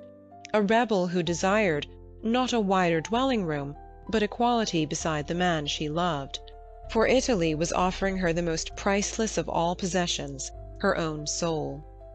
Playing bumble-puppy with Minnie Beebe, niece to the rector and aged 13, an ancient and most honourable game, which consists in striking tennis balls high into the air so that they fall over the net and immoderately bounce. Some hit Mrs. Honeychurch, others are lost. The sentence is confused, but the better illustrates Lucy's state of mind, for she was trying to talk to Mr. Beebe at the same time. "Oh, it has been such a nuisance. First he, then they, no one knowing what they wanted, and everyone so tiresome." "But they really are coming now," said Mr. Beebe. "I wrote to Miss Teresa a few days ago. She was wondering how often the butcher called, and my reply of once a month must have impressed her favourably. They are coming. I heard from them this morning." "I shall hate those Miss Allens," Mrs. Honeychurch cried. "Just because they're old and silly one's expected to say, 'How sweet!' I hate their ifing and butting and anding. And poor Lucy, serve her right, worn to a shadow." Mr. Beebe watched the shadow springing and shouting over the tennis-court. Cecil was absent. One did not play bumble-puppy when he was there. "Well, if they are coming—" "No, Minnie, not Saturn." Saturn was a tennis ball whose skin was partially unsewn. When in motion his orb was encircled by a ring. "If they are coming, Sir Harry will let them move in before the 29th, and he will cross out the clause about whitewashing the ceilings, because it made them nervous, and put in the fair wear and tear one. That doesn't count. I told you not Saturn." "Saturn's all right for bumble-puppy," cried Freddie, joining them. "Minnie, don't you listen to her." "Saturn doesn't bounce." "Saturn bounces enough." "No, he doesn't." "Well, he bounces better than the beautiful white devil." "Hush, dear," said Mrs. Honeychurch. "But look at Lucy, complaining of Saturn, and all the time's got the beautiful white devil in her hand ready to plug it in. That's right, Minnie, go for her. Get her over the shins with the racket. Get her over the shins." Lucy fell. The beautiful white devil rolled from her hand. Mr. Beebe picked it up and said, "The name of this ball is Victoria Corombona, please." But his correction passed unheeded. Freddie possessed to a high degree the power of lashing little girls to fury, and in half a minute he had transformed Minnie from a well-mannered child into a howling wilderness. Up in the house Cecil heard them, and though he was full of entertaining news, he did not come down to impart it, in case he got hurt. He was not a coward, and bore necessary pain as well as any man, but he hated the physical violence of the young. How right it was! Sure enough, it ended in a cry. "I wish the Miss Allens could see this," observed Mr. Beebe, just as Lucy, who was nursing the injured Minnie, was in turn lifted off her feet by her brother. "Who are the Miss Allens?" Freddie panted. "They have taken Sissy Villa." "That wasn't the name." Here his foot slipped, and they all fell most agreeably onto the grass. An interval elapses. "Wasn't what name?" asked Lucy, with her brother's head in her lap. "Allen wasn't. The name of the people Sir Harry's let to." "Nonsense, Freddie, you know nothing about it." "Nonsense yourself. I've this minute seen him. He said to me, 'Honeychurch.'" Freddie was an indifferent mimic. I have at last procured really desirable tenants. I said, "Hooray, old boy," and slapped him on the back. Exactly. The Miss Allens? Rather not. More like Anderson. Oh, good gracious, there isn't going to be another muddle, Mrs. Honeychurch exclaimed. Do you notice, Lucy, I am always right. I said don't interfere with Sissy Villa. I am always right. I'm quite uneasy at being always so often right. It's only another muddle of Freddie's. Freddie doesn't even know the name of the people he pretends have taken it instead. Yes, I do. I've got it. Emerson. What name? Emerson. I'll bet you anything you like. What a weathercock Sir Harry is, said Lucy quietly. I wish I had never bothered over it at all. Then she lay on her back and gazed at the cloudless sky. Mr. Beebe, whose opinion of her rose daily, whispered to his niece that that was the proper way to behave if any little thing went wrong. Meanwhile the name of the new tenants had diverted Mrs. Honeychurch from the contemplation of her own abilities. Emerson, Freddie? Do you know what Emersons they are? I don't know whether they're any Emersons, retorted Freddie, who was democratic. Like his sister, and like most young people, he was naturally attracted by the idea of equality, and the undeniable fact that there are different kinds of Emersons annoyed him beyond due measure. I trust they are the right sort of person. All right, Lucy. She was sitting up again. I see you looking down your nose and thinking your mother's a snob. But there is a right sort and a wrong sort, and it's affectation to pretend there isn't. Emerson's a common enough name, Lucy remarked. She was gazing sideways. Seated on a promontory herself, she could see the pine-clad promontories descending one beyond another into the Weald. The farther one descended the garden, the more glorious was this lateral view. I was merely going to remark, Freddie, that I trusted they were no relations of Emerson the philosopher, a most trying man. Pray, does that satisfy you? Oh, yes, he grumbled, and you will be satisfied too, for the friends of Cecil, so, with elaborate irony, you and the other county families will be able to cool in perfect safety. Cecil? Exclaimed Lucy. Don't be rude, dear, said his mother placidly. Lucy, don't screech. It's a new bad habit you're getting into. But is Cecil— Friends of Cecil's, he repeated. And so really desirable. Honeychurch, I have just telegraphed to them. She got up from the grass. It was hard on Lucy. Mr. Beebe sympathized with her very much. While she believed that her snub about the Miss Allens came from Sir Harry Otway, she had borne it like a good girl. She might well screech when she heard that it came partly from her lover. Mr. Vyse was a tease, something worse than a tease. He took a malicious pleasure in thwarting people. The clergyman, knowing this, looked at Miss Honeychurch with more than his usual kindness. When she exclaimed, "But Cecil's Emersons, they can't possibly be the same ones. There is that." He did not consider that the exclamation was strange, but saw in it an opportunity of diverting the conversation while she recovered her composure. He diverted it as follows. "The Emersons who were at Florence, do you mean? No, I don't suppose it will prove to be them. It is probably a long cry from them to friends of Mr. Vyse's. Oh, Mrs. Honeychurch, the oddest people, the queerest people.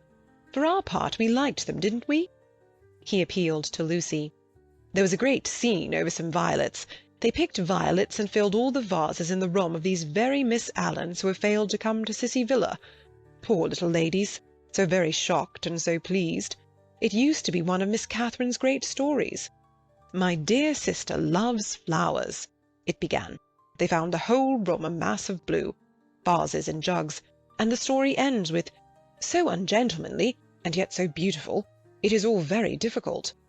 Yes, I always connect those Florentine Emersons with violets." "Fiasco's done you this time," remarked Freddie, not seeing that his sister's face was very red. She could not recover herself. Mr. Beebe saw it, and continued to divert the conversation. "These particular Emersons consisted of a father and a son, the son a goodly, if not a good young man. Not a fool, I fancy, but very immature, pessimism, etc. Our special joy was the father, such a sentimental darling, and people declared he had murdered his wife." In his normal state Mr. Beebe would never have repeated such gossip, but he was trying to shelter Lucy in her little trouble. He repeated any rubbish that came into his head. "Murdered his wife?" said Mrs. Honeychurch. "Lucy, don't desert us. Go on playing bumble puppy. Really, the Pension Bertolini must have been the oddest place. That's the second murderer I've heard of as being there. Whatever was Charlotte doing to stop? By the by, we really must ask Charlotte here some time." Mr. Beebe could recall no second murderer. He suggested that his hostess was mistaken. At the hint of opposition she warmed. She was perfectly sure that there had been a second tourist of whom the same story had been told. The name escaped her. What was the name? Oh, what was the name? She clasped her knees for the name, something in Thackeray. She struck her matronly forehead. Lucy asked her brother whether Cecil was in. "Oh, don't go," he cried, and tried to catch her by the ankles. "I must go," she said gravely.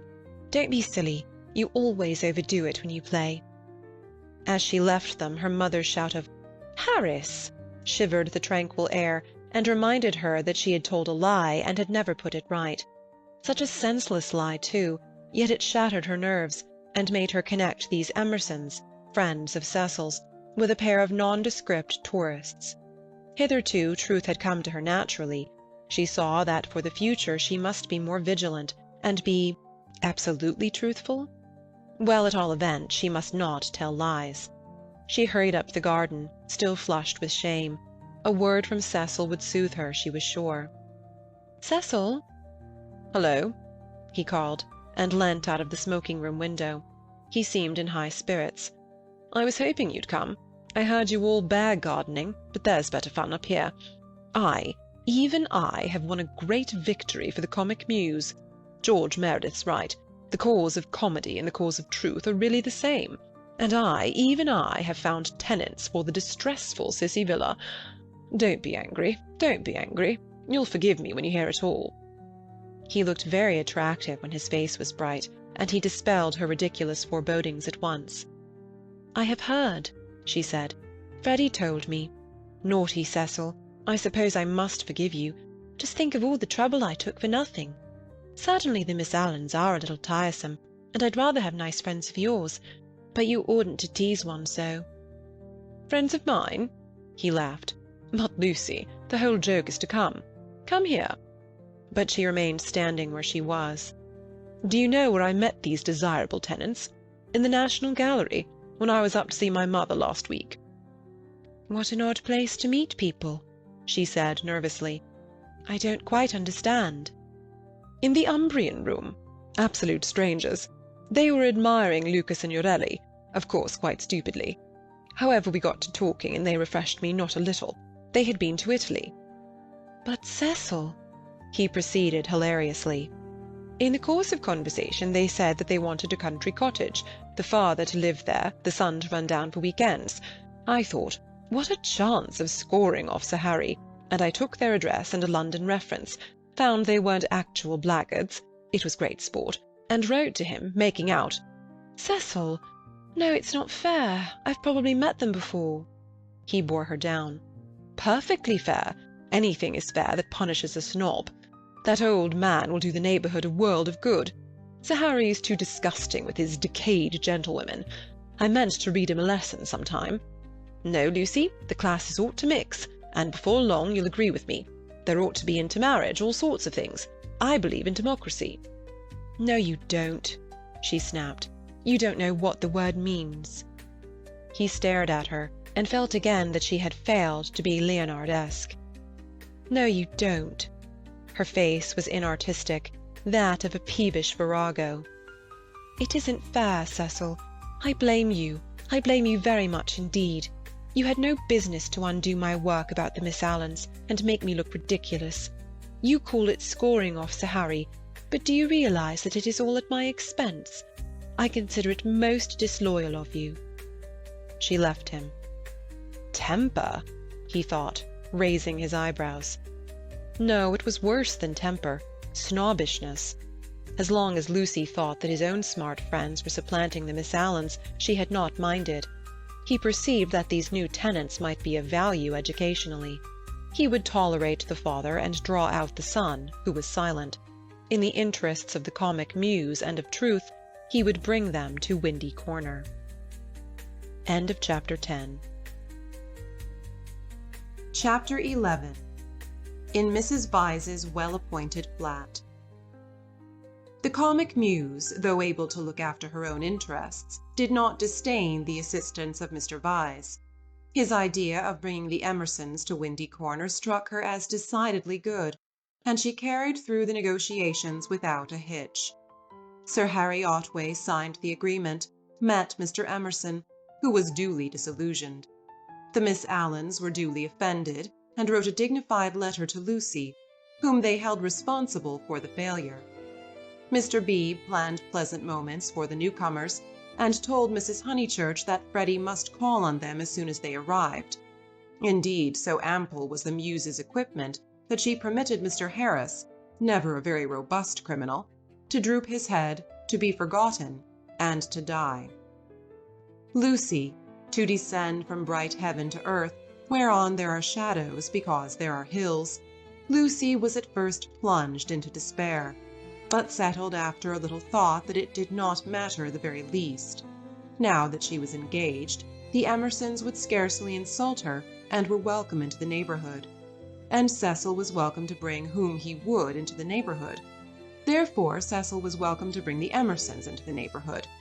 But as I say, this took a little thinking, and, so illogical are girls, the event remained rather greater and rather more dreadful than it should have done. She was glad that a visit to Mrs. Vyse now fell due.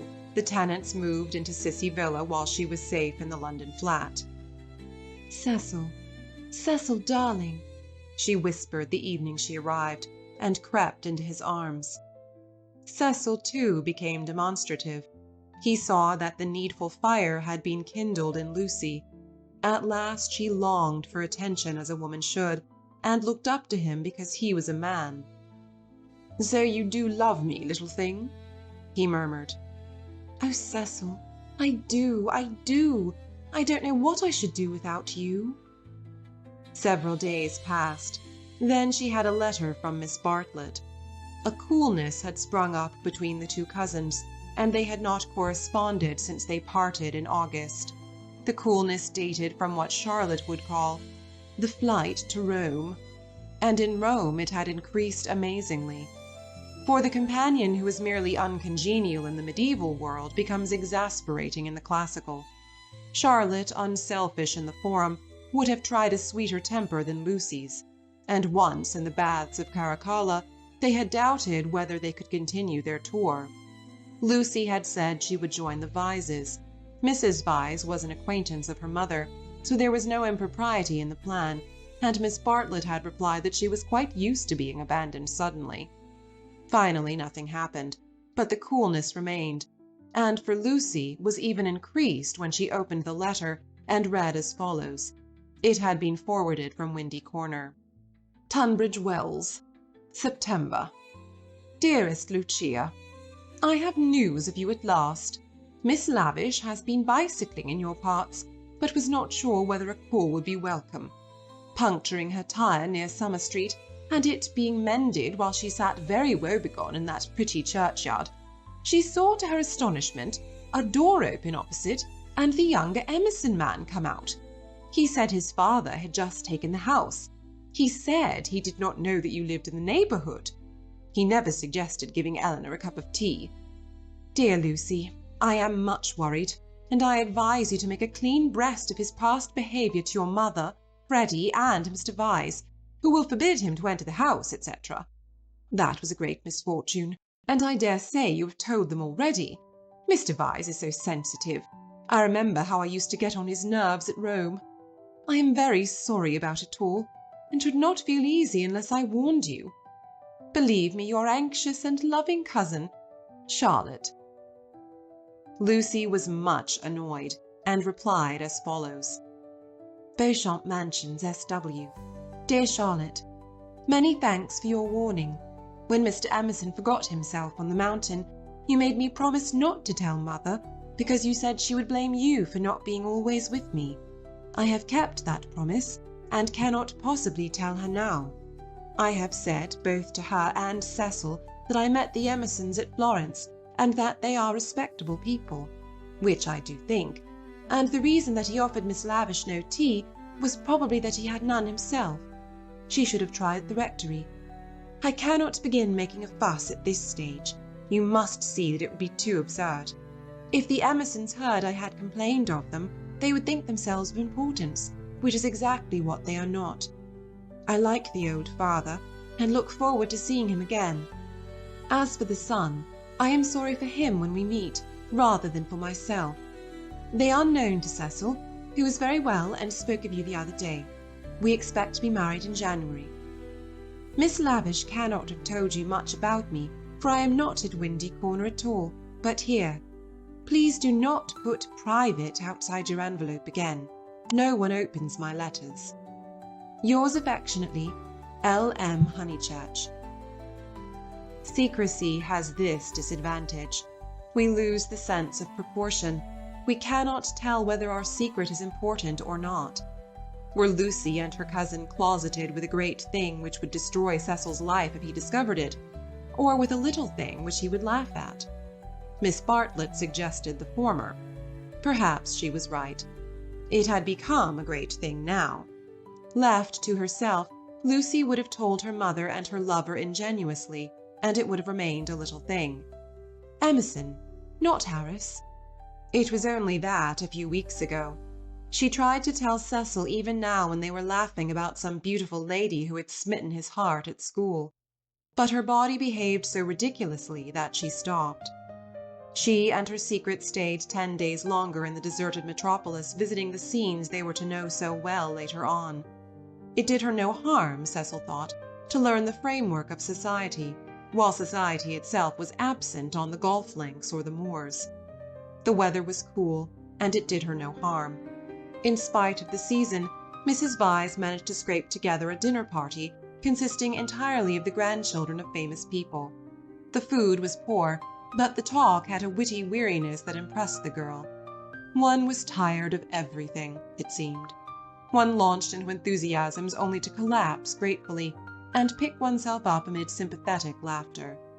In this atmosphere the pension Bertolini and Windy Corner appeared equally crude, and Lucy saw that her London career would estrange her a little from all that she had loved in the past. The grandchildren asked her to play the piano. She played Schumann. "Now some Beethoven," called Cecil, when the querulous beauty of the music had died. She shook her head and played Schumann again. The melody rose, unprofitably magical. It broke. It was resumed broken, not marching once from the cradle to the grave.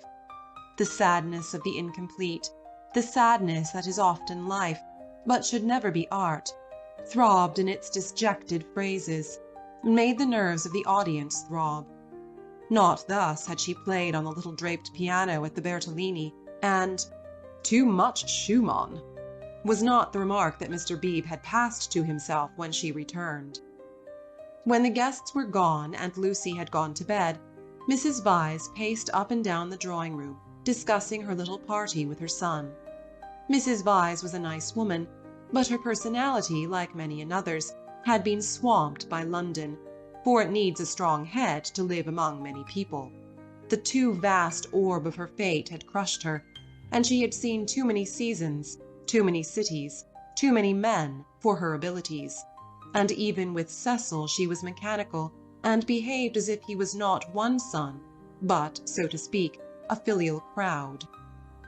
"Make Lucy one of us," she said, looking round intelligently at the end of each sentence, and straining her lips apart until she spoke again. "Lucy is becoming wonderful, wonderful." "Her music always was wonderful." "Yes, but she is purging off the Honeychurch taint. Most excellent Honeychurches, but you know what I mean. She is not always quoting servants, or asking one how the pudding is made." "Italy has done it." "Perhaps," she murmured, thinking of the museum that represented Italy to her. It is just possible. Cecil, mind you marry her next January.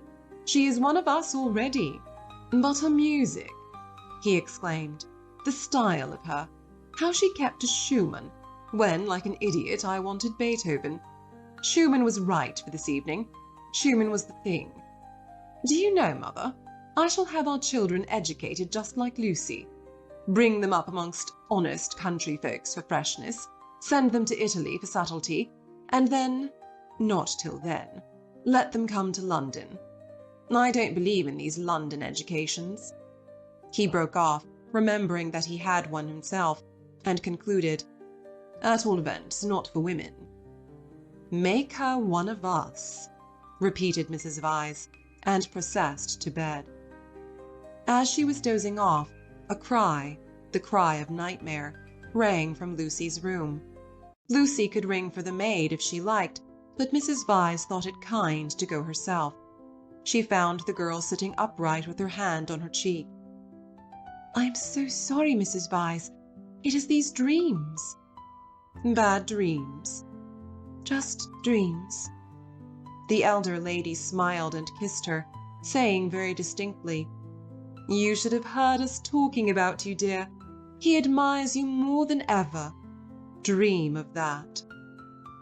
Lucy returned the kiss, still covering one cheek with her hand.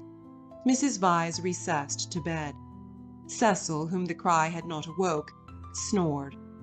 Darkness enveloped the flat. End of chapter 11. Chapter 12. 12th chapter. It was a Saturday afternoon, gay and brilliant after abundant rains, and the spirit of youth dwelt in it, though the season was now autumn. All that was gracious triumphed. As the motor cars passed through Summer Street, they raised only a little dust, and their stench was soon dispersed by the wind and replaced by the scent of the wet birches or of the pines. Mr. Beebe, at leisure for life's amenities, leant over his rectory gate. Freddy leant by him, smoking a pendant pipe.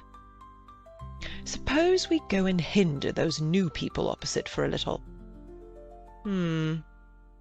They might amuse you. Freddy, whom his fellow creatures never amused, suggested that the new people might be feeling a bit busy, and so on, since they had only just moved in. I suggested we should hinder them, said Mr. Beebe. They are worth it. Unlatching the gate, he sauntered over the triangular green to Sissy Villa.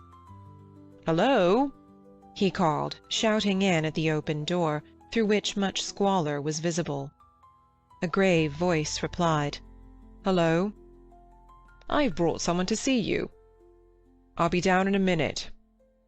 The passage was blocked by a wardrobe, which the removal men had failed to carry up the stairs.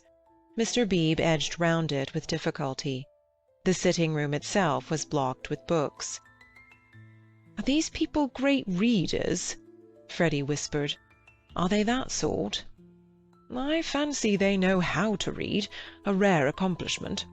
What have they got?" "Byron." "Exactly." "A Shropshire lad." "Never heard of it." "The Way of All Flesh." "Never heard of it." "Gibbon." "Hullo! Dear George reads German." "Schopenhauer, Nietzsche, and so on. Well, I suppose your generation knows its own business, Honeychurch." "Mr. Beebe, look at that," said Freddy in awestruck tones. On the cornice of the wardrobe the hand of an amateur had painted this inscription: "Mistrust all enterprises that require new clothes."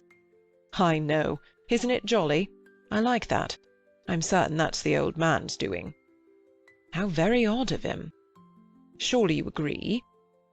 But Freddy was his mother's son, and felt that one ought not to go spoiling the furniture.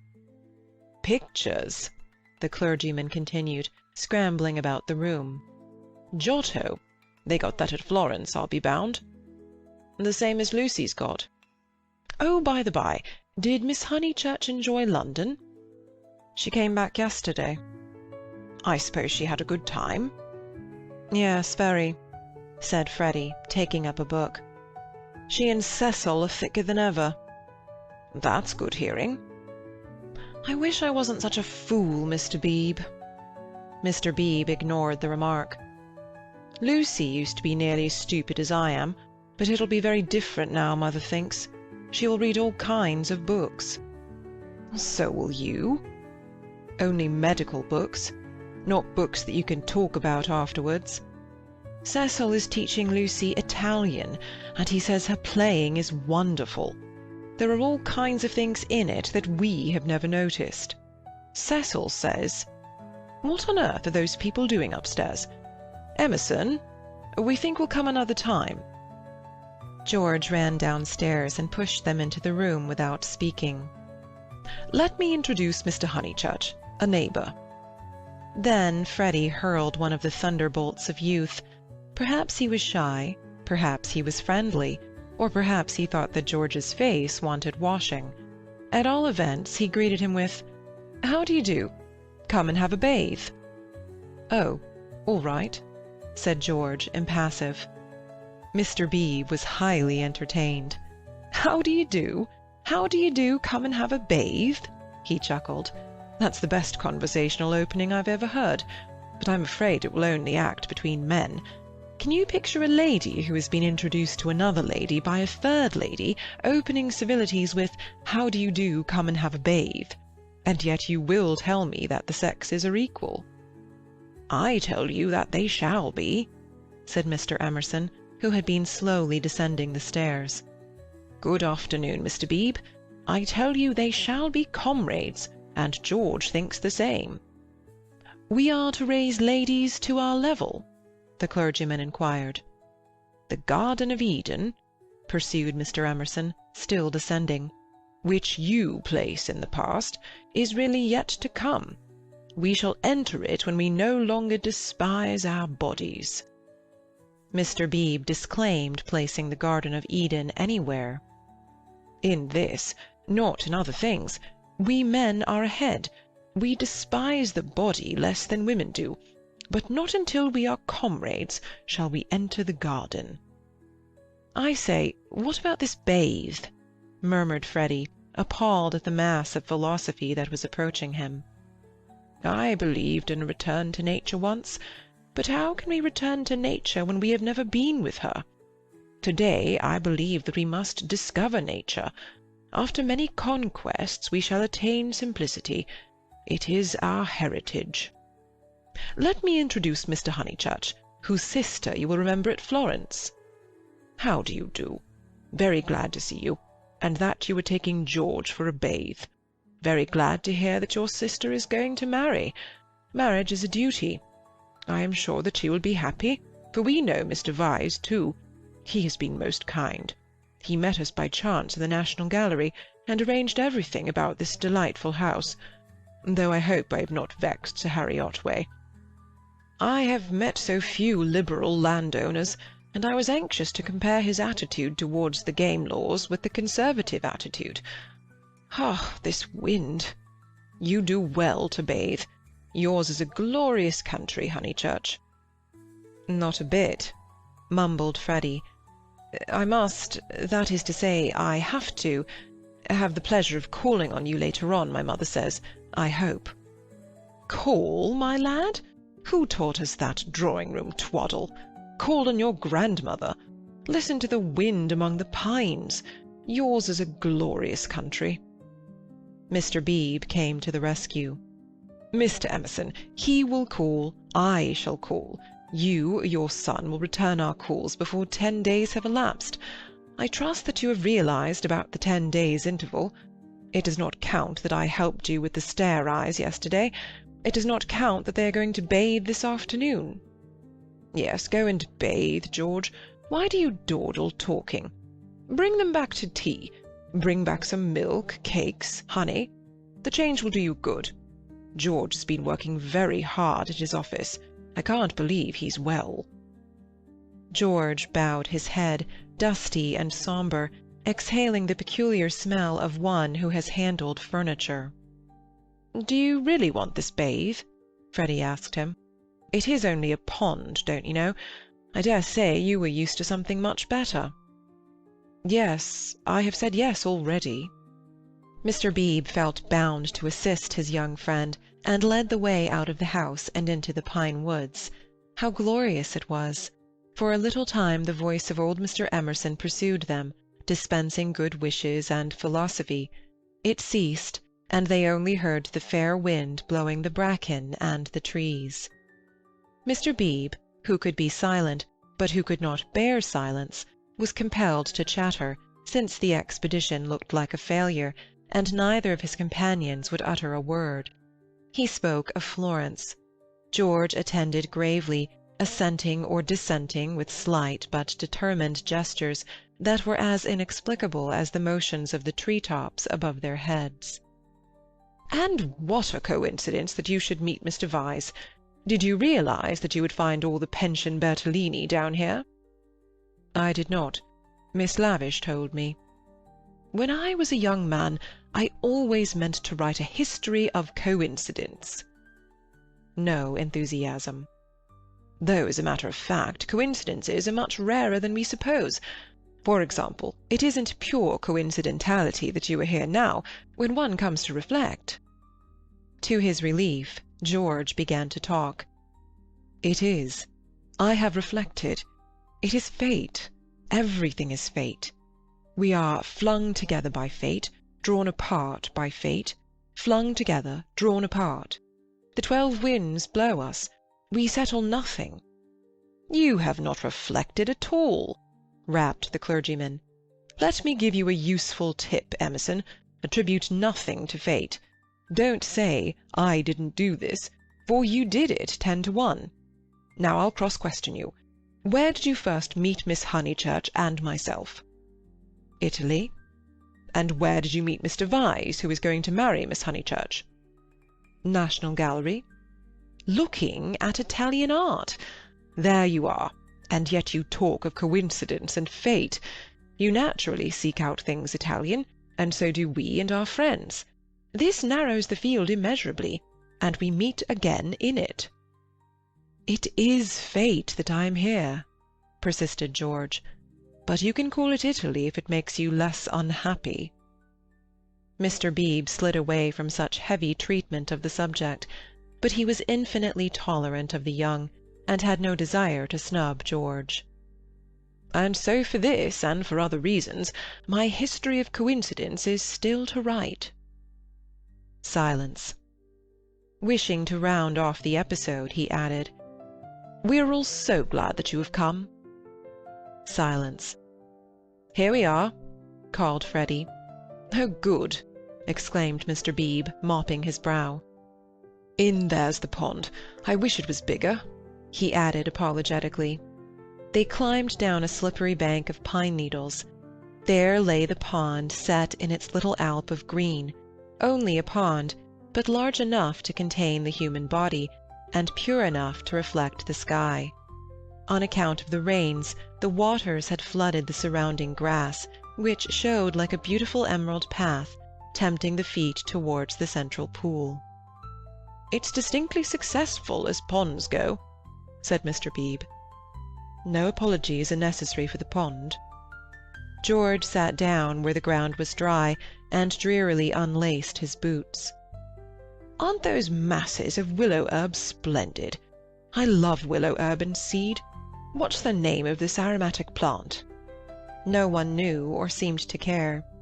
"These abrupt changes of vegetation, this little spongious tract of water plants, and on either side of it all the growths are tough or brittle. Heather, bracken, hurts, pines. Very charming, very charming." "Mr. Beebe, aren't you bathing?" called Freddy as he stripped himself. Mr. Beebe thought he was not. "Water's wonderful!" cried Freddy, prancing in.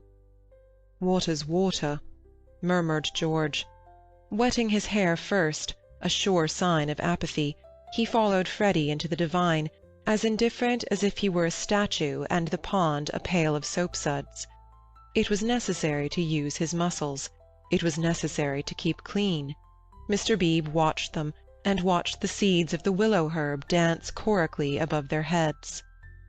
"Apouchou, apouchou, apouchou," went Freddy, swimming for 2 strokes in either direction, and then becoming involved in reeds or mud.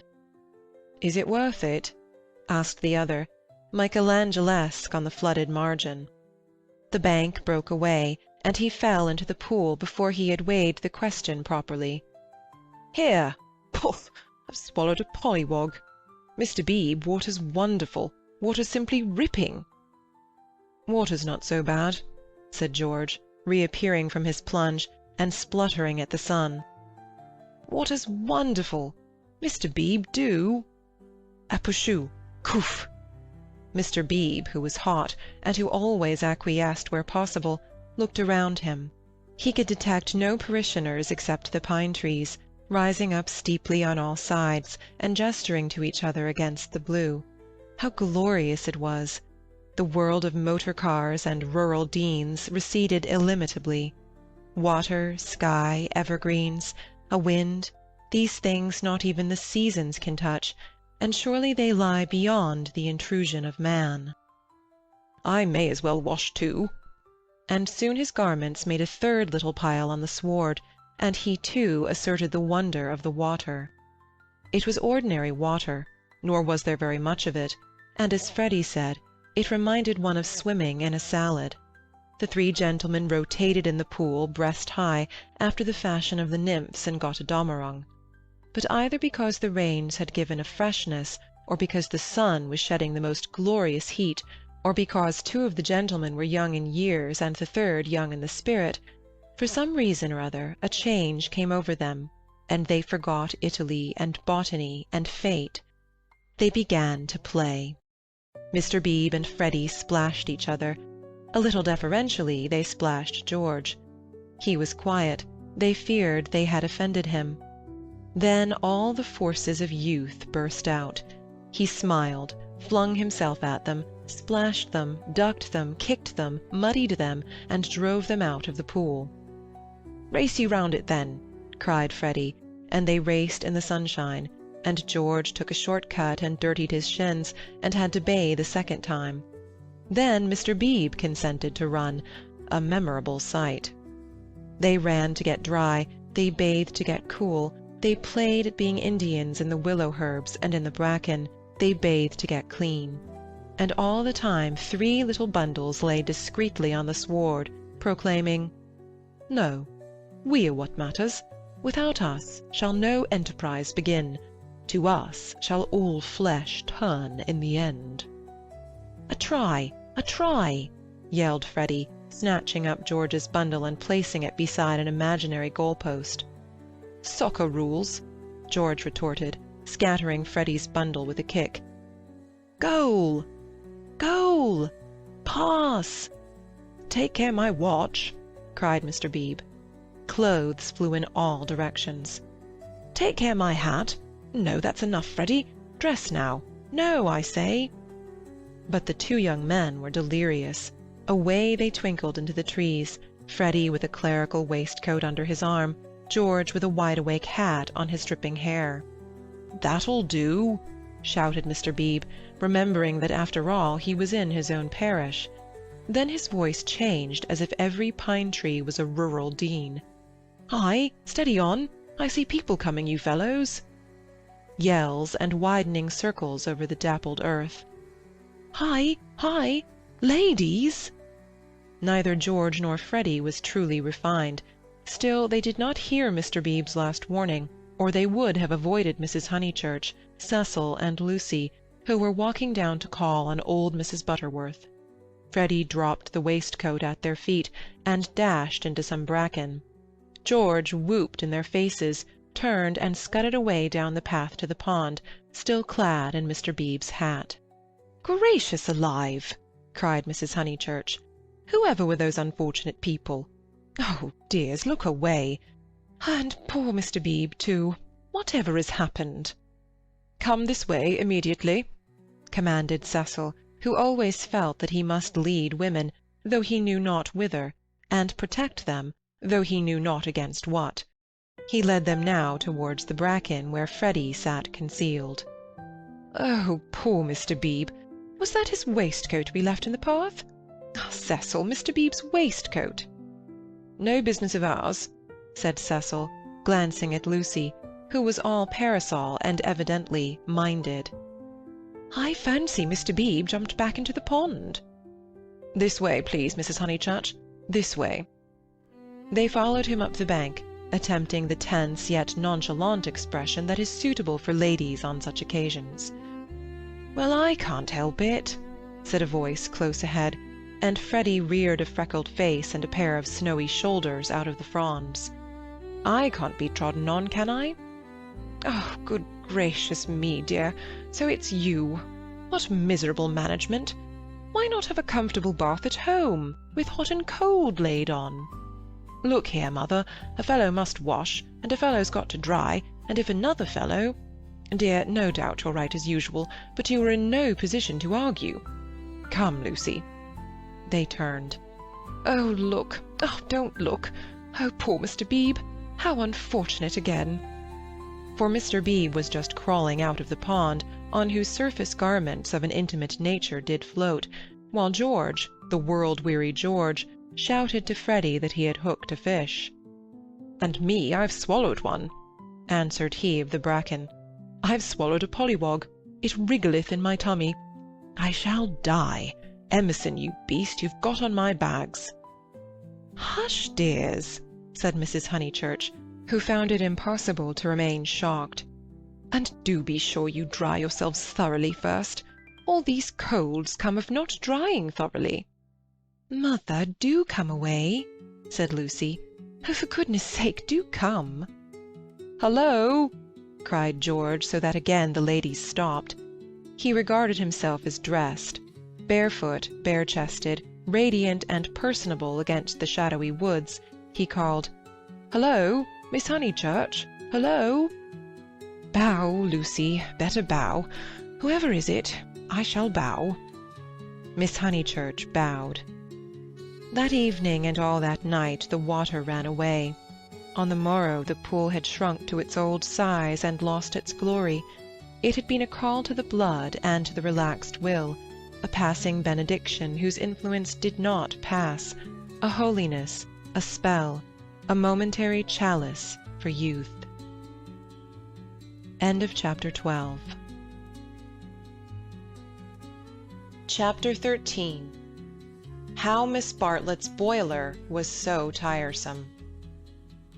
How often had Lucy rehearsed this bow, this interview? But she had always rehearsed them indoors, and with certain accessories, which surely we have a right to assume. Who could foretell that she and George would meet in the rout of a civilization, amidst an army of coats and collars and boots that lay wounded over the sunlit earth? She had imagined a young Mr. Emerson, who might be shy or morbid or indifferent or furtively impudent. She was prepared for all of these. But she had never imagined one who would be happy and greet her with the shout of the morning star. Indoors herself, partaking of tea with old Mrs. Butterworth, she reflected that it is impossible to foretell the future with any degree of accuracy, that it is impossible to rehearse life. A fault in the scenery, a face in the audience, an eruption of the audience onto the stage, and all our carefully planned gestures mean nothing, or mean too much. "I will bow," she had thought. "I will not shake hands with him. That will be just the proper thing." She had bowed, but to whom? To gods, to heroes, to the nonsense of schoolgirls. She had bowed across the rubbish that cumbers the world. So ran her thoughts, while her faculties were busy with Cecil. It was another of those dreadful engagement calls. Mrs. Butterworth had wanted to see him, and he did not want to be seen. He did not want to hear about hydrangeas, why they change their color at the seaside. He did not want to join the COS. When cross, he was always elaborate, and made long, clever answers where yes or no would have done.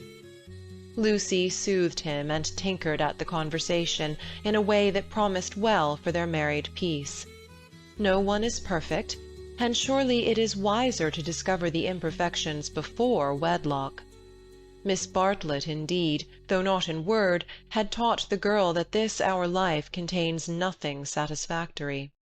Lucy, though she disliked the teacher, regarded the teaching as profound, and applied it to her lover. "Lucy," said her mother when they got home, "is anything the matter with Cecil?" The question was ominous. Up till now Mrs. Honeychurch had behaved with charity and restraint. "No, I don't think so, mother. Cecil's all right." "Perhaps he's tired." Lucy compromised. Perhaps Cecil was a little tired. "Because otherwise—" She pulled out her bonnet pins with gathering displeasure. "Because otherwise I cannot account for him." "I do think Mrs. Butterworth is rather tiresome, if you mean that." "Cecil has told you he thinks so. You were devoted to her as a little girl, and nothing will describe her goodness to you through the typhoid fever.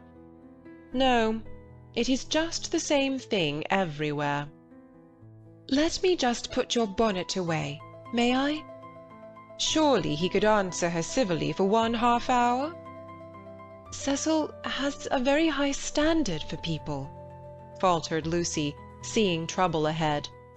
"It's part of his ideals.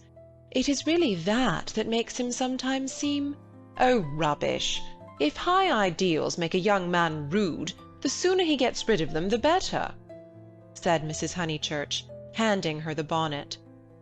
"Now, mother, I've seen you cross with Mrs. Butterworth yourself." "Not in that way. At times I could wring her neck, but not in that way. No, it is the same with Cecil all over." "By the by, I never told you. I had a letter from Charlotte while I was away in London." This attempt to divert the conversation was too puerile, and Mrs. Honeychurch resented it. "Since Cecil came back from London, nothing appears to please him. Whenever I speak, he winces.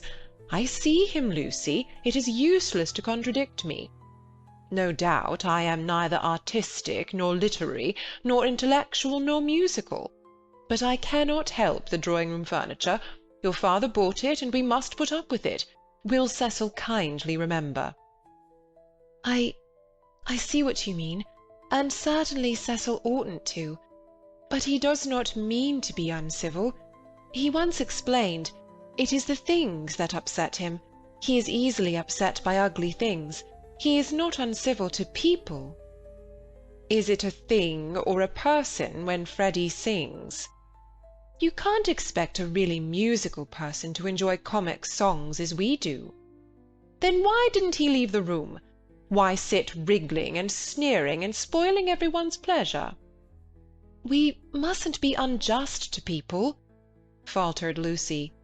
Something had enfeebled her, and the case for Cecil, which she had mastered so perfectly in London, would not come forth in an effective form. The two civilizations had clashed. Cecil had hinted that they might, and she was dazzled and bewildered, as though the radiance that lies behind all civilization had blinded her eyes. Good taste and bad taste were only catchwords, garments of diverse cut, and music itself dissolved to a whisper through pine trees, where the song is not distinguishable from the comic song. She remained in much embarrassment while Mrs. Honeychurch changed her frock for dinner, and every now and then she said a word, and made things no better. There was no concealing the fact. Cecil had meant to be supercilious, and he had succeeded. And Lucy, she knew not why, wished that the trouble could have come at any other time. "Go and dress, dear. You'll be late." "All right, mother." "Don't say all right and stop. Go." She obeyed, but loitered disconsolately at the landing window. It faced north, so there was little view, and no view of the sky. Now, as in the winter, the pine trees hung close to her eyes. One connected the landing window with depression. No definite problem menaced her, but she sighed to herself, "Oh dear, what shall I do? What shall I do?" It seemed to her that everyone else was behaving very badly, and she ought not to have mentioned Miss Bartlett's letter. She must be more careful. Her mother was rather inquisitive, and might have asked what it was about. Oh dear, what should she do? And then Freddy came bounding upstairs, and joined the ranks of the ill-behaved. "I say, those are topping people." "My dear baby, how tiresome you've been! You had no business to take them bathing in the sacred lake. It's much too public. It was all right for you, but most awkward for everyone else. Do be more careful. You forget the place is growing half suburban." "I say, is anything on tomorrow week?" "Not that I know of." "Then I want to ask the Emersons up to Sunday tennis." "Oh, I wouldn't do that, Freddy.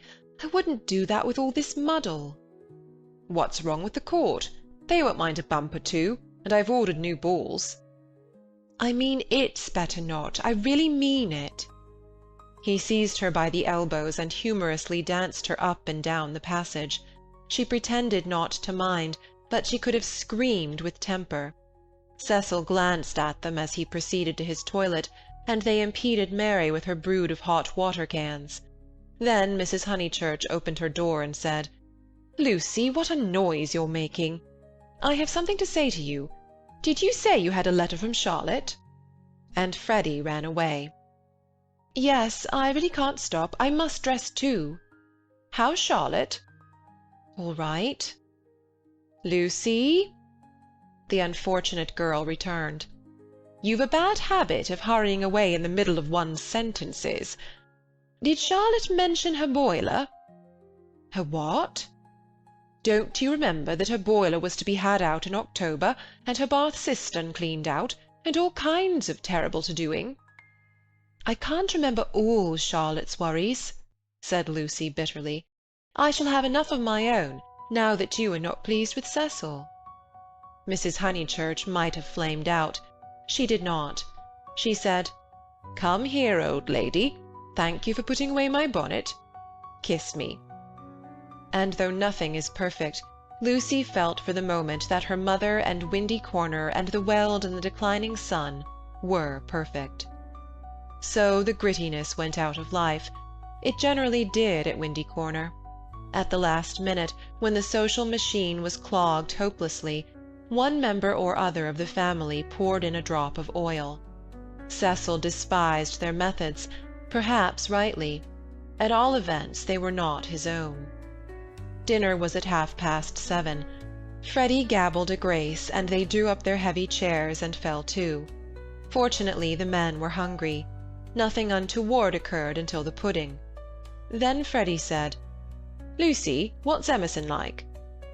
"I saw him in Florence," said Lucy, hoping that this would pass for a reply. "Is he the clever sort, or is he a decent chap?" "Ask Cecil. It is Cecil who brought him here." "He is the clever sort, like myself," said Cecil. Freddy looked at him doubtfully. "How well did you know them at the Bertolini?" asked Mrs. Honeychurch. "Oh, very slightly. I mean, Charlotte knew them even less than I did." "Oh, that reminds me. You never told me what Charlotte said in her letter." "One thing and another," said Lucy, wondering whether she would get through the meal without a lie. "Among other things, that an awful friend of hers had been bicycling through Summer Street, wondered if she'd come up and see us, and mercifully didn't." "Lucy, I do call the way you talk unkind." "She was a novelist," said Lucy craftily. The remark was a happy one, for nothing roused Mrs. Honeychurch so much as literature in the hands of females. She would abandon every topic to inveigh against those women who, instead of minding their houses and their children, seek notoriety by print. Her attitude was, "If books must be written, let them be written by men." And she developed it at great length, while Cecil yawned and Freddy played at "this year, next year, now, never," with his plumstones, and Lucy artfully fed the flames of her mother's wrath. But soon the conflagration died down, and the ghosts began to gather in the darkness. There were too many ghosts about. The original ghost, that touch of lips on her cheek, had surely been laid long ago. It could be nothing to her that a man had kissed her on a mountain once. But it had begotten a spectral family. Mr. Harris, Miss Bartlett's letter, Mr. Beebe's memories of violets, and one or other of these was bound to haunt her before Cecil's very eyes. It was Miss Bartlett who returned now, and with appalling vividness. "I have been thinking, Lucy, of that letter of Charlotte's. How is she?" "I tore the thing up." "Didn't she say how she was? How does she sound? Cheerful?" "Oh, yes, I suppose so. No, not very cheerful, I suppose." "Then depend upon it, it is the boiler. I know myself how water preys upon one's mind. I would rather anything else, even a misfortune with the meat." Cecil laid his hand over his eyes. "So would I," asserted Freddy, backing his mother up, backing up the spirit of her remark rather than its substance. "And I have been thinking," she added rather nervously, "surely we could squeeze Charlotte in here next week, and give her a nice holiday while the plumbers at Tunbridge Wells finish. I have not seen poor Charlotte for so long." It was more than her nerves could stand, and yet she could not protest violently after her mother's goodness to her upstairs. "Mother, no," she pleaded. "It's impossible. We can't have Charlotte on top of the other things. We're squeezed to death as it is. Freddy's got a friend coming Tuesday. There's Cecil. And you've promised to take in Minnie Beebe because of the diphtheria scare. It simply can't be done." "Nonsense, it can." "If Minnie sleeps in the bath, not otherwise." "Minnie can sleep with you." "I won't have her."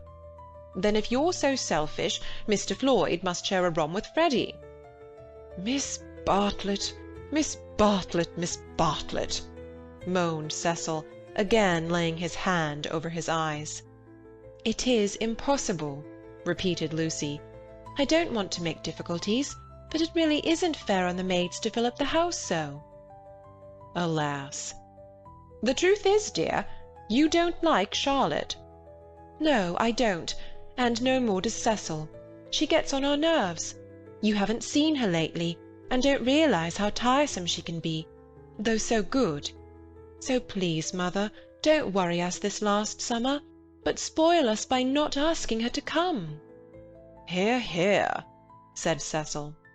Mrs. Honeychurch, with more gravity than usual, and with more feeling than she usually permitted herself, replied, "This isn't very kind of you two. You have each other, and all these woods to walk in, so full of beautiful things, and poor Charlotte has only the water turned off and plumbers. You are young, dears, and however clever young people are, and however many books they read, they will never guess what it feels like to grow old." Cecil crumbled his bread. "I must say Cousin Charlotte was very kind to me that year I called on my bike," put in Freddy. "She thanked me for coming until I felt like such a fool, and fussed round no end to get an egg boiled for my tea just right." "I know, dear. She is kind to everyone, and yet Lucy makes this difficulty when we try to give her some little return." But Lucy hardened her heart. It was no good being kind to Miss Bartlett. She had tried herself too often and too recently. One might lay up treasure in heaven by the attempt, but one enriched neither Miss Bartlett nor anyone else upon earth. She was reduced to saying, "I can't help it, Mother. I don't like Charlotte. I admit it's horrid of me." "From your own account, you told her as much." "Well, she would leave Florence so stupidly. She flurried." The ghosts were returning. They filled Italy. They were even usurping the places she had known as a child. The sacred lake would never be the same again, and on Sunday week something would even happen to Windy Corner. How would she fight against ghosts? For a moment the visible world faded away, and memories and emotions alone seemed real. "I suppose Miss Bartlett must come, since she boils eggs so well," said Cecil, who was in rather a happier frame of mind, thanks to the admirable cooking. "I didn't mean the egg was well boiled," corrected Freddy, "because in point of fact she forgot to take it off, and as a matter of fact I don't care for eggs. I only meant how jolly kind she seemed." Cecil frowned again. Oh, these Honeychurches! Eggs, boilers, hydrangeas, maids, of such were their lives compact. "May me and Lucy get down from our chairs?" he asked, with scarcely veiled insolence. "We don't want no dessert." End of chapter 13. Chapter 14. How Lucy faced the external situation bravely. Of course, Miss Bartlett accepted. And equally, of course, she felt sure that she would prove a nuisance, and begged to be given an inferior spare room, something with no view, anything. Her love to Lucy. And equally, of course, George Emerson could come to tennis on the Sunday week. Lucy faced the situation bravely, though, like most of us, she only faced the situation that encompassed her. She never gazed inwards. If at times strange images rose from the depths, she put them down to nerves. When Cecil brought the Emersons to Summer Street, it had upset her nerves. Charlotte would burnish up past foolishness, and this might upset her nerves. She was nervous at night. When she talked to George, they met again almost immediately at the rectory. His voice moved her deeply, and she wished to remain near him. How dreadful if she really wished to remain near him! Of course the wish was due to nerves, which love to play such perverse tricks upon us. Once she had suffered from things that came out of nothing and meant she didn't know what. Now Cecil had explained psychology to her one wet afternoon, and all the troubles of youth in an unknown world could be dismissed. It is obvious enough for the reader to conclude, she loves young Emerson. A reader in Lucy's place would not find it obvious. Life is easy to chronicle, but bewildering to practice, and we welcome nerves or any other shibboleth that will cloak our personal desire. She loved Cecil. George made her nervous. Will the reader explain to her that the phrases should have been reversed? But the external situation, she will face that bravely. The meeting at the rectory had passed off well enough. Standing between Mr. Beebe and Cecil, she had made a few temperate allusions to Italy, and George had replied. She was anxious to show that she was not shy, and was glad that he did not seem shy either. "A nice fellow," said Mr. Beebe afterwards. "He will work off his crudities in time. I rather mistrust young men who slip into life gracefully." Lucy said, "He seems in better spirits. He laughs more." "Yes," replied the clergyman, "he is waking up." That was all, but as the week wore on, more of her defences fell, and she entertained an image that had physical beauty. In spite of the clearest directions, Miss Bartlett contrived to bungle her arrival. She was due at the southeastern station at Dorking, whither Mrs. Honeychurch drove to meet her. She arrived at the London and Brighton station, and had to hire a cab up. No one was at home except Freddy and his friend, who had to stop their tennis and to entertain her for a solid hour. Cecil and Lucy turned up at 4 o'clock, and these, with little Minnie Beebe, made a somewhat lugubrious sextet upon the upper lawn for tea. "I shall never forgive myself," said Miss Bartlett, who kept on rising from her seat, and had to be begged by the united company to remain.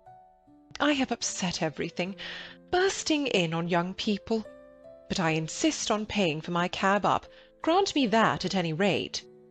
"Our visitors never do such a dreadful thing," said Lucy, while her brother, in whose memory the boiled egg had already grown unsubstantial, exclaimed in irritable tones, "Just what I've been trying to convince cousin Charlotte of, Lucy, for the last half-hour."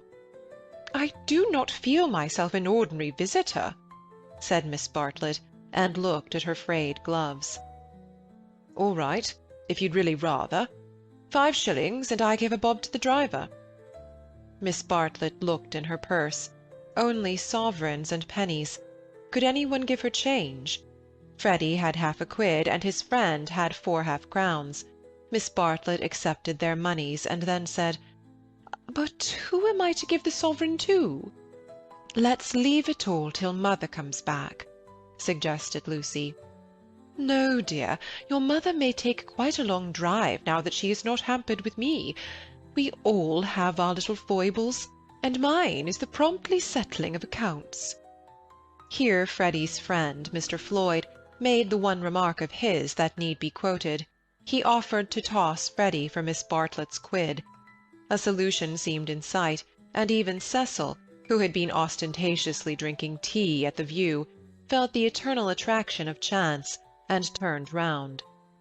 But this did not do either. "Please, please, I know I am a sad spoil-sport, but it would make me wretched. I should practically be robbing the one who lost." "Freddie owes me 15 shillings," interposed Cecil, "so it will work out right if you give the pound to me." 15 shillings, said Miss Bartlett dubiously. "How is that, Mr. Vyse?" "Because, don't you see, Freddie paid your cab. Give me the pound, and we shall avoid this deplorable gambling." Miss Bartlett, who was poor at figures, became bewildered, and rendered up the sovereign, amidst the suppressed gurgles of the other youths. For a moment Cecil was happy. He was playing at nonsense among his peers. Then he glanced at Lucy, in whose face petty anxieties had marred the smiles. In January he would rescue his Leonardo from this stupefying twaddle. "But I don't see that," exclaimed Minnie Beebe, who had narrowly watched the iniquitous transaction. "I don't see why Mr. Vyse is to have the quid." "Because of the 15 shillings and the 5, they said solemnly. 15 shillings and 5 shillings make £1, you see." "But I don't see." They tried to stifle her with cake. "No, thank you, I'm done. I don't see why. Oh, Freddie, don't poke me. Miss Honeychurch, your brother's hurting me. Ow! What about Mr. Floyd's 10 shillings? Ow! No, I don't see, and I never shall see why Miss What's-her-name shouldn't pay that bob for the driver." "I had forgotten the driver," said Miss Bartlett, reddening. "Thank you, dear, for reminding me. 1 shilling, was it? Can anyone give me change for half a crown?" "I'll get it," said the young hostess, rising with decision. "Cecil, give me that sovereign. No, give me up that sovereign. I'll get Euphemia to change it, and we'll start the whole thing again from the beginning." "Lucy, Lucy, what a nuisance I am!" protested Miss Bartlett, and followed her across the lawn. Lucy tripped ahead, simulating hilarity.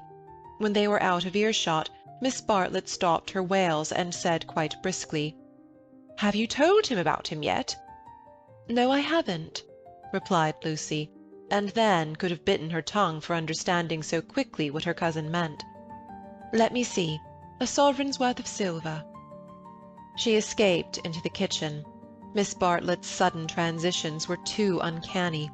It sometimes seemed as if she had planned every word she spoke or caused to be spoken, as if all this worry about cabs and change had been a ruse to surprise the soul.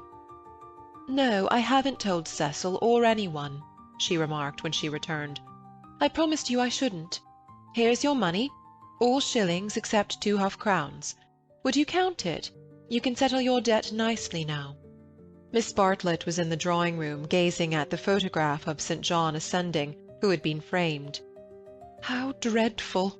she murmured. "How more than dreadful if Mr. Vyse should come to hear of it from some other source." "Oh, no, Charlotte," said the girl, entering the battle. "George Emerson is all right, and what other source is there?" Miss Bartlett considered. "For instance, the driver. I saw him looking through the bushes at you. I remember he had a violet between his teeth." Lucy shuddered a little. "We shall get the silly affair on our nerves if we aren't careful. How could a Florentine cab driver ever get hold of Cecil?" "We must think of every possibility." "Oh, it's all right." or perhaps old Mr. Emerson knows. In fact, he is certain to know. I don't care if he does. I was grateful to you for your letter, but even if the news does get round, I think I can trust Cecil to laugh at it. To contradict it? No, to laugh at it. But she knew in her heart that she could not trust him, for he desired her untouched. Very well, dear, you know best. Perhaps gentlemen are different to what they were when I was young. Ladies are certainly different. Now, Charlotte, she struck at her playfully, you kind, anxious thing, what would you have me do? First you say don't tell, and then you say tell. Which is it to be? Quick. Miss Bartlett sighed. I am no match for you in conversation, dearest. I blush when I think how I interfered at Florence, and you so well able to look after yourself, and so much cleverer in all ways than I am. You will never forgive me. Shall we go out, then? They will smash all the china if we don't. For the air rang with the shrieks of Minnie, who was being scalped with a teaspoon. Dear, one moment. We may not have this chance for a chat again. Have you seen the young one yet? Yes, I have. What happened? We met at the rectory. What line is he taking up? No line. He talked about Italy like any other person. It is really all right. What advantage would he get from being a cad, to put it bluntly? I do wish I could make you see it my way. He really won't be any nuisance, Charlotte. Once a cad, always a cad. That is my poor opinion. Lucy paused. Cecil said one day, and I thought it so profound, that there are two kinds of cads, the conscious and the subconscious. She paused again, to be sure of doing justice to Cecil's profundity. Through the window she saw Cecil himself, turning over the pages of a novel. It was a new one from Smith's library. Her mother must have returned from the station. Once a cad, always a cad, droned Miss Bartlett. What I mean by subconscious is that Mr. Emerson lost his head. I fell into all those violets, and he was silly and surprised. I don't think we ought to blame him very much. It makes such a difference when you see a person with beautiful things behind him unexpectedly. It really does. It makes an enormous difference. And he lost his head. He doesn't admire me, or any of that nonsense, one straw. Freddie rather likes him, and has asked him up here on Sunday, so you can judge for yourself. He has improved. He doesn't always look as if he is going to burst into tears. He is a clerk in the general manager's office at one of the big railways, not a porter, and runs down to his father for week-ends. Papa was to do with journalism, but is rheumatic and has retired. There! Now for the garden. She took hold of her guest by the arm. Suppose we don't talk about this silly Italian business any more. We want you to have a nice, restful visit at Windy Corner, with no worriting. Lucy thought this rather a good speech. The reader may have detected an unfortunate slip in it. Whether Miss Bartlett detected the slip one cannot say, for it is impossible to penetrate into the minds of elderly people. She might have spoken further, but they were interrupted by the entrance of her hostess. Explanations took place, and in the midst of them Lucy escaped, the images throbbing a little more vividly in her brain. End of Chapter 14. Chapter 15. The Disaster Within. The Sunday after Miss Bartlett's arrival was a glorious day, like most of the days of that year. In the Weald, autumn approached, breaking up the green monotony of summer, touching the parks with the grey bloom of mist, the beech trees with russet, the oak trees with gold. Up on the heights, battalions of black pines witnessed the change, themselves unchangeable. Either country was spanned by a cloudless sky, and in either arose the tinkle of church bells. The garden of Windy Corner was deserted except for a red book, which lay sunning itself upon the gravel path. From the house came incoherent sounds, as of females preparing for worship. "The men say they won't go," Well, I don't blame them. Minnie says, need she go? Tell her no nonsense. Anne, Mary, look me behind. Dearest Lucia, may I trespass upon you for a pin? For Miss Bartlett had announced that she, at all events, was one for church. The sun rose higher on its journey, guided not by Phaeton but by Apollo, competent, unswerving, divine. Its rays fell on the ladies whenever they advanced towards the bedroom windows, on Mr. Beebe down at Summer Street as he smiled over a letter from Miss Catherine Allen, on George Emerson cleaning his father's boots, and lastly, to complete the catalogue of memorable things, on the red book mentioned above. The ladies move, Mr. Beebe moves, George moves, and movement may engender shadow. But this book lies motionless, to be caressed all the morning by the sun, and to raise its covers slightly, as though acknowledging the caress. Presently Lucy steps out of the drawing-room window. Her new cerise dress has been a failure, and makes her look tawdry and wan. At her throat is a garnet brooch, on her finger a ring set with rubies, an engagement ring. Her eyes are bent to the weld. She frowns a little, not in anger, but as a brave child frowns when he is trying not to cry. In all that expanse no human eye is looking at her, and she may frown unrebuked, and measure the spaces that yet survive between Apollo and the western hills. Lucy, Lucy, what's that book? Who's been taking a book out of the shelf and leaving it about to spoil? It's only the library book that Cecil's been reading. But pick it up, and don't stand there idling like a flamingo. Lucy picked up the book and glanced at the title listlessly, Under Elogia. She no longer read novels herself, devoting all her spare time to solid literature in the hope of catching Cecil up. It was dreadful how little she knew, and even when she thought she knew a thing, like the Italian painters, she found she had forgotten it. Only this morning she had confused Francesco Francia with Piero della Francesca, and Cecil had said, "What? You aren't forgetting your Italy already?" And this too had lent anxiety to her eyes when she saluted the dear view and the dear garden in the foreground, and above them, scarce conceivable elsewhere, the dear sun. "Lucy, have you a sixpence for Minnie and a shilling for yourself?" She hastened in to her mother, who was rapidly working herself into a Sunday fluster. "It's a special collection. I forget what for. I do beg no vulgar clinking in the plate with halfpennies. See that Minnie has a nice bright sixpence. Where is the child? Minnie? Ah, that book's all warped. Gracious, how plain you look. Put it under the atlas to press. Minnie! Oh, Mrs. Honeychurch!" from the upper regions. "Minnie, don't be late. Here comes the horse." It was always the horse, never the carriage. "Where's Charlotte? Run up and hurry her. Ah, why is she so long? She had nothing to do. She never brings anything but blouses. Poor Charlotte, how I do detest blouses. Minnie!" Paganism is infectious, more infectious than diphtheria or piety, and the rector's niece was taken to church protesting. As usual, she didn't see why. Why shouldn't she sit in the sun with the young men? The young men, who had now appeared, mocked her with ungenerous words.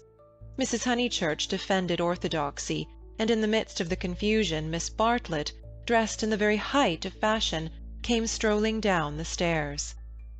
"Dear Marian, I am very sorry, but I have no small change, nothing but sovereigns and half-crowns. Could any one give me—" "Yes, easily. Jump in. Gracious me, how smart you look! What a lovely frock! You put us all to shame."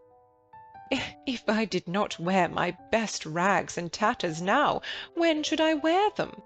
said Miss Bartlett reproachfully. She got into the victoria and placed herself with her back to the horse. The necessary uproar ensued, and then they drove off. "Good-bye. Be good," called out Cecil. Lucy bit her lip, for the tone was sneering. On the subject of church and so on, they had had rather an unsatisfactory conversation. He had said that people ought to overhaul themselves, and she did not want to overhaul herself. She did not know how it was done. Honest orthodoxy Cecil respected, but he always assumed that honesty is the result of a spiritual crisis. He could not imagine it as a natural birthright that might grow heavenward like the flowers. All that he said on this subject pained her, though he exuded tolerance from every pore. Somehow the Emersons were different. She saw the Emersons after church. There was a line of carriages down the road, and the Honeychurch vehicle happened to be opposite Cissy Villa. To save time, they walked over the green to it, and found father and son smoking in the garden.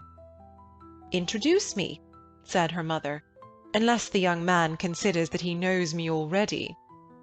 He probably did, but Lucy ignored the sacred lake and introduced them formally. Old Mr. Emerson claimed her with much warmth, and said how glad he was that she was going to be married. She said yes, she was glad too, and then, as Miss Bartlett and Minnie were lingering behind with Mr. Beebe, she turned the conversation to a less disturbing topic, and asked him how he liked his new house. "Very much," he replied, but there was a note of offence in his voice. She had never known him offended before. He added, "We find, though, that the Miss Allens were coming, and that we have turned them out. Women mind such a thing. I am very much upset about it." "I believe that there was some misunderstanding," said Mrs. Honeychurch uneasily. "Our landlord was told that we should be a different type of person," said George, who seemed disposed to carry the matter further. "He thought we should be artistic. He is disappointed. And I wonder whether we ought to write to the Miss Allens and offer to give it up. What do you think?" He appealed to Lucy. "Oh, stop, now you have come," said Lucy lightly. She must avoid censuring Cecil, for it was on Cecil that the little episode turned, though his name was never mentioned. "So George says. He says that the Miss Allens must go to the wall. Yet it does seem so unkind." "There is only a certain amount of kindness in the world," said George, watching the sunlight flash on the panels of the passing carriages. "Yes," exclaimed Mrs. Honeychurch, "that's exactly what I say. Why all this twiddling and twaddling over the two Miss Allens?" "There is a certain amount of kindness, just as there is a certain amount of light," he continued in measured tones. "We cast a shadow on something whenever we stand, and it is no good moving from place to place to save things, because the shadow always follows. Choose a place where you won't do harm. Yes, choose a place where you won't do much harm, and stand in it for all you are worth, facing the sunshine." "Oh, Mr. Emerson, I see you're clever." "Eh?" "I see you're going to be clever. I hope you didn't go behaving like that to poor Freddie." George's eyes laughed, and Lucy suspected that he and her mother would get on rather well. "No, I didn't," he said. "He behaved that way to me. It is his philosophy. Only he starts life with it, and I have tried the note of interrogation first." "What do you mean?" "No, never mind what you mean. Don't explain.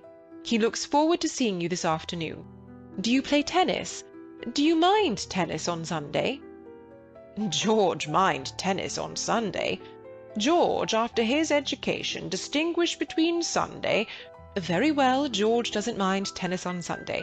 No more do I. That's settled. Mr. Emerson, if you could come with your son, we should be so pleased." He thanked her, but the walk sounded rather far. He could only potter about in these days. She turned to George. "And then he wants to give up his house to the Miss Allens." "I know," said George, and put his arm round his father's neck. The kindness that Mr. Beebe and Lucy had always known to exist in him came out suddenly, like sunlight touching a vast landscape. A touch of the morning sun? She remembered that in all his perversities he had never spoken against affection. Miss Bartlett approached. "You know our cousin, Miss Bartlett?" said Mrs. Honeychurch pleasantly. "You met her with my daughter in Florence?" "Yes, indeed," said the old man, and made as if he would come out of the garden to greet the lady. Miss Bartlett promptly got into the victoria. Thus entrenched, she emitted a formal bow. It was the Pension Bertolini again, the dining-table with the decanters of water and wine. It was the old, old battle of the room with the view. George did not respond to the bow. Like any boy, he blushed and was ashamed. He knew that the chaperone remembered. He said, I'll come up to the tennis if I can manage it," and went into the house. Perhaps anything that he did would have pleased Lucy, but his awkwardness went straight to her heart. Men were not gods after all, but as human and as clumsy as girls.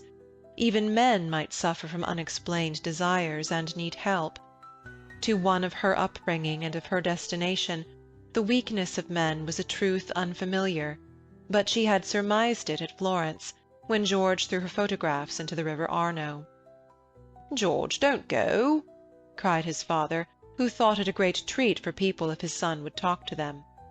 "George has been in such good spirits to-day, and I am sure he will end by coming up this afternoon." Lucy caught her cousin's eye. Something in its mute appeal made her reckless. "Yes," she said, raising her voice, "I do hope he will." Then she went to the carriage and murmured, "The old man hasn't been told. I knew it was all right." Mrs. Honeychurch followed her, and they drove away.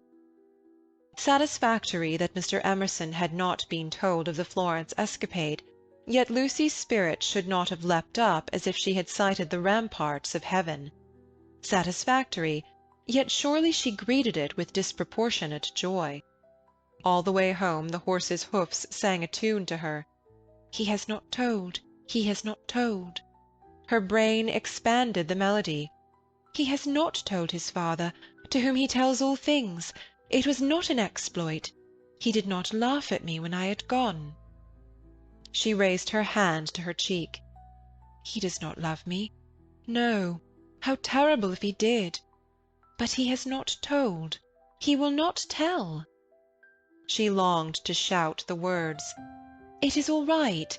It's a secret between us two forever. Cecil will never hear." She was even glad that Miss Bartlett had made her promise secrecy that last dark evening at Florence, when they had knelt packing in his room. The secret, big or little, was guarded.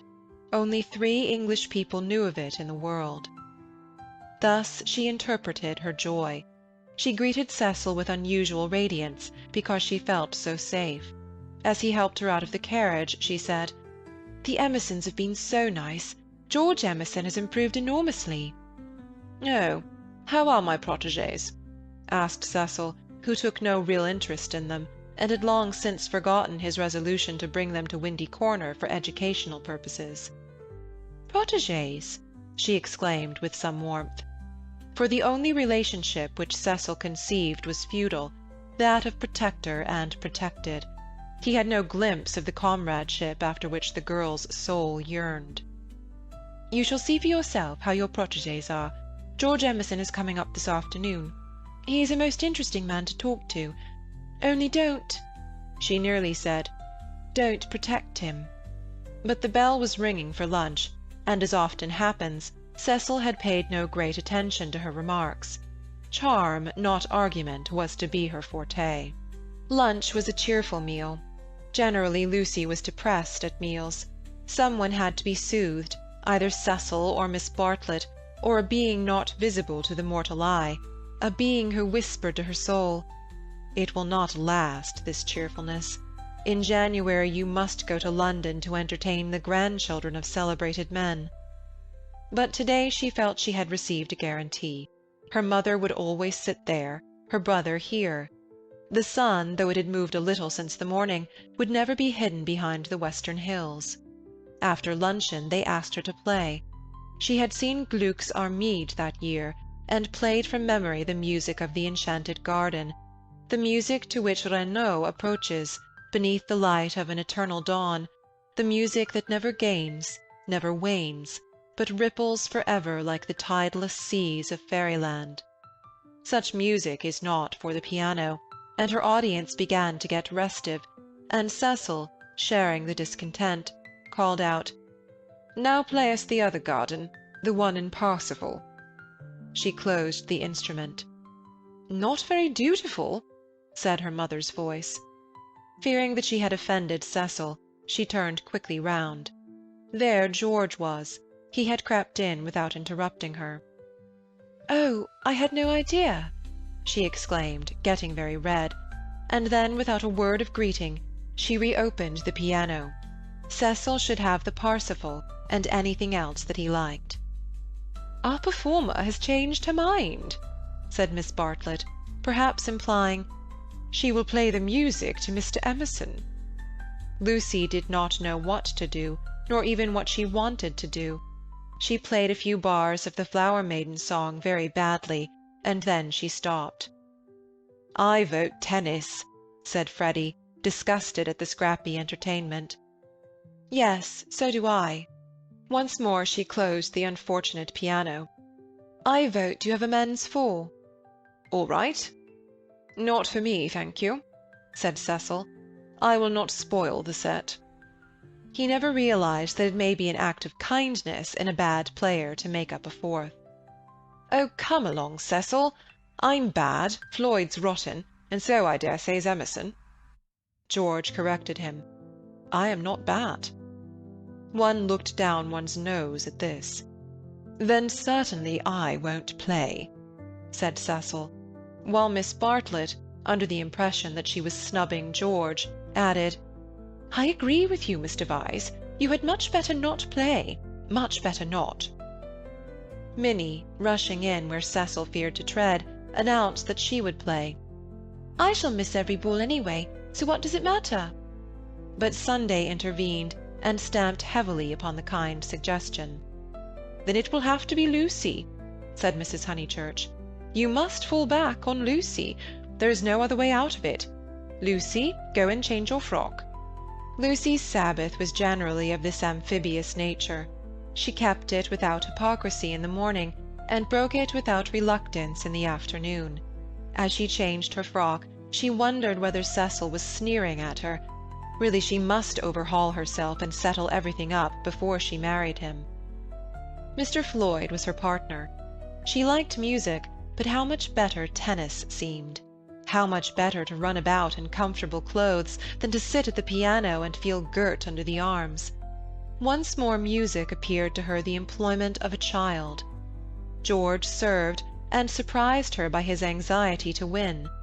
She remembered how he had sighed among the tombs at Santa Croce because things wouldn't fit, how after the death of that obscure Italian he had leant over the parapet by the Arno and said to her, "I shall want to live, I tell you." He wanted to live now, to win at tennis, to stand for all he was worth in the sun which had begun to decline and was shining in her eyes. And he did win. Ah, how beautiful the Weald looked! The hills stood out above its radiance, as Fiesole stands above the Tuscan plain, and the South Downs, if one chose, were the mountains of Carrara. She might be forgetting her Italy, but she was noticing more things in her England. One could play a new game with the view, and try to find in its innumerable folds some town or village that would do for Florence. Ah, how beautiful the Weald looked! But now Cecil claimed her. He chanced to be in a lucid, critical mood, and would not sympathize with exaltation. He had been rather a nuisance all through the tennis, for the novel that he was reading was so bad that he was obliged to read it aloud to others. He would stroll round the precincts of the court and call out, "I say, listen to this, Lucy. 3 split infinitives." "Dreadful," said Lucy, and missed her stroke. When they had finished their set, he still went on reading. There was some murder scene, and really everyone must listen to it. Freddy and Mr. Floyd were obliged to hunt for a lost ball in the laurels, but the other 2 acquiesced. "The scene is laid in Florence." "What fun, Cecil! Read away. Come, Mr. Emerson, sit down after all your energy." She had "forgiven George," as she put it, and she made a point of being pleasant to him. He jumped over the net and sat down at her feet, asking, "You? And are you tired?" "Of course I'm not." "Do you mind being beaten?" She was going to answer "no," when it struck her that she did mind, so she answered "yes." She added merrily, "I don't see you're such a splendid player, though. The light was behind you, and it was in my eyes." "I never said I was." "Why, you did." "You didn't attend." "You said—" "Oh, don't go in for accuracy at this house. We all exaggerate, and we get very angry with people who don't." "The scene is laid in Florence," repeated Cecil, with an upward note. Lucy recollected herself. "Sunset. Leonora was speeding—" Lucy interrupted. "Leonora? Is Leonora the heroine? Who's the book by?" "Joseph Emery Prank. Sunset. Leonora was speeding across the square. Pray the saints she might not arrive too late. Sunset. The sunset of Italy. Under Orcagna's loggia, the Loggia de Lanzi, as we sometimes call it now." Lucy burst into laughter. "Joseph Emery Prank, indeed! Why, it's Miss Lavish. It's Miss Lavish's novel, and she's publishing it under somebody else's name." "Who may Miss Lavish be?" "Oh, a dreadful person. Mr. Emerson, you remember Miss Lavish?" Excited by her pleasant afternoon, she clapped her hands. George looked up. "Of course I do. I saw her the day I arrived at Summer Street. It was she who told me that you lived here." "Weren't you pleased?" She meant to see Miss Lavish, but when he bent down to the grass without replying, it struck her that she could mean something else. She watched his head, which was almost resting against her knee, and she thought that the ears were reddening. "No wonder the novel's bad," she added. "I never liked Miss Lavish, but I suppose one ought to read it as one's met her." "All modern books are bad," said Cecil, who was annoyed at her inattention, and vented his annoyance on literature. "Everyone writes for money in these days." "Oh, Cecil!" "It is so. I will inflict Joseph Emery Prank on you no longer." Cecil this afternoon seemed such a twittering sparrow. The ups and downs in his voice were noticeable, but they did not affect her. She had dwelt amongst melody and movement, and her nerves refused to answer to the clang of his. Leaving him to be annoyed, she gazed at the black head again. She did not want to stroke it, but she saw herself wanting to stroke it. The sensation was curious. "How do you like this view of ours, Mr. Emerson?" "I never notice much difference in views." "What do you mean?" "Because they're all alike. Because all that matters in them is distance and air." "Humph," said Cecil, uncertain whether the remark was striking or not. "My father," he looked up at her, and he was a little flushed, "says that there is only one perfect view, the view of the sky straight over our heads, and that all these views on earth are but bungled copies of it." "I expect your father has been reading Dante," said Cecil, fingering the novel, which alone permitted him to lead the conversation. "He told us another day that views are really crowds, crowds of trees and houses and hills, and are bound to resemble each other like human crowds, and that the power they have over us is something supernatural, for the same reason." Lucy's lips parted. "For a crowd is more than the people who make it up. Something gets added to it, no one knows how, just as something has got added to those hills." He pointed with his racket to the South Downs. "What a splendid idea," she murmured. "I shall enjoy hearing your father talk again. I'm so sorry he's not so well." "No, he isn't well." "There's an absurd account of a view in this book," said Cecil. "Also that men fall into two classes, those who forget views and those who remember them, even in small rooms." "Mr. Emerson, have you any brothers or sisters?" "None. Why?"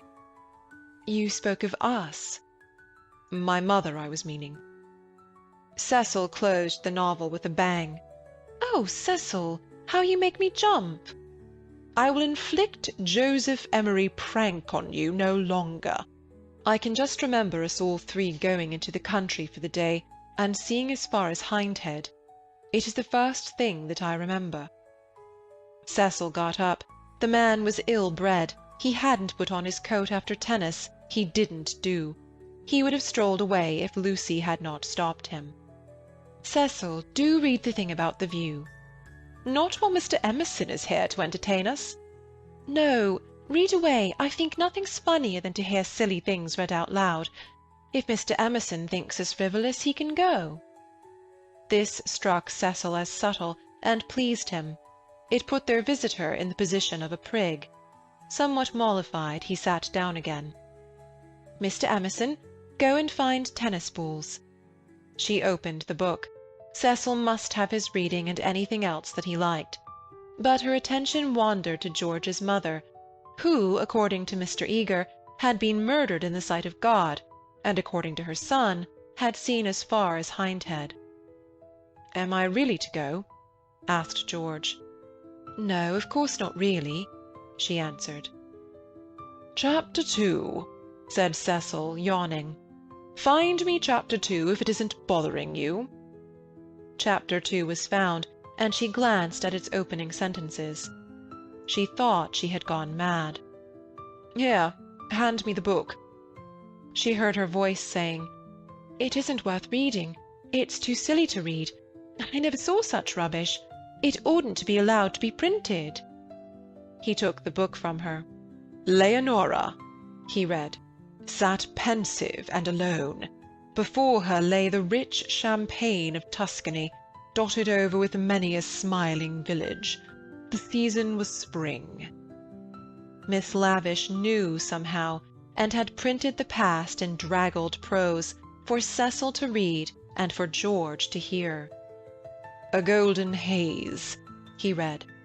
He read, "Afar off the towers of Florence, while the bank on which she sat was carpeted with violets. All unobserved, Antonio stole up behind her." Lest Cecil should see her face, she turned to George, and she saw his face. He read, "There came from his lips no wordy protestation such as formal lovers use. No eloquence was his, nor did he suffer from the lack of it. He simply enfolded her in his manly arms." There was a silence. "This isn't the passage I was wanting," he informed them. "There is another, much funnier, further on." He turned over the leaves. "Should we go into tea?"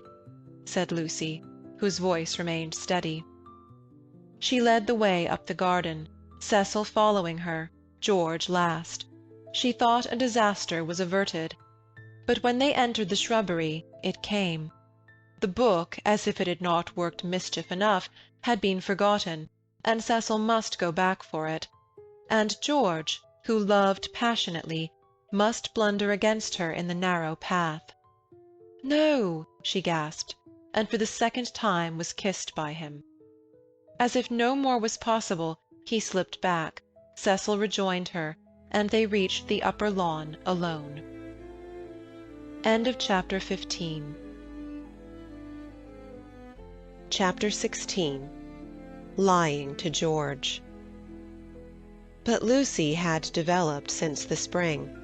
That is to say, she was now better able to stifle the emotions of which the conventions and the world disapprove. Though the danger was greater, she was not shaken by deep sobs. She said to Cecil, "I am not coming in to tea. Tell mother. I must write some letters," and went up to her room. There she prepared for action. Love felt and returned, love which our bodies exact and our hearts have transfigured, love which is the most real thing that we shall ever meet, reappeared now as the world's enemy, and she must stifle it. She sent for Miss Bartlett. The contest lay not between love and duty. Perhaps there never is such a contest. It lay between the real and the pretended, and Lucy's first aim was to defeat herself. As her brain clouded over, as the memory of the views grew dim and the words of the book died away, she returned to her old shibboleth of nerves. She conquered her breakdown. Tampering with the truth, she forgot that the truth had ever been. Remembering that she was engaged to Cecil, she compelled herself to confused remembrances of George. He was nothing to her. He never had been anything. He had behaved abominably. She had never encouraged him. The armour of falsehood is subtly wrought out of darkness, and hides a man not only from others, but from his own soul. In a few moments Lucy was equipped for battle. "Something too awful has happened," she began as soon as her cousin arrived. "Do you know anything about Miss Lavish's novel?"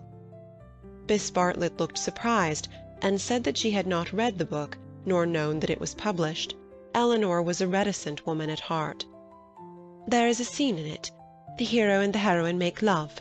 Do you know about that?" "Dear?" "Do you know about it, please?" she repeated. "They are on a hillside, and Florence is in the distance." "Oh, my good Lucia, I am all at sea. I know nothing about it whatever." "There are violets. I cannot believe it is a coincidence. Oh, Charlotte, Charlotte, how could you have told her? I have thought before speaking. It must be you." "Told her what?" she asked with growing agitation. "About that dreadful afternoon in February." Miss Bartlett was genuinely moved. "Oh, Lucy, dearest girl, she hasn't put that in her book?" Lucy nodded. "Not so that one could recognize it?" "Yes." "Then never, never, never more shall Eleanor Lavish be friend of mine." "So you did tell?" "I did just happen, when I had tea with her at Rome, in the course of conversation." "But, Charlotte, what about the promise you gave me when we were packing? Why did you tell Miss Lavish when you wouldn't even let me tell Mother?" "I will never forgive Eleanor. She has betrayed my confidence." "Why did you tell her, though? This is a most serious thing." Why does any one tell anything? The question is eternal, and it was not surprising that Miss Bartlett should only sigh faintly in response. She had done wrong. She admitted it. She only hoped that she had not done harm. She had told Eleanor in the strictest confidence. Lucy stamped with irritation. "Cecil happened to read out the passage aloud to me and to Mr. Emerson. It upset Mr. Emerson, and he insulted me again, behind Cecil's back. Oh, is it possible that men are such brutes? Behind Cecil's back as we were walking up the garden." Miss Bartlett burst into self-accusations and regrets. "What is to be done now? Can you tell me?" "Oh, Lucy, I shall never forgive myself, never to my dying day. Fancy if your prospects—" "I know," said Lucy, wincing at the word. "I see now why you wanted me to tell Cecil, and what you meant by 'some other source.' You knew that you had told Miss Lavish and that she was not reliable." It was Miss Bartlett's turn to wince. "However," said the girl, despising her cousin's shiftiness, "what's done's done. You have put me in a most awkward position. How am I to get out of it?" Miss Bartlett could not think. The days of her energy were over. She was a visitor, not a chaperone, and a discredited visitor at that. She stood with clasped hands while the girl worked herself into the necessary rage. That man must have such a setting down that he won't forget. And who's to give it to him? I can't tell Mother now, owing to you, nor Cecil, Charlotte, owing to you. I am caught up every way. Oh, I think I shall go mad. I have no one to help me. That's why I've sent for you. What's wanted is a man with a whip." Miss Bartlett agreed. One wanted a man with a whip. "Yes, but it's no good agreeing. What's to be done? We women go maundering on. What does a girl do when she comes across a cad?" "I always said he was a cad, dear. Give me credit for that at all events. From the very first moment, when he said his father was having a bath." Oh, bother the credit and who's been right or wrong. We've both made a muddle of it. George Emerson is still down the garden there. And is he to be left unpunished, or isn't he? I want to know." Miss Bartlett was absolutely helpless. Her own exposure had unnerved her, and thoughts were colliding painfully in her brain. She moved feebly to the window and tried to detect the cad's white flannels among the laurels. "You were ready enough at the Bertolini when you rushed me off to Rome. Can't you speak again to him now?" "Willingly. I would move heaven and earth." "I want something more definite," said Lucy contemptuously. "Will you speak to him? It is the least you can do, surely, considering it all happened because you broke your word." "Never again shall Eleanor Lavish be friend of mine." Really, Charlotte was outdoing herself. "Yes or no, please. Yes or no." "It is the kind of thing that only a gentleman can settle." George Emerson was coming up the garden with a tennis ball in his hand. "Very well," said Lucy with an angry gesture. "No one will help me. I will speak to him myself." And immediately she realized that this was what her cousin had intended all along. "Hullo, Emerson," called Freddie from below. "Found the lost ball? Good man. Want any tea?" And there was an eruption from the house onto the terrace. "Oh, Lucy, but that is brave of you. I admire you." They had gathered round George, who beckoned, she felt, over the rubbish, the sloppy thoughts, the furtive yearnings that were beginning to cumber her soul. Her anger faded at the sight of him. Ah, the Emersons were fine people in their way. She had to subdue a rush in her blood before saying, "Freddie has taken him into the dining-room. The others are going down the garden. Come, let us get this over quickly. Come, I want you in the room, of course." "Lucy, do you mind doing it?" "How can you ask such a ridiculous question?" "Poor Lucy." She stretched out her hand. "I seem to bring nothing but misfortune wherever I go." Lucy nodded. She remembered their last evening at Florence, the packing, the candle, the shadow of Miss Bartlett's toque on the door. She was not to be trapped by pathos a second time. Eluding her cousin's caress, she led the way downstairs. "Try the jam," Freddie was saying. "The jam's jolly good." George, looking big and dishevelled, was pacing up and down the dining-room. As she entered he stopped and said, "No, nothing to eat." "You go down to the others," said Lucy. "Charlotte and I will give Mr. Emerson all he wants. Where's mother?" "She started on her Sunday writing. She's in the drawing-room." "That's all right. You go away." He went off singing. Lucy sat down at the table. Miss Bartlett, who was thoroughly frightened, took up a book and pretended to read. She would not be drawn into an elaborate speech. She just said, "I can't have it, Mr. Emerson. I cannot even talk to you. Go out of this house and never come into it again as long as I live here," flushing as she spoke and pointing to the door. "I hate a row. Go, please." "What?" "No discussion." "But I can't." She shook her head. "Go, please. I do not want to call Mr. Vyse." "You don't mean," he said, absolutely ignoring Miss Bartlett. "You don't mean that you are going to marry that man?" The line was unexpected. She shrugged her shoulders, as if his vulgarity wearied her. "You are merely ridiculous," she said quietly. Then his words rose gravely over hers. "You cannot live with Vyse. He's only for an acquaintance. He is for society and cultivated talk.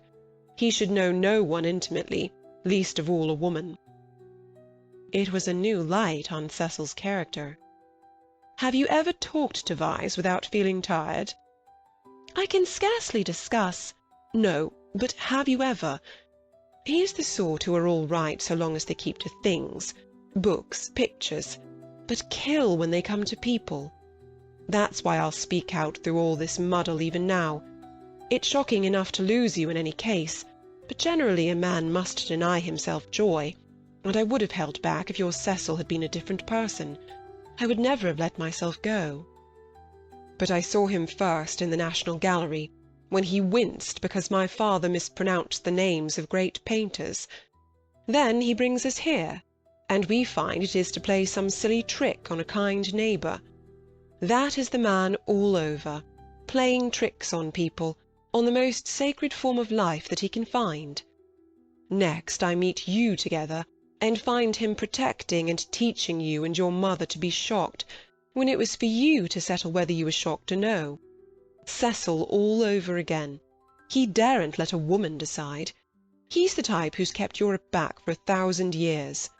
Every moment of his life he's forming you, telling you what's charming or amusing or ladylike, telling you what a man thinks womanly.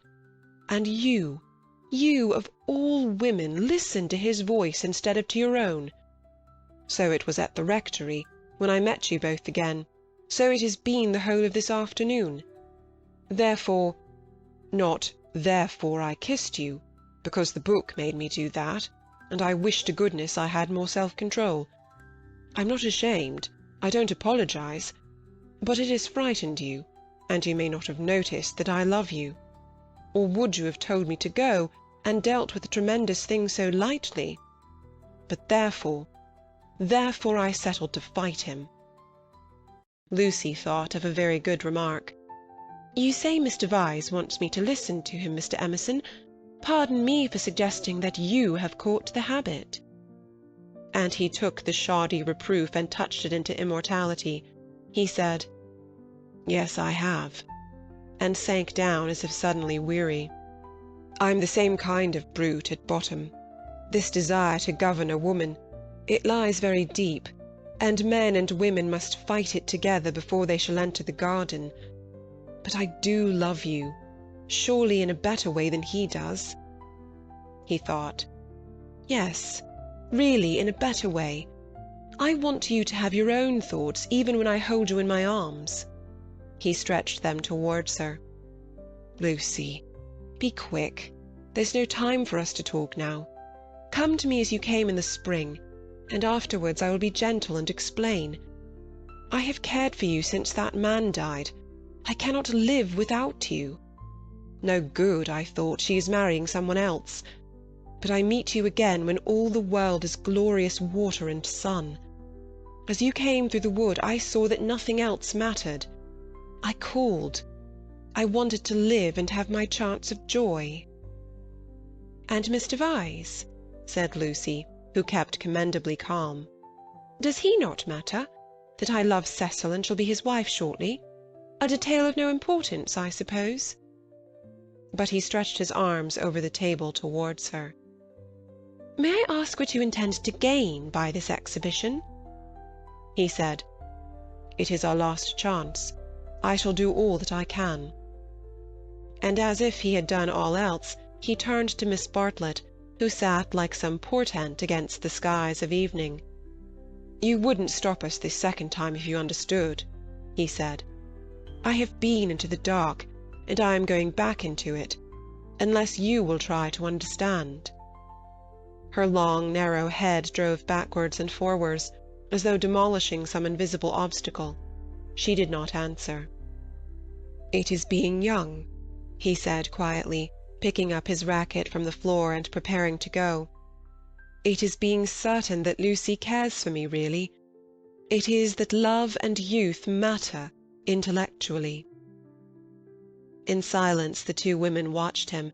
His last remark, they knew, was nonsense, but was he going after it or not? Would not he, the cad, the charlatan, attempt a more dramatic finish? No. He was apparently content. He left them, carefully closing the front door, and when they looked through the hall window, they saw him go up the drive and begin to climb the slopes of withered fern behind the house. Their tongues were loosed, and they burst into stealthy rejoicings. "Oh, Lucia, come back here. Oh, what an awful man!" Lucy had no reaction, at least not yet. "Well, he amuses me," she said. "Either I'm mad or else he is, and I'm inclined to think it's the latter. One more fuss through with you, Charlotte. Many thanks. I think, though, that this is the last. My admirer will hardly trouble me again." And Miss Bartlett, too, essayed the roguish. "Well, it isn't every one who could boast such a conquest, dearest, is it? Oh, one oughtn't to laugh, really. It might have been very serious. But you were so sensible and brave, so unlike the girls of my day. Let's go down to them." But once in the open air she paused. Some emotion, pity, terror, love, but the emotion was strong, seized her, and she was aware of autumn. Summer was ending, and the evening brought her odours of decay, the more pathetic because they were reminiscent of spring.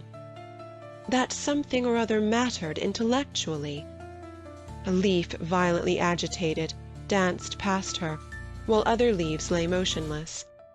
That the earth was hastening to re-enter darkness, and the shadows of those trees to creep over Windy Corner. "Hullo, Lucy! There's still light enough for another set, if you two will hurry." "Mr. Emerson has had to go." "Ugh, what a nuisance! That spoils the fall. I say, Cecil, do play. Do, there's a good chap. It's Floyd's last day. Do play tennis with us just this once." Cecil's voice came. "My dear Freddy, I am no athlete. As you well remarked this very morning, there are some chaps who are no good for anything but books. I plead guilty to being such a chap, and will not inflict myself on you." The scales fell from Lucy's eyes. How had she stood Cecil for a moment? He was absolutely intolerable, and the same evening she broke her engagement off. End of chapter 16. Chapter 17. Lying to Cecil. He was bewildered. He had nothing to say. He was not even angry, but stood with a glass of whiskey between his hands, trying to think what had led her to such a conclusion. She had chosen the moment before bed, when, in accordance with their bourgeois habit, she always dispensed drinks to the men. Freddy and Mr. Floyd were sure to retire with their glasses, while Cecil invariably lingered, sipping at his while she locked up the sideboard. "I am very sorry about it," she said. "I have carefully thought things over. We are too different. I must ask you to release me, and try to forget that there ever was such a foolish girl." It was a suitable speech, but she was more angry than sorry, and her voice showed it. "Different? How? How?" "I haven't had a really good education, for one thing," she continued, still on her knees by the sideboard. "My Italian trip came too late, and I am forgetting all that I learnt there. I shall never be able to talk to your friends, or behave as a wife of yours should." "I don't understand you. You aren't like yourself. You're tired, Lucy." "Tired?" she retorted, kindling at once. "That is exactly like you.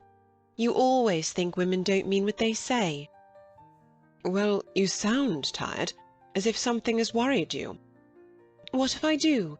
It doesn't prevent me from realizing the truth. I can't marry you, and you will thank me for saying so some day." "You had that bad headache yesterday. All right." For she had exclaimed indignantly, "I see it's much more than headaches. But give me a moment's time." He closed his eyes. "You must excuse me if I say stupid things, but my brain has gone to pieces. Part of it lives 3 minutes back, when I was sure that you loved me, and the other part, I find it difficult, I am likely to say the wrong thing." It struck her that he was not behaving so badly, and her irritation increased. She again desired a struggle, not a discussion. To bring on the crisis, she said, "There are days when one sees clearly, and this is one of them. Things must come to a breaking point sometime, and it happens to be today. If you want to know, quite a little thing decided me to speak to you, when you wouldn't play tennis with Freddy." "I never do play tennis," said Cecil, painfully bewildered.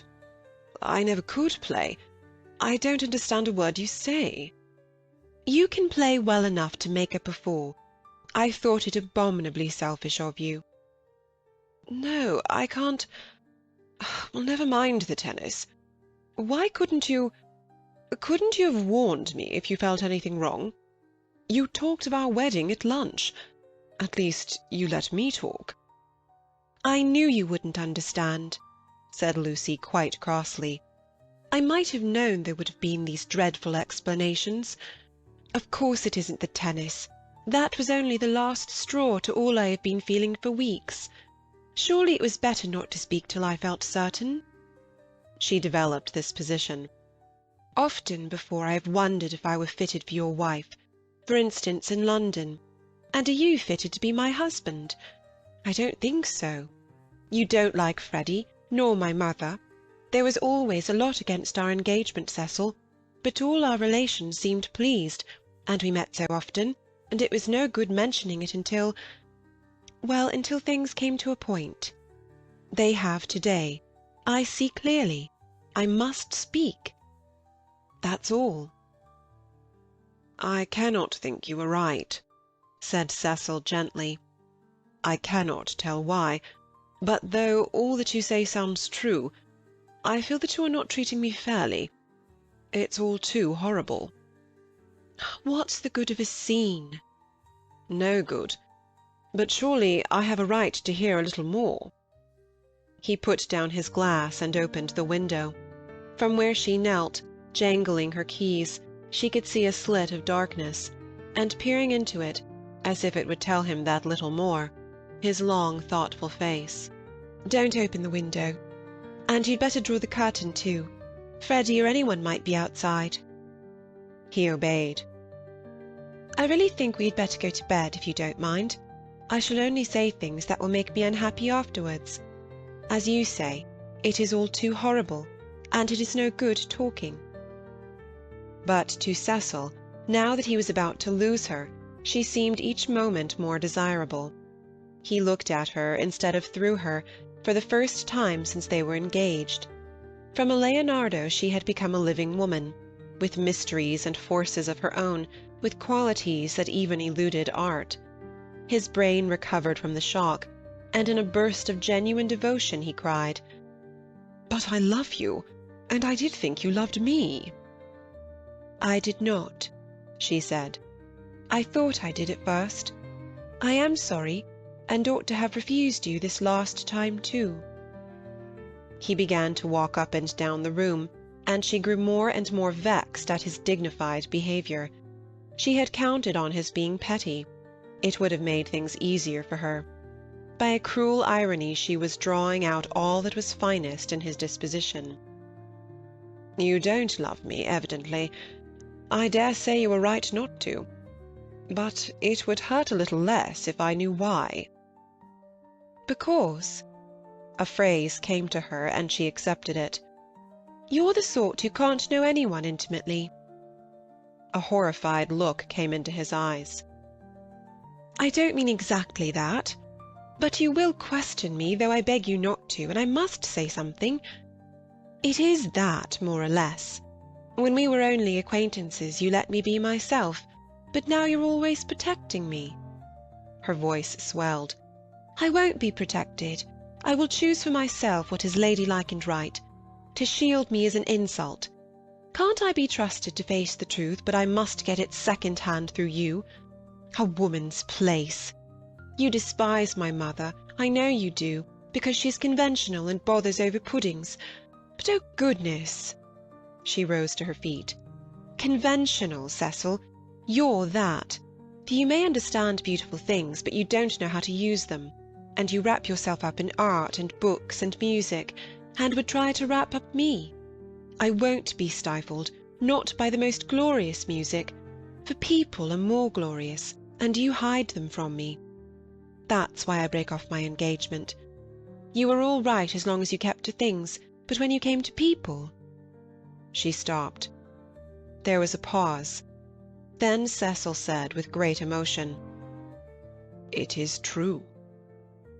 "True on the whole," she corrected, full of some vague shame.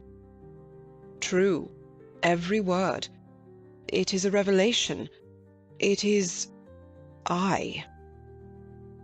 Anyhow, those are my reasons for not being your wife.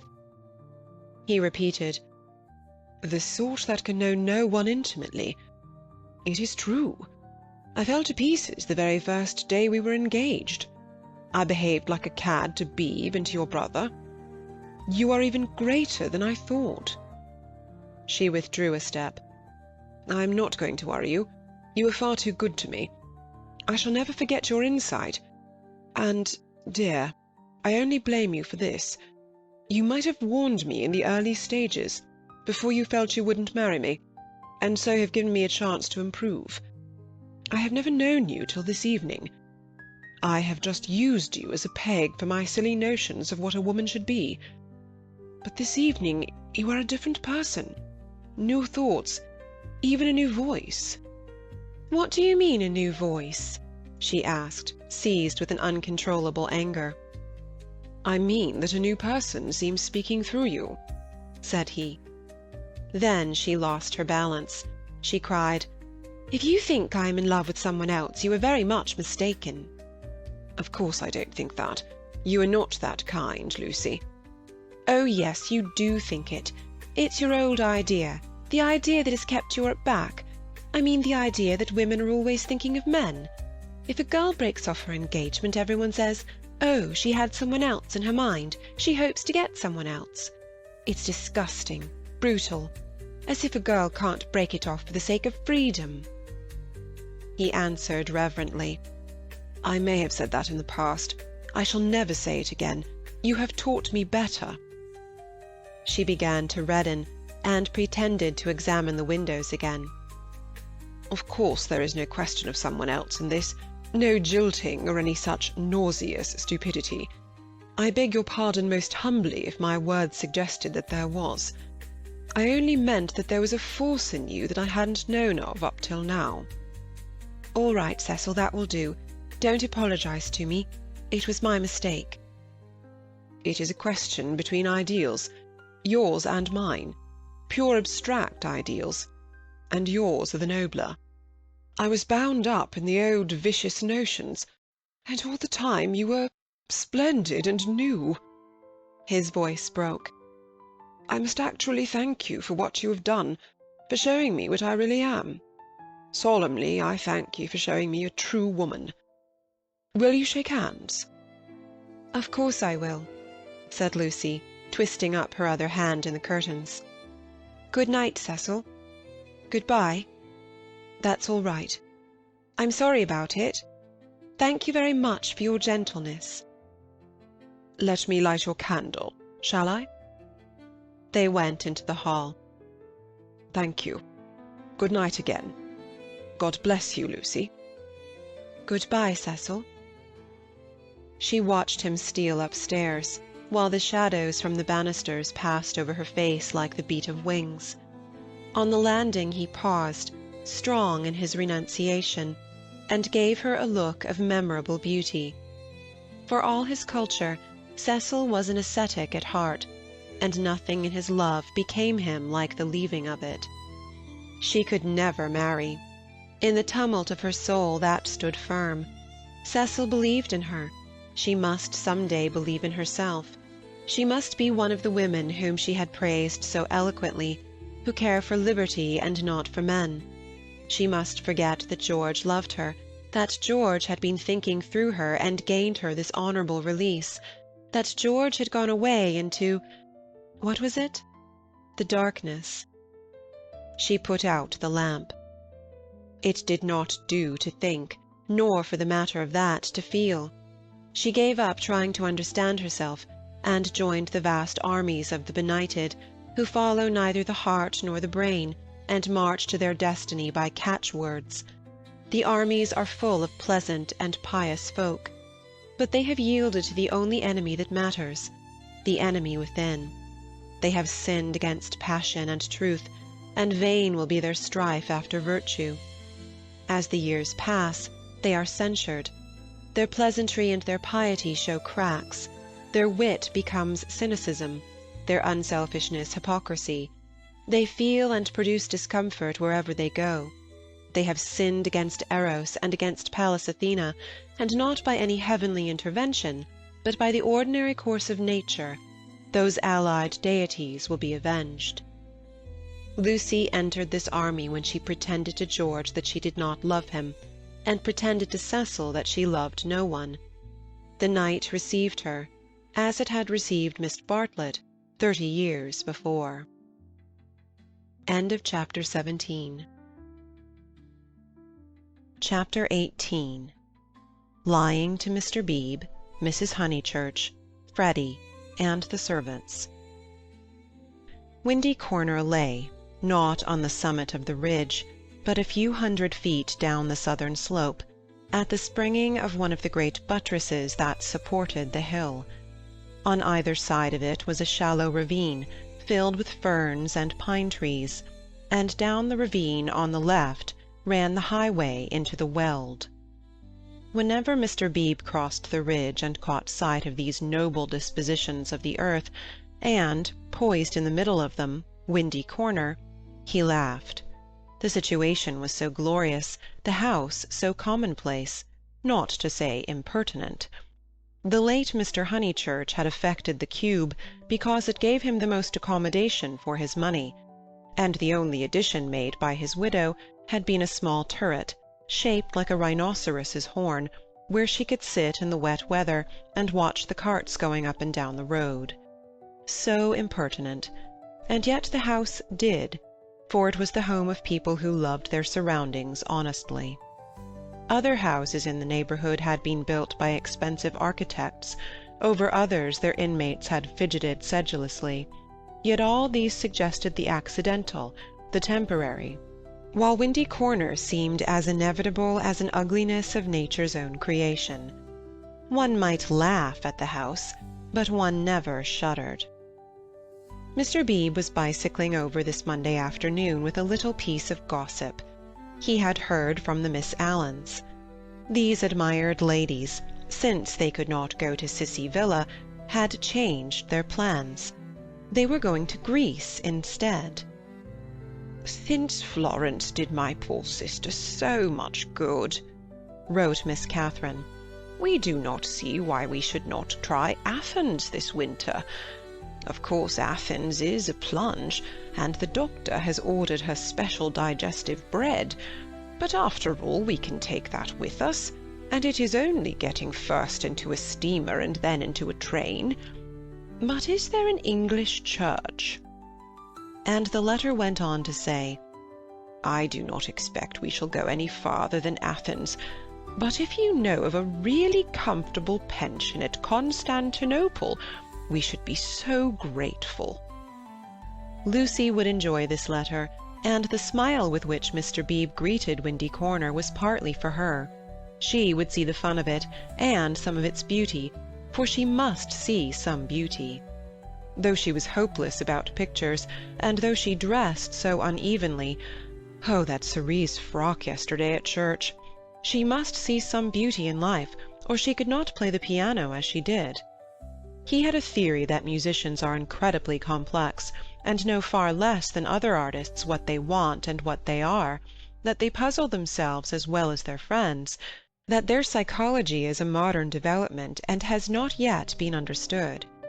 This theory, had he known it, had possibly just been illustrated by facts. Ignorant of the events of yesterday, he was only riding over to get some tea, to see his niece, and to observe whether Miss Honeychurch saw anything beautiful in the desire of 2 old ladies to visit Athens. A carriage was drawn up outside Windy Corner, and just as he caught sight of the house, it started, bowled up the drive, and stopped abruptly when it reached the main road.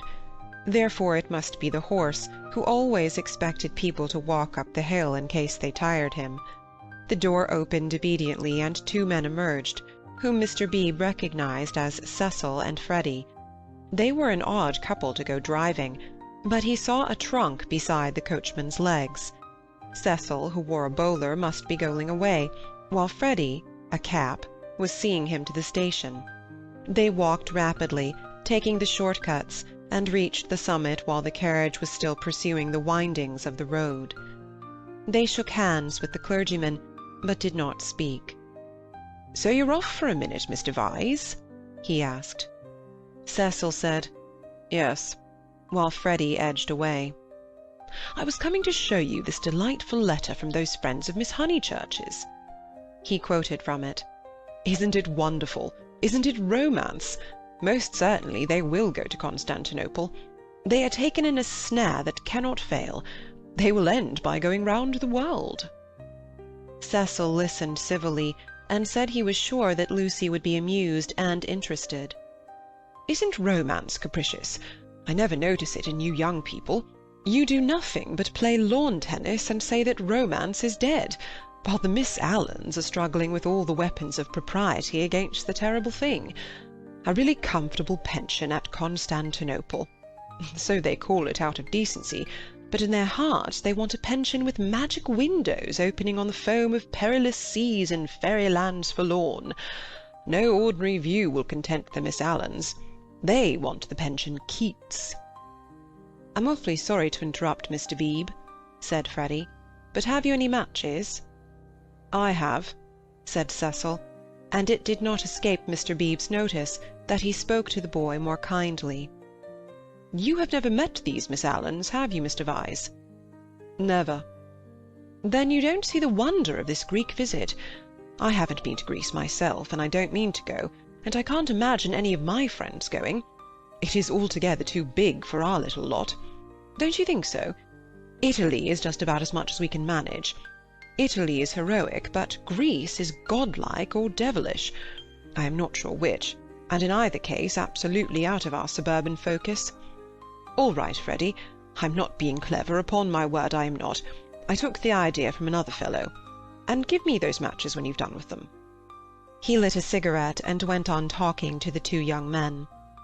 "I was saying, if our poor little Cockney lives must have a background, let it be Italian. Big enough in all conscience. The ceiling of the Sistine Chapel for me. There the contrast is just as much as I can realise. But not the Parthenon, not the frieze of Phidias at any price. And here comes the Victoria." "You're quite right," said Cecil.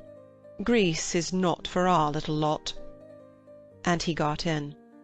Freddy followed, nodding to the clergyman, whom he trusted not to be pulling one's leg, really.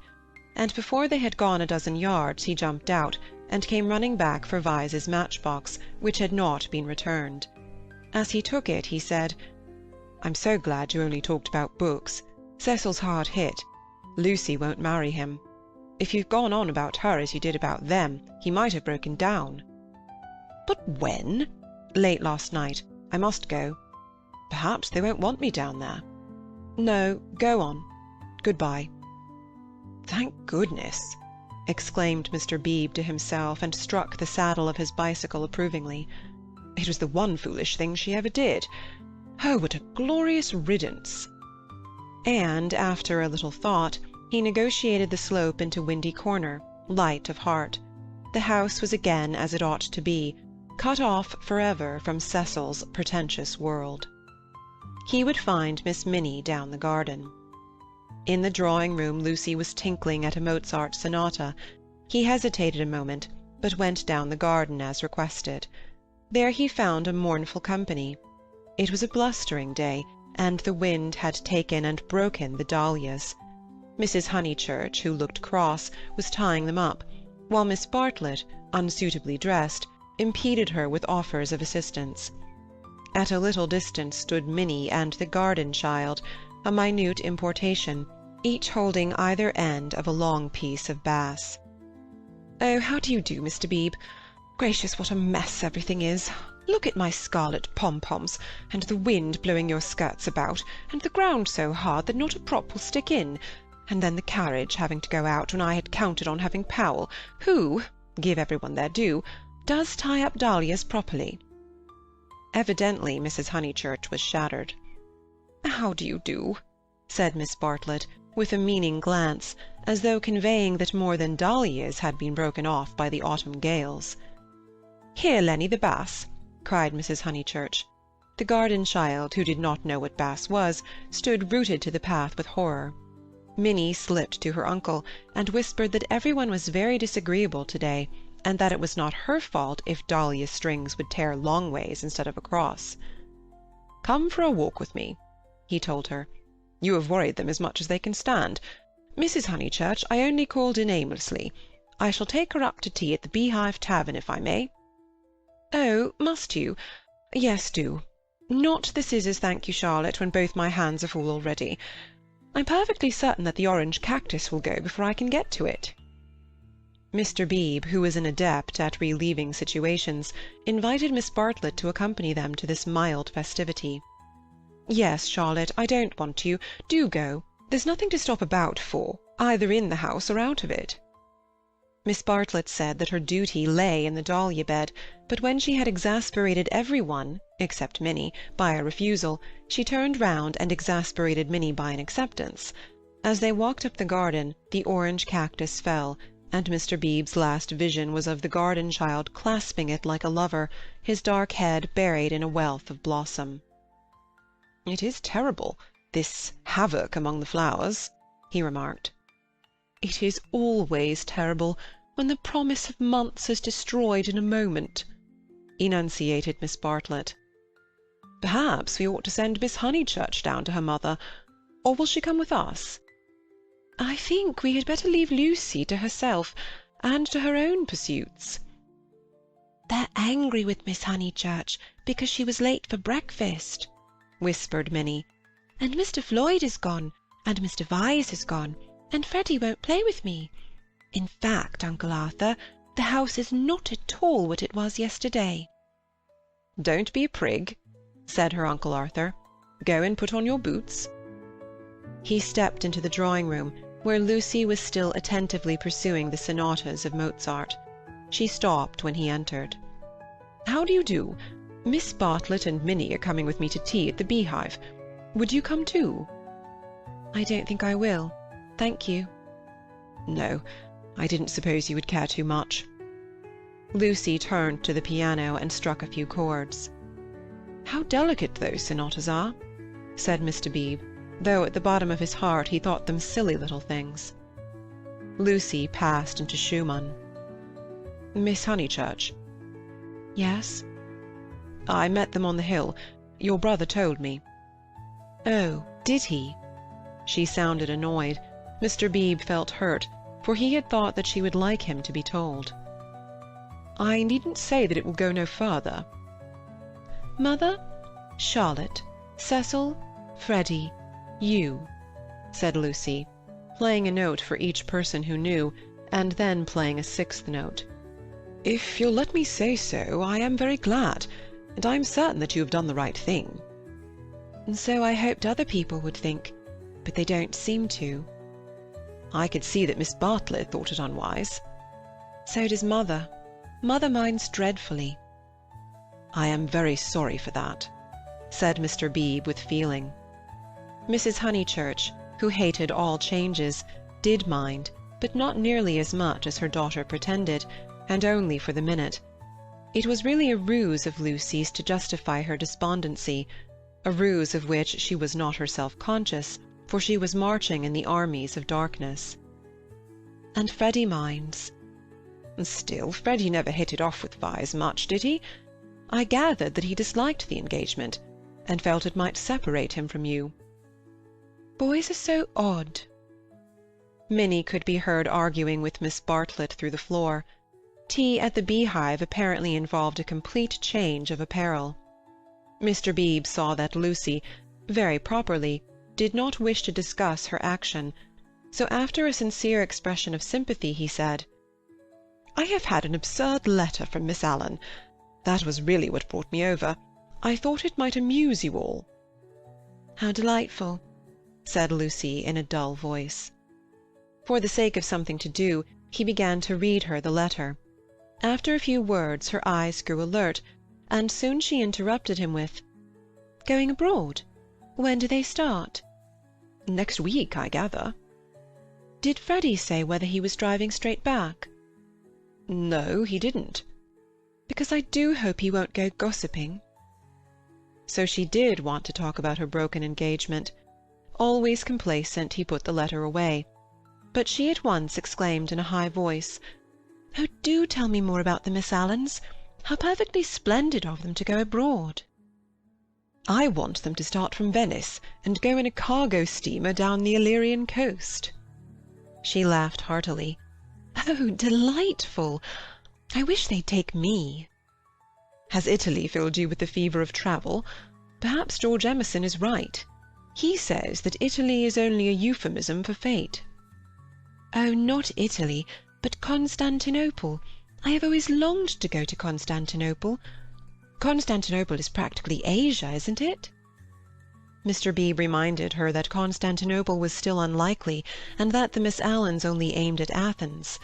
"With Delphi, perhaps, if the roads are safe." But this made no difference to her enthusiasm.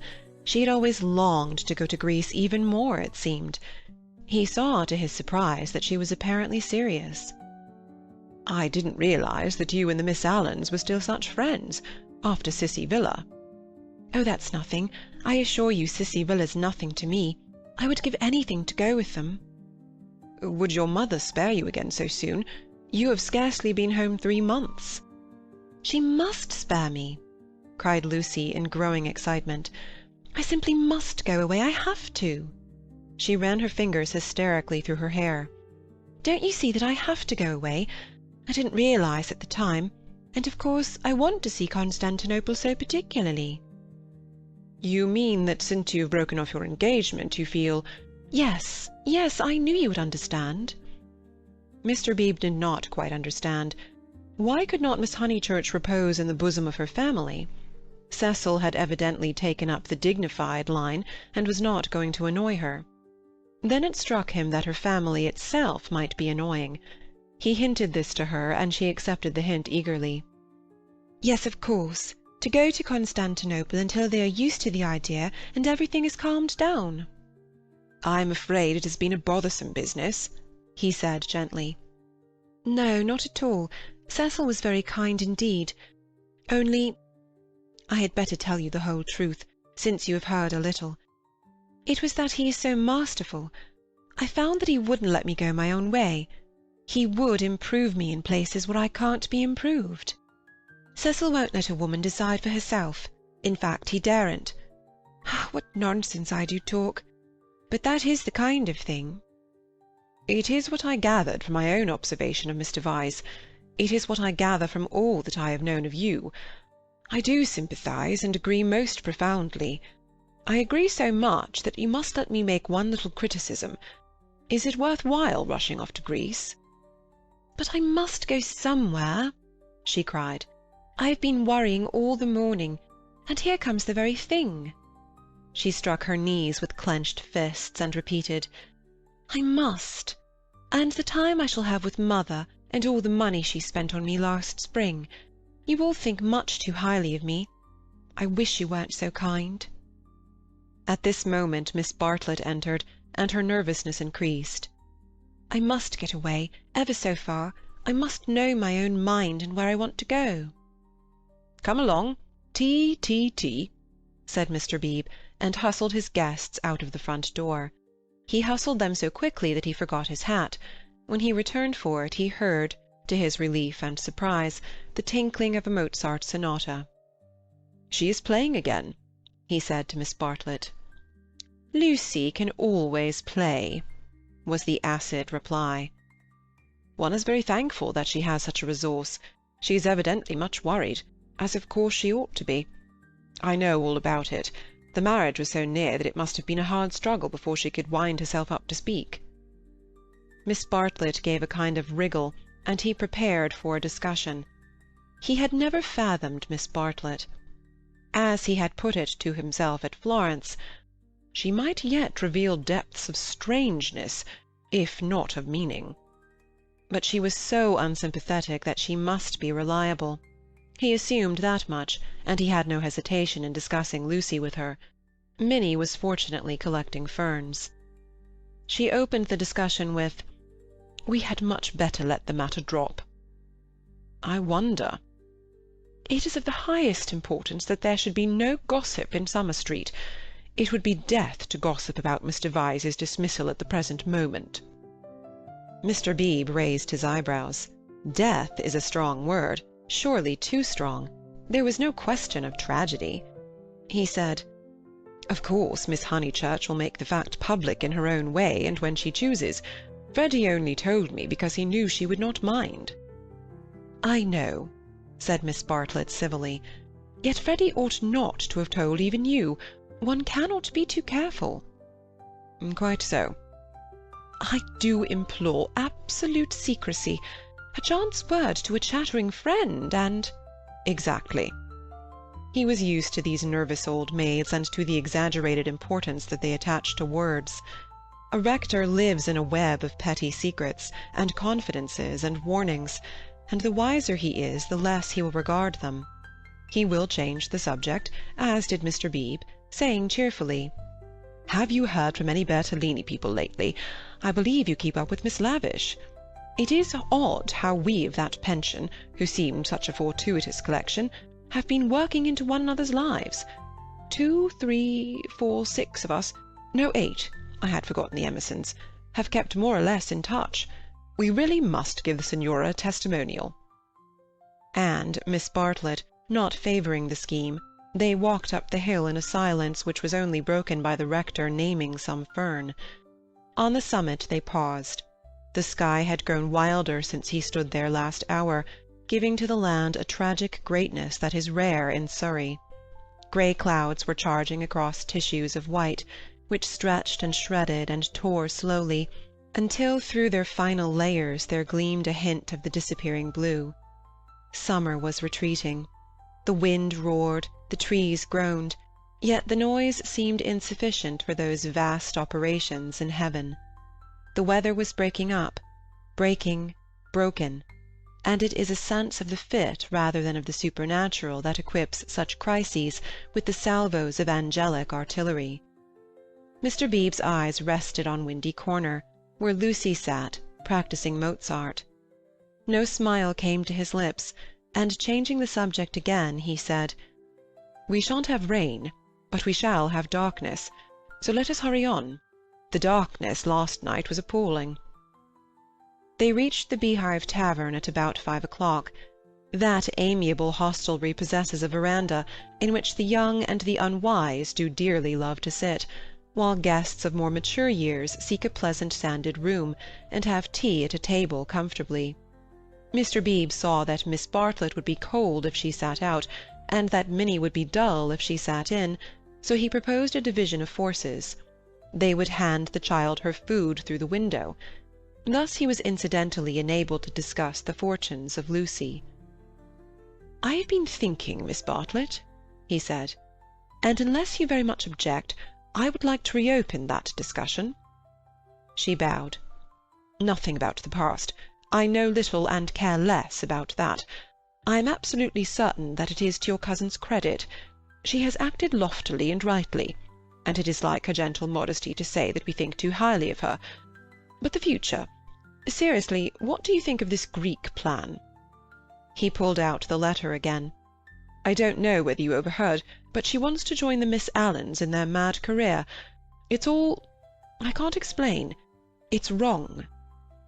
Miss Bartlett read the letter in silence, laid it down, seemed to hesitate, and then read it again. "I can't see the point of it myself."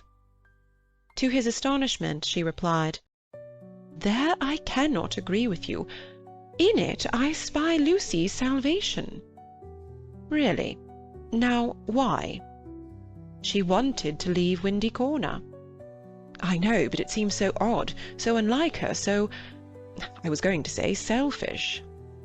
"It is natural, surely, after such painful scenes, that she should desire a change." Here apparently was one of those points that the male intellect misses. Mr. Beebe exclaimed, "So she says herself, and since another lady agrees with her, I must own that I am partially convinced. Perhaps she must have a change. I have no sisters, and I don't understand these things. But why need she go as far as Greece?" "You may well ask that," replied Miss Bartlett, who was evidently interested, and had almost dropped her evasive manner. "Why Greece? What is it, Minnie dear? Jam? Why not Tunbridge Wells? Oh, Mr. Beebe, I had a long and most unsatisfactory interview with dear Lucy this morning. I cannot help her. I will say no more. Perhaps I have already said too much. I am not to talk, a point on which she is almost bitter. I am not to talk. I wanted her to spend 6 months with me at Tunbridge Wells, and she refused." Mr. Beebe poked at a crumb with his knife. "But my feelings are of no importance. I know too well that I get on Lucy's nerves. Our tour was a failure. She wanted to leave Florence, and when we got to Rome she did not want to be in Rome, and all the time I felt that I was spending her mother's money." "Let us keep to the future, though," interrupted Mr. Beebe. "I want your advice." "Very well," said Charlotte, with a choky abruptness that was new to him, though familiar to Lucy. "I, for one, will help her go to Greece. Will you?" Mr. Beebe considered. "It is absolutely necessary," she continued, lowering her veil and whispering through it with a passion, an intensity that surprised him. "I know, I know." The darkness was coming on, and he felt that this odd woman really did know. "She must not stop here a moment, and we must keep quiet till she goes. I trust that the servants know nothing. Afterwards—but I may have said too much already. Only, Lucy and I are helpless against Mrs. Honeychurch alone. If you help, we may succeed. Otherwise—" "Otherwise?" "Otherwise," she repeated, as if the word held finality. "Yes, I will help her," said the clergyman, setting his jaw firm. "Come, let us go back now and settle the whole thing up." Miss Bartlett burst into florid gratitude. The tavern sign, a beehive trimmed evenly with bees, creaked in the wind outside as she thanked him. Mr. Beebe did not quite understand the situation, but then he did not desire to understand it, nor to jump to the conclusion of another man that would have attracted a grosser mind. He only felt that Miss Bartlett knew of some vague influence from which the girl desired to be delivered, and which might well be clothed in the fleshly form. Its very vagueness spurred him into knight-errantry. His belief in celibacy, so reticent, so carefully concealed beneath his tolerance and culture, now came to the surface and expanded like some delicate flower. "They that marry do well, but they that refrain do better." So ran his belief, and he never heard that an engagement was broken off but with a slight feeling of pleasure. In the case of Lucy, the feeling was intensified through dislike of Cecil, and he was willing to go further, to place her out of danger until she could confirm her resolution of virginity. The feeling was very subtle and quite undogmatic, and he never imparted it to any other of the characters in this entanglement. Yet it existed, and it alone explains his action subsequently, and his influence on the action of others. The compact that he made with Miss Bartlett in the tavern was to help not only Lucy, but religion also. They hurried home through a world of black and grey. He conversed on indifferent topics: the Emersons' need of a housekeeper, servants, Italian servants, novels about Italy, novels with a purpose. Could literature influence life? Windy Corner glimmered. In the garden, Mrs. Honeychurch, now helped by Freddy, still wrestled with the lives of her flowers. "It gets too dark," she said hopelessly. "This comes of putting off. We might have known the weather would break up soon. And now Lucy wants to go to Greece. I don't know what the world's coming to." "Mrs. Honeychurch," he said, "go to Greece she must. Come up to the house and let's talk it over. Do you, in the first place, mind her breaking with Vyse?" "Mr. Beebe, I'm thankful, simply thankful." "So am I," said Freddy. "Good. Now come up to the house." They conferred in the dining-room for half an hour. Lucy would never have carried the Greek scheme alone. It was expensive and dramatic, both qualities that her mother loathed. Nor would Charlotte have succeeded. The honours of the day rested with Mr. Beebe. By his tact and common sense, and by his influence as a clergyman, for a clergyman who was not a fool influenced Mrs. Honeychurch greatly, he bent her to their purpose. "I don't see why Greece is necessary," she said, "but as you do, I suppose it is all right. It must be something I can't understand. Lucy! Let's tell her. Lucy!" "She is playing the piano," Mr. Beebe said. He opened the door, and heard the words of a song. "Look not thou on beauty's charming." "I didn't know that Miss Honeychurch sang too." "Sit thou still when kings are arming, taste not when the wine-cup glistens." "It's a song that Cecil gave her. How odd girls are!" "What's that?" called Lucy, stopping short. "All right, dear," said Mrs. Honeychurch kindly. She went into the drawing-room, and Mr. Beebe heard her kiss Lucy and say, "I am sorry I was so cross about Greece, but it came on the top of the dahlias." Rather a hard voice said, "Thank you, mother. That doesn't matter a bit." "And you were right, too. Greece will be all right. You can go if the Miss Allens will have you." "Oh, splendid! Oh, thank you!" Mr. Beebe followed. Lucy still sat at the piano with her hands over the keys. She was glad, but he had expected greater gladness. Her mother bent over her. Freddy, to whom she had been singing, reclined on the floor with his head against her, and an unlit pipe between his lips. Oddly enough, the group was beautiful. Mr. Beebe, who loved the art of the past, was reminded of a favourite theme, the Santa Conversazione, in which people who care for one another are painted chatting together about noble things, a theme neither sensual nor sensational, and therefore ignored by the art of to-day. Why should Lucy want either to marry or travel when she had such friends at home? "Taste not when the wine-cup glistens, speak not when the people listens," she continued. "Here's Mr. Beebe." "Mr. Beebe knows my rude ways." "It's a beautiful song, and a wise one," said he. "Go on." "It isn't very good," she said listlessly. "I forget why. Harmony or something." "I suspected it was unscholarly. It's so beautiful." "The tune's right enough," said Freddy, "but the words are rotten. Why throw up the sponge?" "How stupidly you talk," said his sister. The Santa Conversazione was broken up. After all, there was no reason that Lucy should talk about Greece or thank him for persuading her mother, so he said good-bye. Freddy lit his bicycle lamp for him in the porch, and with his usual felicity of phrase said, "This has been a day and a half." "Stop thine ear against the singer." "Wait a minute, she is finishing."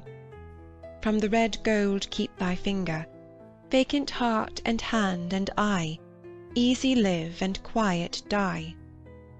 "I love weather like this," said Freddy. Mr. Beebe passed into it. The two main facts were clear.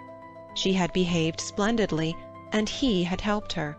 He could not expect to master the details of so big a change in a girl's life.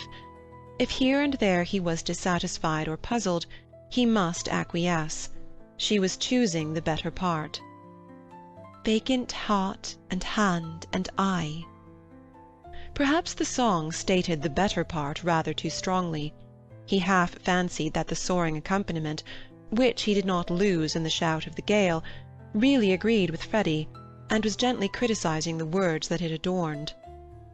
"Vacant heart and hand and eye, easy live and quiet die." However, for the fourth time, Windy Corner lay poised below him, now as a beacon in the roaring tides of darkness. End of chapter 18. Chapter 19. Lying to Mr. Emerson. The Miss Allens were found in their beloved Temperance Hotel near Bloomsbury, a clean, airless establishment much patronized by provincial England. They always perched there before crossing the great seas, and for a week or two would fidget gently over clothes, guide-books, mackintosh squares, digestive bread, and other continental necessities. That there are shops abroad, even in Athens, never occurred to them, for they regarded travel as a species of warfare, only to be undertaken by those who have been fully armed at the Haymarket stores. Miss Honeychurch, they trusted, would equip herself duly. Quinine could now be obtained in tabloids, paper soap was a great help towards freshening up one's face in the train. Lucy promised, a little depressed. "But of course you know all about these things, and you have Mr. Vyse to help you. A gentleman is such a stand-by." Mrs. Honeychurch, who had come up to town with her daughter, began to drum nervously upon her card-case. "We think it so good of Mr. Vyse to spare you," Miss Catherine continued. "It is not every young man who would be so unselfish, but perhaps he will come out and join you later on." "Or does his work keep him in London?" said Miss Teresa, the more acute and less kindly of the two sisters. "However, we shall see him when he sees you off. I do so long to see him." "No one will see Lucy off," interposed Mrs. Honeychurch. "She doesn't like it." "No, I hate seeings off," said Lucy. "Really? How funny!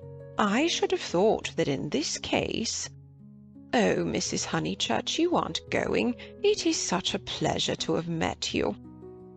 They escaped, and Lucy said with relief, "That's all right. We just got through that time." But her mother was annoyed. "I shall be told, dear, that I am unsympathetic, but I cannot see why you didn't tell your friends about Cecil and be done with it. There all the time we had to sit fencing and almost telling lies, and be seen through too, I dare say, which is most unpleasant." Lucy had plenty to say in reply. She described the Miss Allens' character.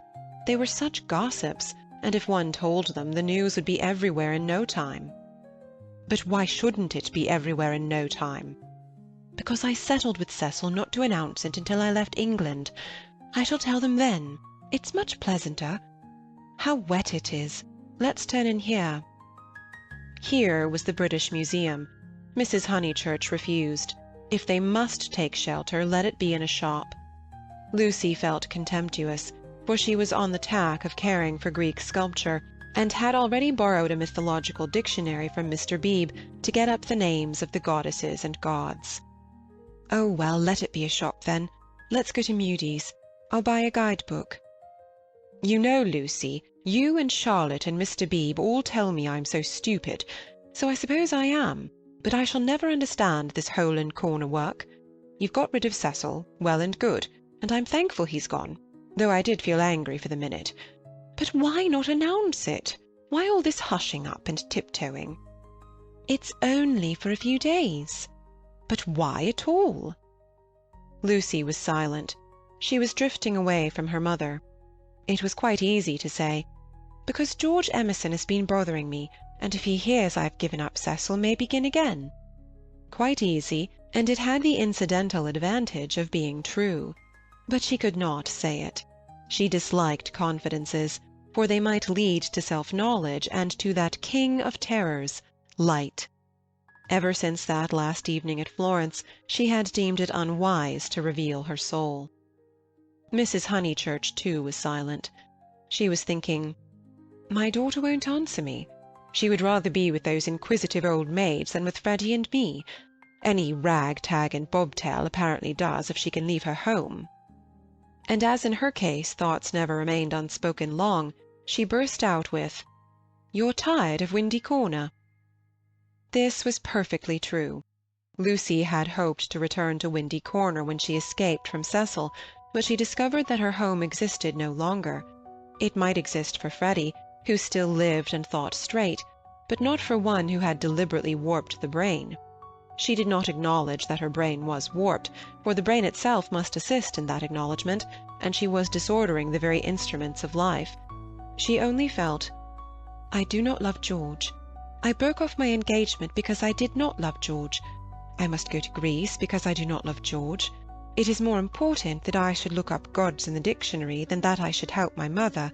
Everyone else is behaving very badly." She only felt irritable and petulant, and anxious to do what she was not expected to do, and in this spirit she proceeded with the conversation. "Oh, mother, what rubbish you talk! Of course I'm not tired of Windy Corner." "Then why not say so at once, instead of considering half an hour first?" She laughed faintly. "Half a minute would be nearer." "Perhaps you would like to stay away from your home altogether?" "Hush, mother! People will hear you." For they had entered Mudie's. She bought Baedeker, and then continued, "Of course I want to live at home, but as we are talking about it, I may as well say that I shall want to be away in the future more than I have been. You see, I come into my money next year." Tears came into her mother's eyes. Driven by nameless bewilderment, by what is in older people termed eccentricity, Lucy determined to make the point clear. "I've seen the world so little. I felt so out of things in Italy. I have seen so little of life. One ought to come up to London more, not a cheap ticket like today, but to stop. I might even share a flat for a little with some other girl." "And mess with typewriters and latchkeys," exploded Mrs. Honeychurch, "and agitate and scream and be carried off kicking by the police, and call it a mission when no one wants you, and call it duty when it means that you can't stand your own home, and call it work when thousands of men are starving with the competition as it is, and then to prepare yourself find 2 doddering old ladies and go abroad with them." "I want more independence," said Lucy lamely. She knew that she wanted something, and independence is a useful cry. We can always say that we have not got it. She tried to remember her emotions in Florence. Those had been sincere and passionate, and had suggested beauty rather than short skirts and latchkeys. But independence was certainly her cue. "Very well. Take your independence and be gone. Rush up and down and round the world, and come back as thin as a lath with the bad food. Despise the house that your father built and the garden that he planted, and our dear view, and then share a flat with another girl." Lucy screwed up her mouth and said, "Perhaps I spoke hastily." "Oh, goodness!" her mother flashed. "How you do remind me of Charlotte Bartlett." "Charlotte?" flashed Lucy in her turn, pierced at last by a vivid pain. "More every moment." "I don't know what you mean, mother. Charlotte and I are not the least alike." "Well, I see the likeness. The same eternal worrying, the same taking back of words. You and Charlotte trying to divide 2 apples among 3 people last night might be sisters." "What rubbish! And if you dislike Charlotte so, it's rather a pity you asked her to stop. I warned you about her. I begged you, implored you not to, but of course I was not listened to." "There you go." "I beg your pardon." "Charlotte again, my dear. That's all. Her very words." Lucy clenched her teeth. "My point is that you oughtn't to have asked Charlotte to stop. I wish you would keep to the point." And the conversation dies off into a wrangle. She and her mother shopped in silence, spoke little in the train, little again in the carriage, which met them at the Dorking station. It had poured all day, and as they ascended through the deep Surrey lanes, showers of water fell from the overhanging beech trees and rattled on the hood. Lucy complained that the hood was stuffy. Leaning forward, she looked out into the steaming dusk, and watched the carriage lamp pass like a searchlight over mud and leaves, and reveal nothing beautiful. "The crush when Charlotte gets in will be abominable," she remarked. For they were to pick up Miss Bartlett at Summer Street, where she had been dropped as the carriage went down, to pay a call on Mr. Beebe's old mother. "We shall have to sit 3 aside, because the trees drop, and yet it isn't raining. Oh, for a little air!" Then she listened to the horse's hoofs. "He has not told, he has not told." That melody was blurred by the soft road. "Can't we have the hood down?" she demanded, and her mother with sudden tenderness said, "Very well, old lady, stop the horse." And the horse was stopped, and Lucy and Powell wrestled with the hood, and squirted water down Mrs. Honeychurch's neck. But now that the hood was down, she did see something that she would have missed. There were no lights in the windows of Cissy Villa, and round the garden gate she fancied she saw a padlock. "Is that house to let again, Powell?" she called. "Yes, miss. he replied. "Have they gone?" "It's too far out to town for the young gentleman, and his father's rheumatism has come on, so he can't stop on alone, so they are trying to let furnished," was the answer. "They have gone, then?" "Yes, miss, they have gone." Lucy sank back. The carriage stopped at the rectory. She got out to call for Miss Bartlett. So the Emersons had gone, and all this bother about Greece had been unnecessary. Waste. That word seemed to sum up the whole of life. Wasted plans, wasted money, wasted love, and she had wounded her mother. Was it possible that she had muddled things away? Quite possible. Other people had. When the maid opened the door she was unable to speak, and stared stupidly into the hall. Miss Bartlett at once came forward, and after a long preamble asked a great favour. Might she go to church? Mr. Beebe and his mother had already gone, but she had refused to start until she had obtained her hostess's full sanction, for it would mean keeping the horse waiting a good 10 minutes more. "Certainly," said the hostess wearily. "I forgot it was Friday. Let's all go. Powell can go round to the stables." "Lucy, dearest." "No church for me, thank you." A sigh, and they departed. The church was invisible, but up in the darkness to the left there was a hint of colour. This was a stained window, through which some feeble light was shining, and when the door opened Lucy heard Mr. Beebe's voice running through the litany to a minute congregation. Even their church, built upon the slope of the hill so artfully, with its beautiful raised transept and its spire of silvery shingle, even their church had lost its charm, and the thing one never talked about, religion, was fading like all the other things.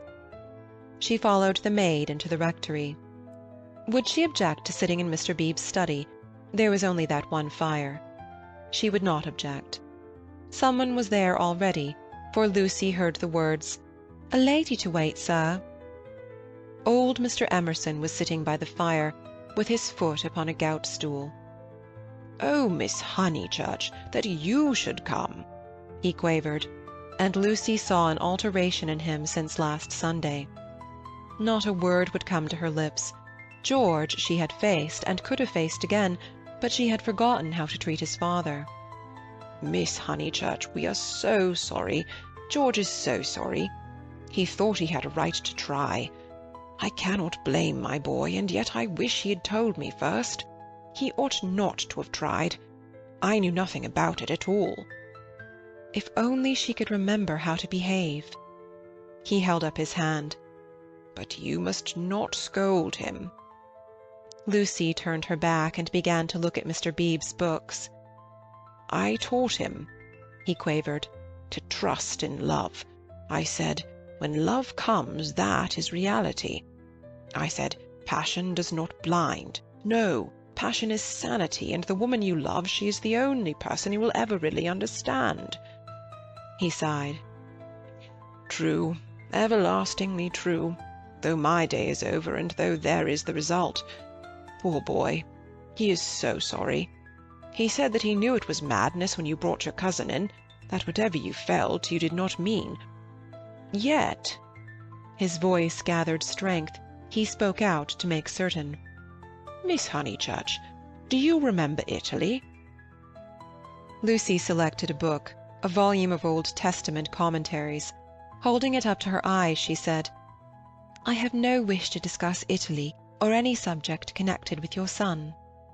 "But do you remember it?" "He has misbehaved himself from the first." "I only was told that he loved you last Sunday. I never could judge behaviour.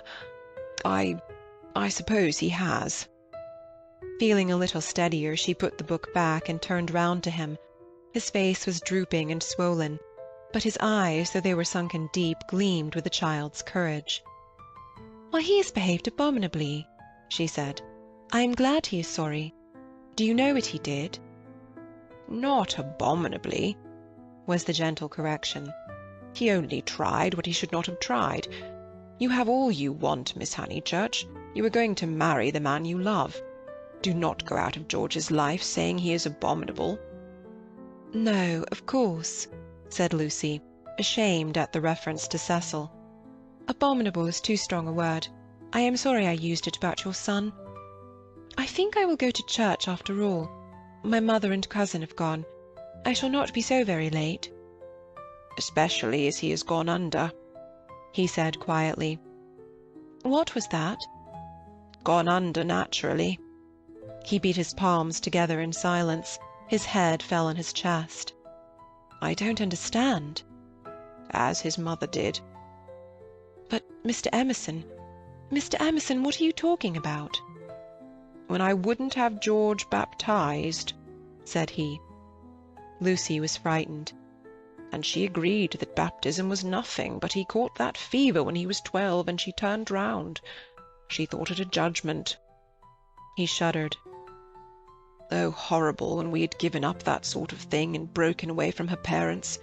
Oh, horrible, worst of all, worse than death, when you have made a little clearing in the wilderness, planted your little garden, let in your sunlight, and then the weeds creep in again. A judgment. And our boy had typhoid because no clergyman had dropped water on him in church. Is it possible, Miss Honeychurch? Shall we slip back into the darkness forever?" "I don't know," gasped Lucy. "I don't understand this sort of thing. I was not meant to understand it." "But Mr. Eager, he came when I was out and acted according to his principles. I don't blame him or anyone. But by the time George was well, she was ill. He made her think about sin, and she went under thinking about it." It was thus that Mr. Emerson had murdered his wife in the sight of God. "Oh, how terrible!" said Lucy, forgetting her own affairs at last. "He was not baptized," said the old man. "I did hold firm." And he looked with unwavering eyes at the rows of books, as if, at what cost, he had won a victory over them. "My boy shall go back to the earth untouched." She asked whether young Mr. Emerson was ill. "Oh, last Sunday." He started into the present. "George last Sunday. No, not ill, just gone under. He is never ill. But he is his mother's son. Her eyes were his, and she had that forehead that I think so beautiful, and he will not think it worth while to live. It was always touch and go. He will live, but he will not think it worth while to live. He will never think anything worth while. You remember that church at Florence?" Lucy did remember, and how she had suggested that George should collect postage stamps. "After you left Florence. Horrible. Then we take the house here, and he goes bathing with your brother and became better. You saw him bathing?" "I am so sorry, but it is no good discussing this affair. I am really deeply sorry about it." "Then there came something about a novel. I didn't follow it all. I had to hear so much, and he minded telling me. He finds me too old. Ah, well, one must have failures. George comes down tomorrow and takes me up to his London rooms. He can't bear to be about here, and I must be where he is." "Mr. Emerson," cried the girl, "don't leave, at least not on my account. I am going to Greece. Don't leave your comfortable house." It was the first time her voice had been kind, and he smiled. "How good everyone is. And look at Mr. Beebe housing me. Came over this morning and heard I was going. Here I am so comfortable with the fire." "Yes, but you won't go back to London. It's absurd." "I must be with George. I must make him care to live, and down here he can't. He says the thought of seeing you and of hearing about you— I am not justifying him. I'm only saying what has happened." "Oh, Mr. Emerson," she took hold of his hand, "you mustn't. I've been bother enough to the world by now. I can't have you moving out of your house when you like it, and perhaps losing money through it, all on my account. You must stop. I am going to Greece." "All the way to Greece?" Her manner altered. "To Greece?" "So you must stop. You won't talk about this business, I know. I can trust you both." "Certainly you can. We either have you in our lives or leave you to the life that you have chosen." "I shouldn't want—" "I suppose Mr. Vyse is very angry with George. No, it was wrong of George to try. We have pushed our beliefs too far. I fancy that we deserve sorrow." She looked at the books again. black, brown, and that acrid theological blue. They surrounded the visitors on every side, they were piled on the tables, they pressed against the very ceiling. To Lucy, who could not see that Mr. Emerson was profoundly religious, and differed from Mr. Beebe chiefly by his acknowledgment of passion, it seemed dreadful that the old man should crawl into such a sanctum when he was unhappy, and be dependent on the bounty of a clergyman. More certain than ever that she was tired, he offered her his chair. "No, please sit still. I think I will sit in the carriage." "Miss Honeychurch, you do sound tired." "Not a bit," said Lucy with trembling lips. "But you are, and there's a look of George about you. And what were you saying about going abroad?" She was silent. "Greece." And she saw that he was thinking the word over. "Greece? But you were to be married this year, I thought." "Not till January it wasn't," said Lucy, clasping her hands. Would she tell an actual lie when it came to the point? "I suppose that Mr. Vyse is going with you. I hope it isn't because George spoke that you are both going." "No." "I hope that you will enjoy Greece with Mr. Vyse." "Thank you." At that moment Mr. Beebe came back from church. His cassock was covered with rain. "That's all right," he said kindly. "I counted on you two keeping each other company. It's pouring again. The entire congregation, which consists of your cousin, your mother, and my mother, stands waiting in the church till the carriage fetches it. Did Powell go round?" "I think so. I'll see." "No, of course I'll see. How are the Miss Allens?" "Very well, thank you." "Did you tell Mr. Emerson about Greece?" I did." "Don't you think it very plucky of her, Mr. Emerson, to undertake the two Miss Allens? Now, Miss Honeychurch, go back, keep warm. I think 3 is such a courageous number to go travelling." And he hurried off to the stables. "He is not going," she said hoarsely. "I made a slip. Mr. Vyse does stop behind in England." Somehow it was impossible to cheat this old man.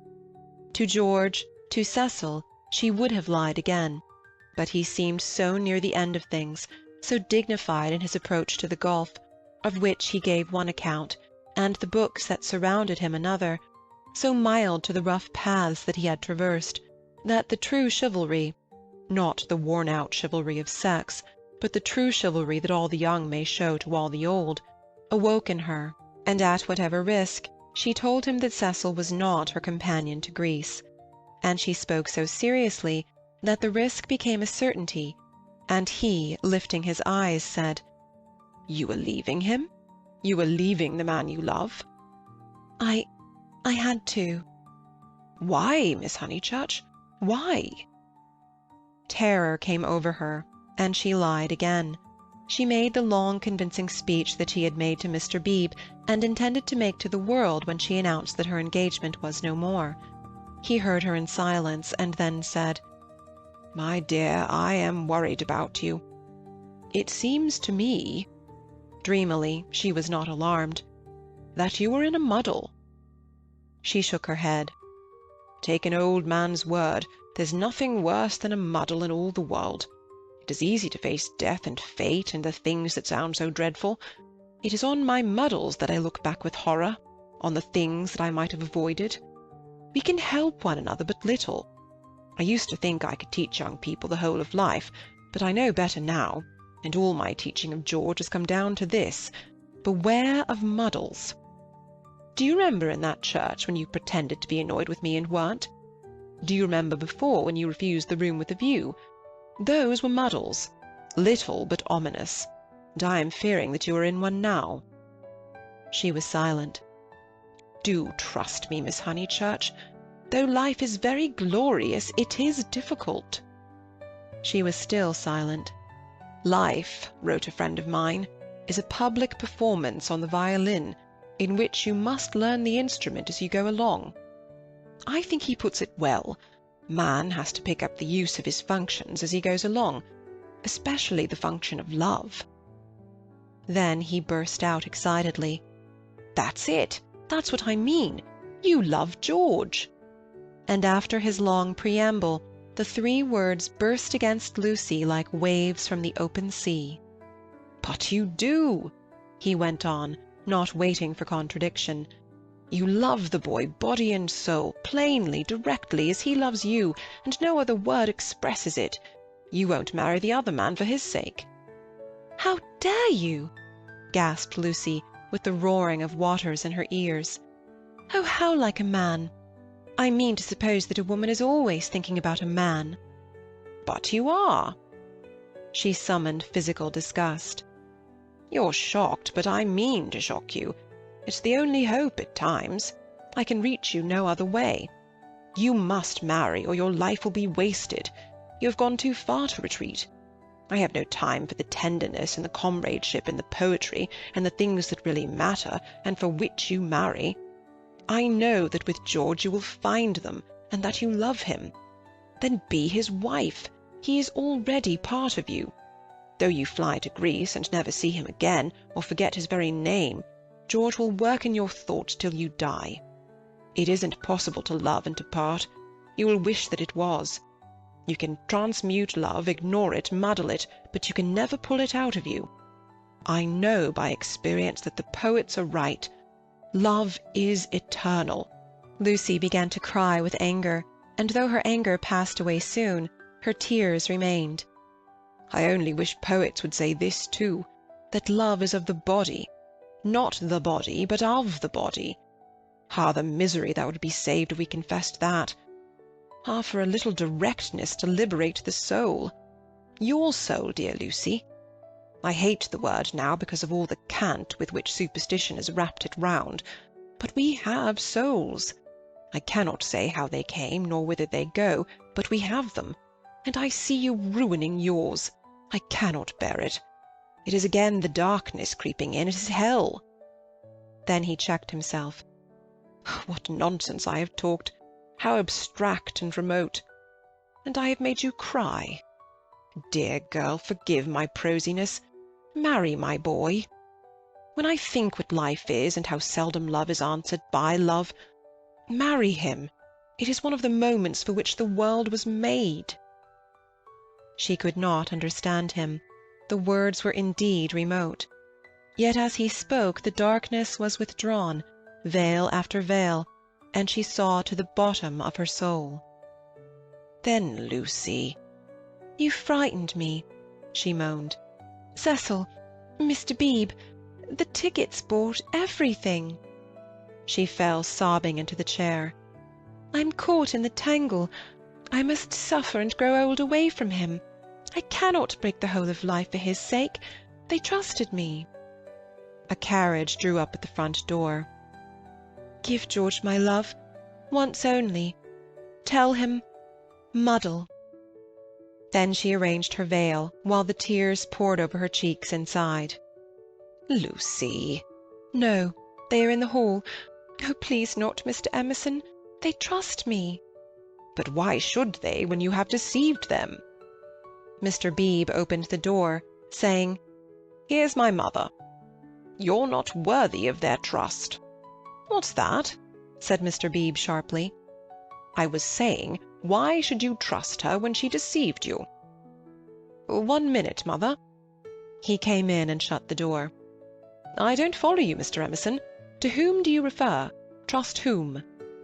"I mean she has pretended to you that she did not love George. They have loved one another all along." Mr. Beebe looked at the sobbing girl. He was very quiet, and his white face, with its ruddy whiskers, seemed suddenly inhuman.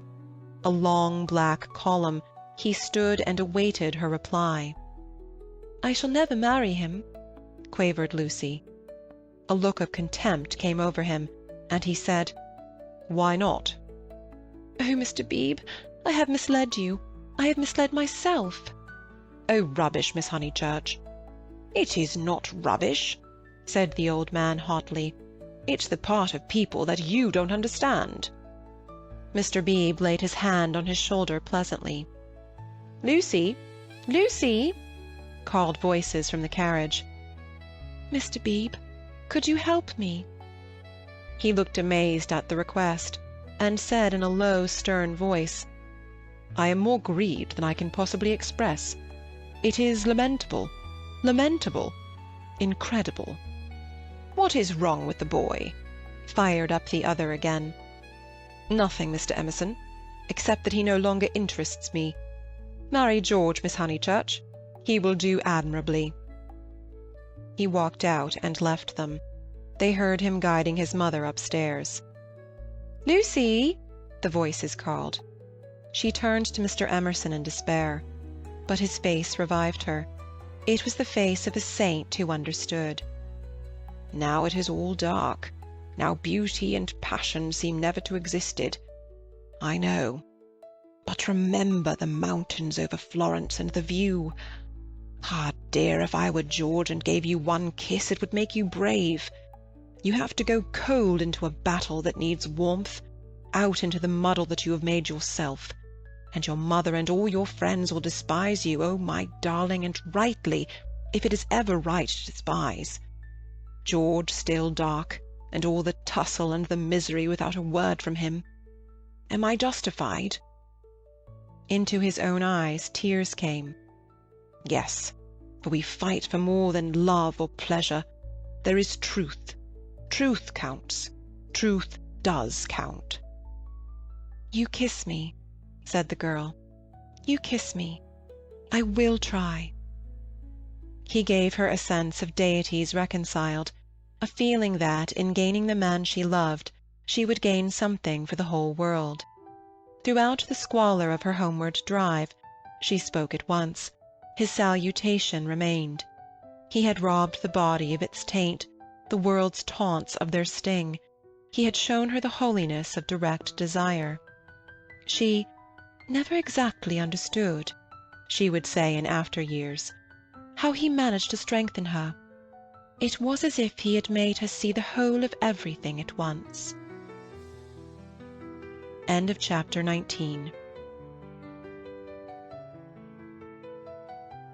Chapter 20. The End of the Middle Ages. The Miss Allens did go to Greece, but they went by themselves. They alone of this little company will double Malaya and plough the waters of the Saronic Gulf. They alone will visit Athens and Delphi, and either shrine of intellectual song, that upon the Acropolis, encircled by blue seas, that under Parnassus, where the eagles build and the bronze charioteer drives undismayed towards infinity. Trembling, anxious, cumbered with much digestive bread, they did proceed to Constantinople, they did go round the world. The rest of us must be contented with a fair but a less arduous goal. Italiam petimus. We return to the Pension Bertolini. George said it was his old room. "No, it isn't," said Lucy, "because it is the room I had, and I had your father's room. I forget why. Charlotte made me for some reason." He knelt on the tiled floor and laid his face in her lap. "George, you baby, get up." "Why shouldn't I be a baby?" murmured George. Unable to answer this question, she put down his sock, which she was trying to mend, and gazed out through the window. It was evening, and again the spring. "Oh, bother, Charlotte," she said thoughtfully. "What can such people be made of?" "Same stuff as parsons are made of." "Nonsense." "Quite right. It is nonsense." "Now you get up off the cold floor, or you'll be starting rheumatism next. And you stop laughing and being so silly." "Why shouldn't I laugh?" he asked, pinning her with his elbows and advancing his face to hers. "What's there to cry at? Kiss me here." He indicated the spot where a kiss would be welcome. He was a boy, after all. When it came to the point, it was she who remembered the past, she into whose soul the iron had entered, she who knew whose this room had been last year. It endeared him to her strangely that he should sometimes be wrong. "Any letters?" he asked. "Just a line from Freddie." "Now, kiss me here, then here." Then, threatened with rheumatism, he strolled to the window, opened it, as the English will, and leant out. There was the parapet, there the river, there to the left the beginnings of the hills. The cab-driver, who at once saluted him with the hiss of a serpent, might be that very Phaeton who had set this happiness in motion 12 months ago. A passion of gratitude, all feelings grow to passions in the South, came over the husband, and he blessed the people and the things who had taken so much trouble about a young fool. He had helped himself, it is true, but how stupidly! All the fighting that mattered had been done by others, by Italy, by his father, by his wife. "Lucy, you come and look at the cypresses, and the church, whatever its name is, still shows." "San Miniato. I'll just finish your sock." "Signorino, domani faremo uno giro," called the cabman, with engaging certainty. George told him that he was mistaken. They had no money to throw away on driving. And the people who had not meant to help, the Miss Lavishes, the Cecils, the Miss Bartletts. Ever prone to magnify fate, George counted up the forces that had swept him into this contentment. "Anything good in Freddy's letter?" "Not yet." His own content was absolute, but hers held bitterness. The Honeychurches had not forgiven them. They were disgusted at her past hypocrisy. She had alienated Windy Corner, perhaps forever. "What does he say?" "Silly boy. He thinks he's being dignified. He knew we should go off in the spring. He has known it for 6 months, that if mother wouldn't give her consent we should take the thing into our own hands. They had fair warning, and now he calls it an elopement. Ridiculous boy." "Signorino, domani faremo uno giro." "But it will all come right in the end. He has to build us both up from the beginning again. I wish, though, that Cecil had not turned so cynical about women. He has, for the second time, quite altered. Why will men have theories about women? I haven't any about men. I wish, too, that Mr. Beebe—" "You may well wish that." "He will never forgive us. I mean, he will never be interested in us again. I wish that he did not influence them so much at Windy Corner. I wish he hadn't. But if we act the truth, the people who really love us are sure to come back to us in the long run." "Perhaps." Then he said more gently, "Well, I acted the truth, the only thing I did do, and you came back to me. So possibly you know." He turned back into the room. "Nonsense with that sock." He carried her to the window, so that she too saw all the view. They sank upon their knees, invisible from the road, they hoped, and began to whisper one another's names. Ah, it was worth while. It was the great joy that they had expected, and countless little joys of which they had never dreamt. They were silent. "Signorino, domani faremo." "Oh, bother that man." But Lucy remembered the vendor of photographs and said, "No, don't be rude to him." Then, with a catching of her breath, she murmured, "Mr. Eager and Charlotte, dreadful frozen Charlotte. How cruel she would be to a man like that." "Look at the lights going over the bridge." "But this room reminds me of Charlotte. How horrible to grow old in Charlotte's way. To think that evening at the rectory that she shouldn't have heard your father was in the house, for she would have stopped me going in, and he was the only person alive who could have made me see sense. You couldn't have made me. When I am very happy—" she kissed him. "I remember on how little it all hangs. If Charlotte had only known, she would have stopped me going in, and I should have gone to Silly Greece, and become different for ever." "But she did know," said George. "She did see my father, surely? He said so." "Oh no, she didn't see him. She was upstairs with old Mrs. Beebe, don't you remember? And then went straight to the church. She said so." George was obstinate again. "My father," said he, "saw her, and I prefer his word. He was dozing by the study fire, and he opened his eyes, and there was Miss Bartlett, a few minutes before you came in. She was turning to go as he woke up. He didn't speak to her. Then they spoke of other things, the desultory talk of those who have been fighting to reach one another, and whose reward is to rest quietly in each other's arms. It was long ere they returned to Miss Bartlett, but when they did, her behaviour seemed more interesting. George, who disliked any darkness, said, "It's clear that she knew. Then why did she risk the meeting? She knew he was there, and yet she went to the church." They tried to piece the thing together. As they talked, an incredible solution came into Lucy's mind.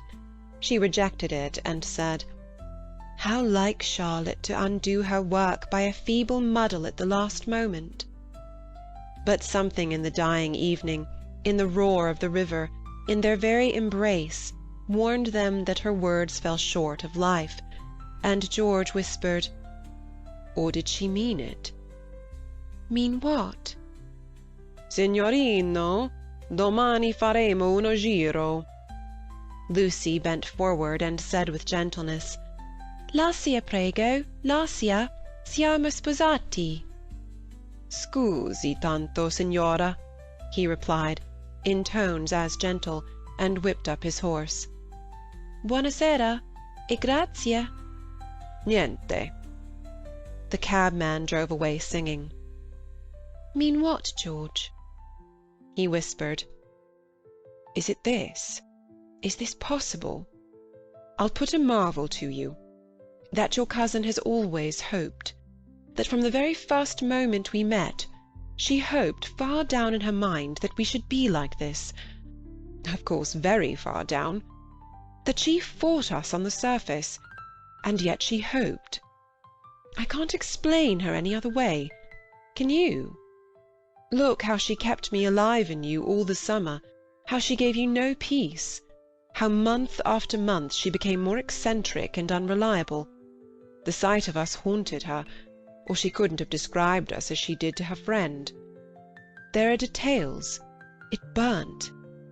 I read the book afterwards. She is not frozen, Lucy. She is not withered up all through. She tore us apart twice, but in the rectory that evening she was given one more chance to make us happy. We can never make friends with her, or thank her. But I do believe that far down in her heart, far below all speech and behaviour, she is glad." "It is impossible," murmured Lucy, and then, remembering the experiences of her own heart, she said, "No, it is just possible." Youth enwrapped them. The song of Phaeton announced passion requited.